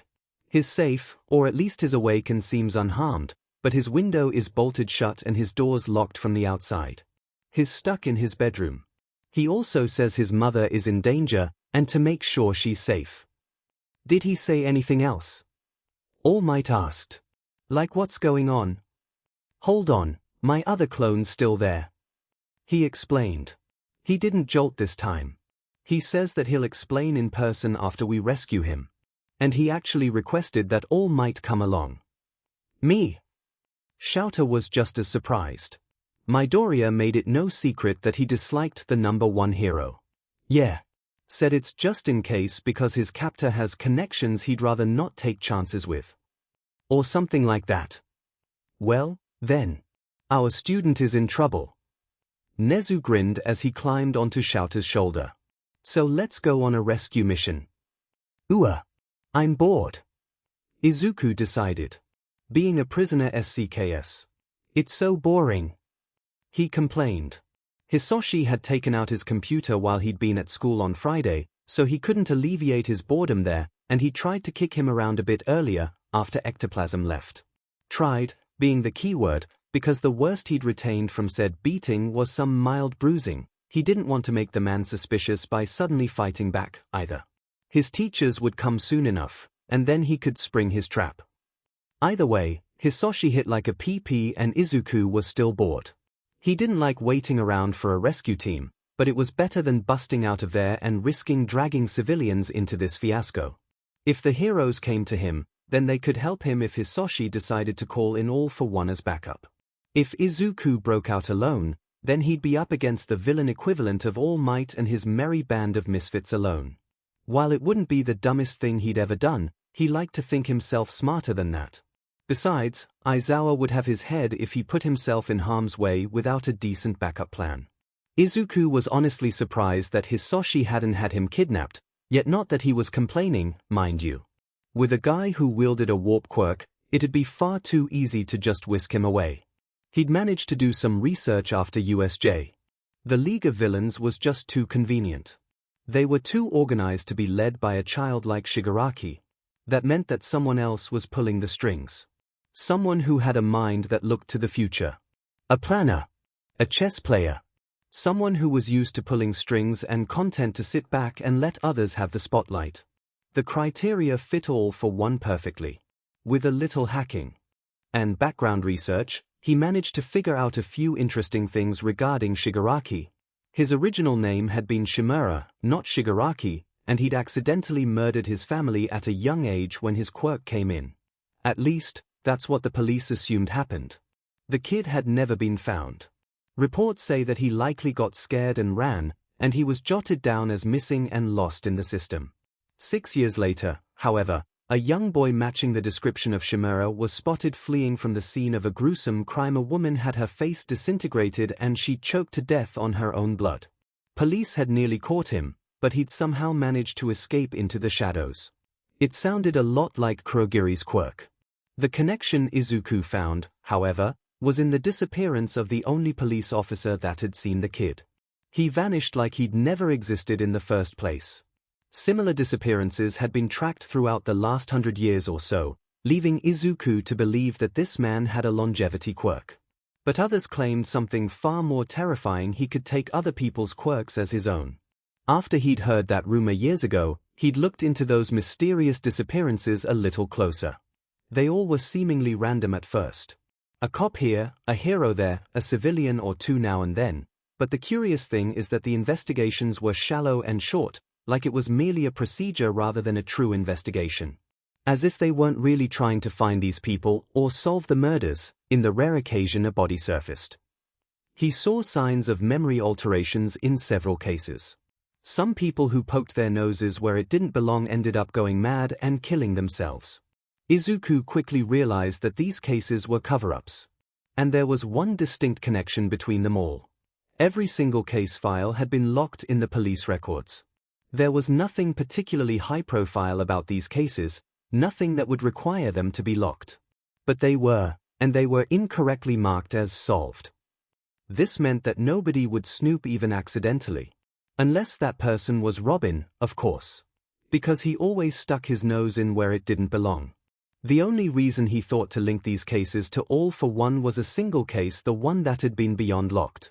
In fact, someone had tried to erase all traces of it in the system and nearly succeeded. A cop had gone missing only to turn up again 6 days later. His escape was obviously an accident, as he was found dead in his home a week after his hospital release, supposedly from a suicide. The kicker? When he'd shown back up, his quirk airwalk was gone. Izuku knew only one man who could make someone's quirk disappear so wholly. It really wasn't that hard to figure out, especially when the man had seemed perfectly sane just days before his suicide. Not to mention the locked, nearly erased file.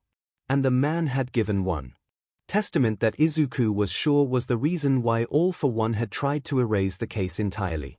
He had white hair and evil eyes. I've never met a man so wholly powerful or evil in all my life. He stole my quirk. That was all he'd said before clamming up. Not that he blamed him. Izuku imagined that he'd be traumatized, too, if he'd been born with a quirk that was suddenly taken away. There was a light rapping on his window, and he looked over to find Majima and 13 there.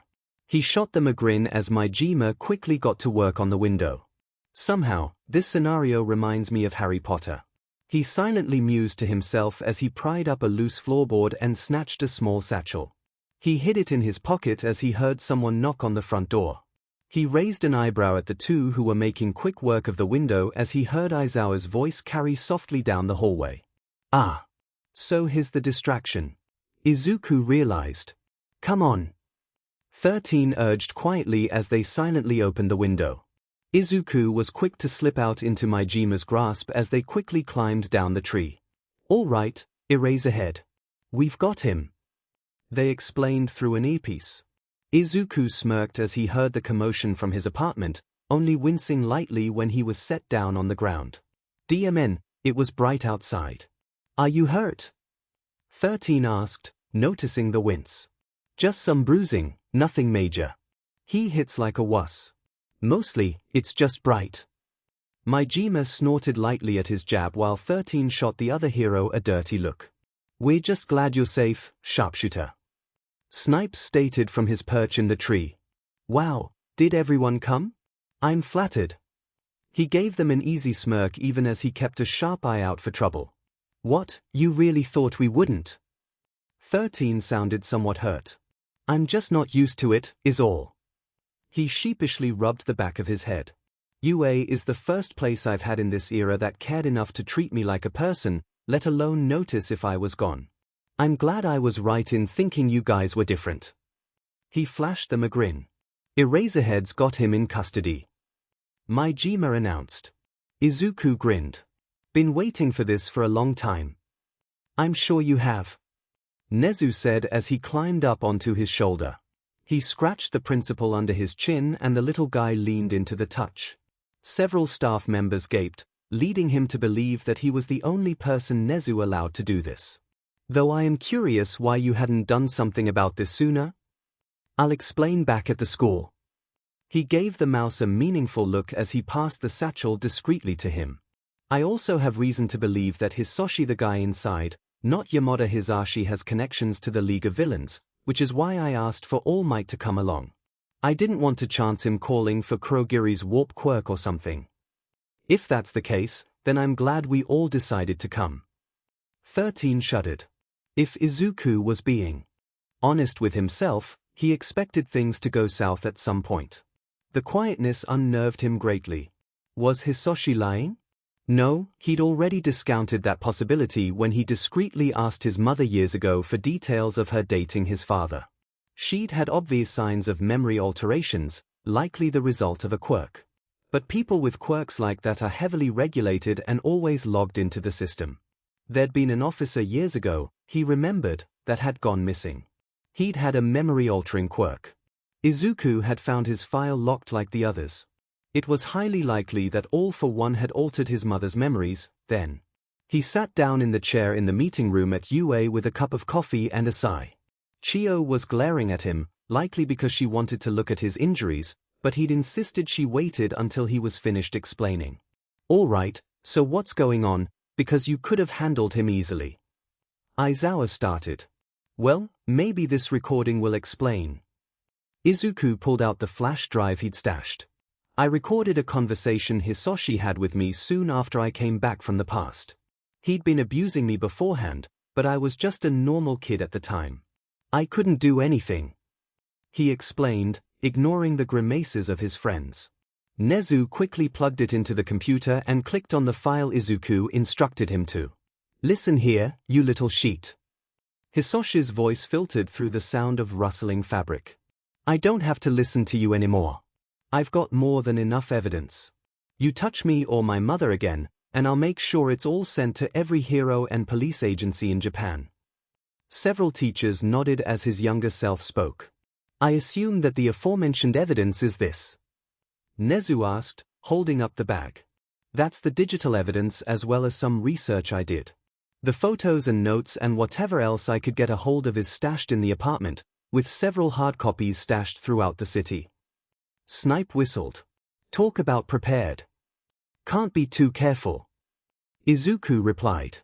"You make a single move against me, boy, and I'll not only make sure Inko ends up dead, but that you end up in a state worse than death.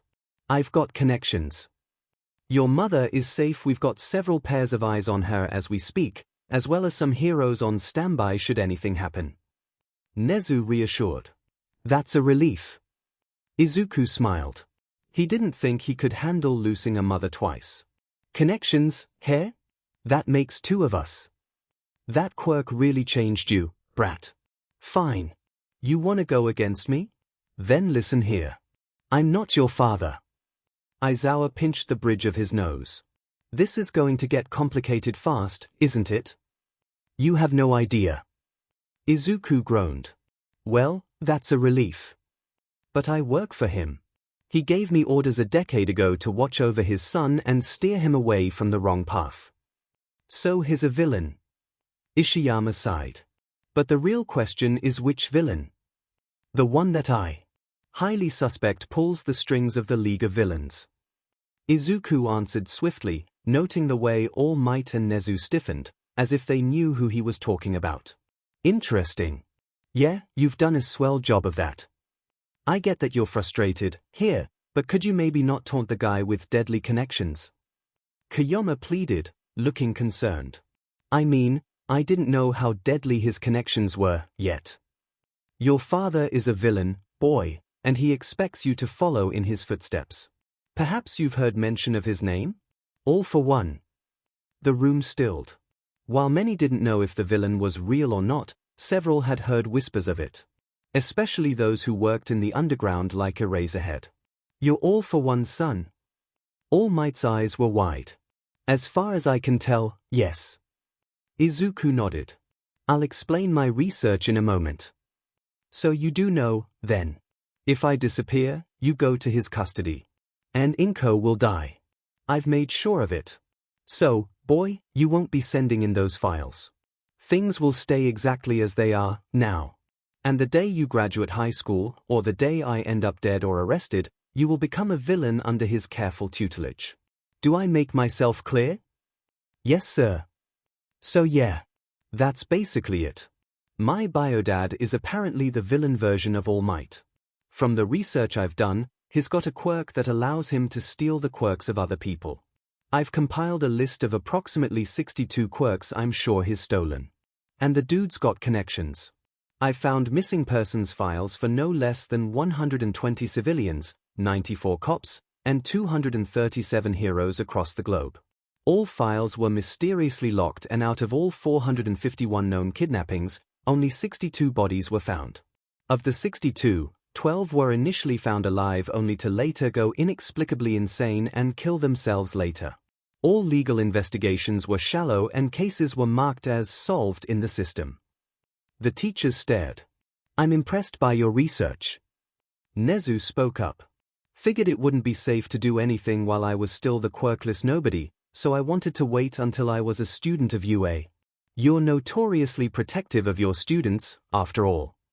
He grinned at the mouse who grinned back. Indeed. I feel that I should explain, then. All Might sighed, shrinking down to his weakened form. Young Midoriya. You remember how I showed you my injury? Yeah. You said you got it in a villain fight 6 years ago, now, right? That's correct. The man lifted his shirt to show the scar again. It was a nasty one, but he'd seen worse before. I got this injury fighting All for One. He's what you might call my nemesis. So you're telling me that the man who nearly killed you is now after Robin? Aizawa glared at the hero. And you never thought to tell anyone that someone like that was alive? That he could target you at any time? I thought he was dead. I dealt him a heavy blow, and assumed that he'd died. I would never have taken this teaching position. Had I known he was still alive.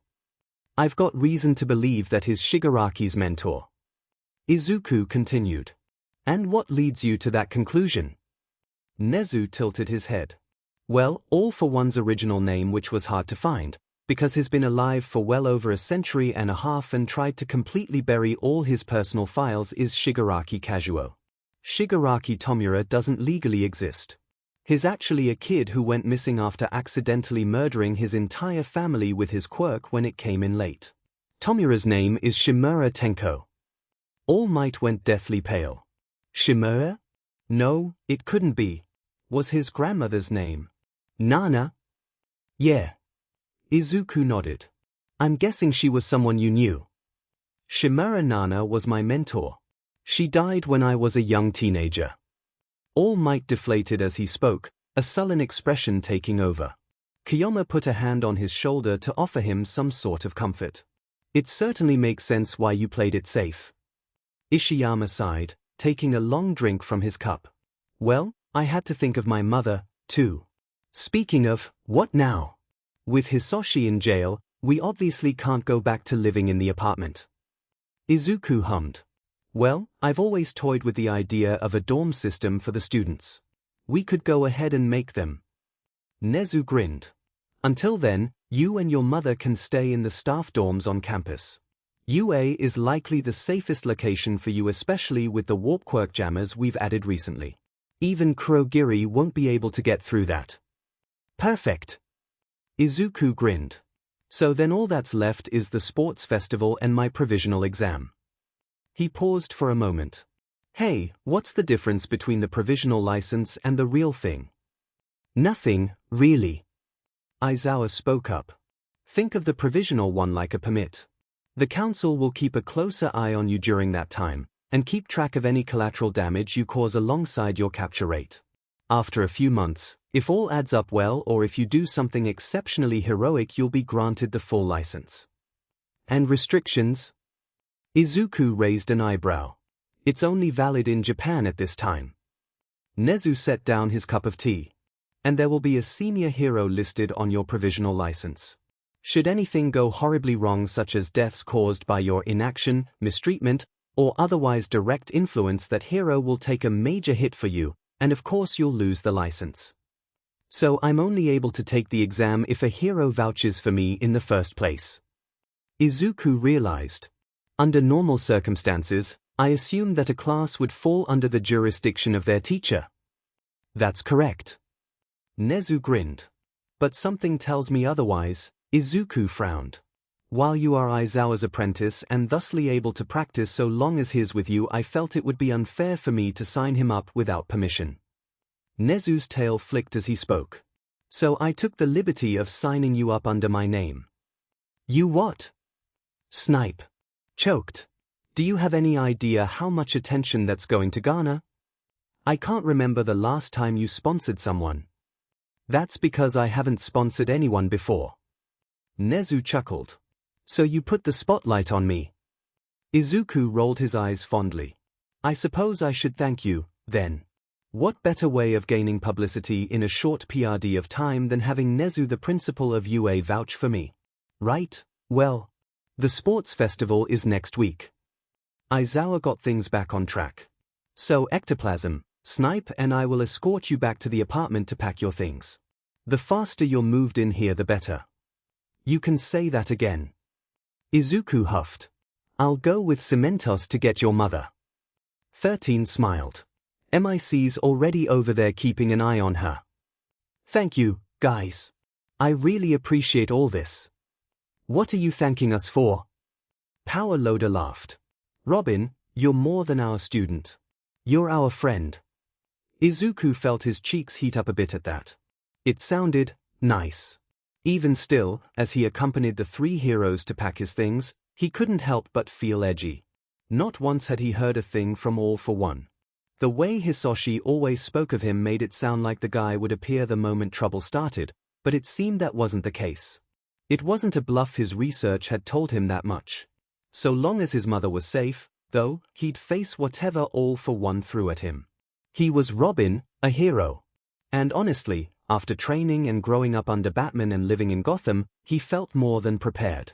Not to say he was expecting an easy fight, but at least he knew what to expect in a fight. For now, it seemed All for One either hadn't heard, unlikely, or was taking a quiet approach to this. Izuku would take things one step at a time. The sports festival would come first, and Robin would be prepared.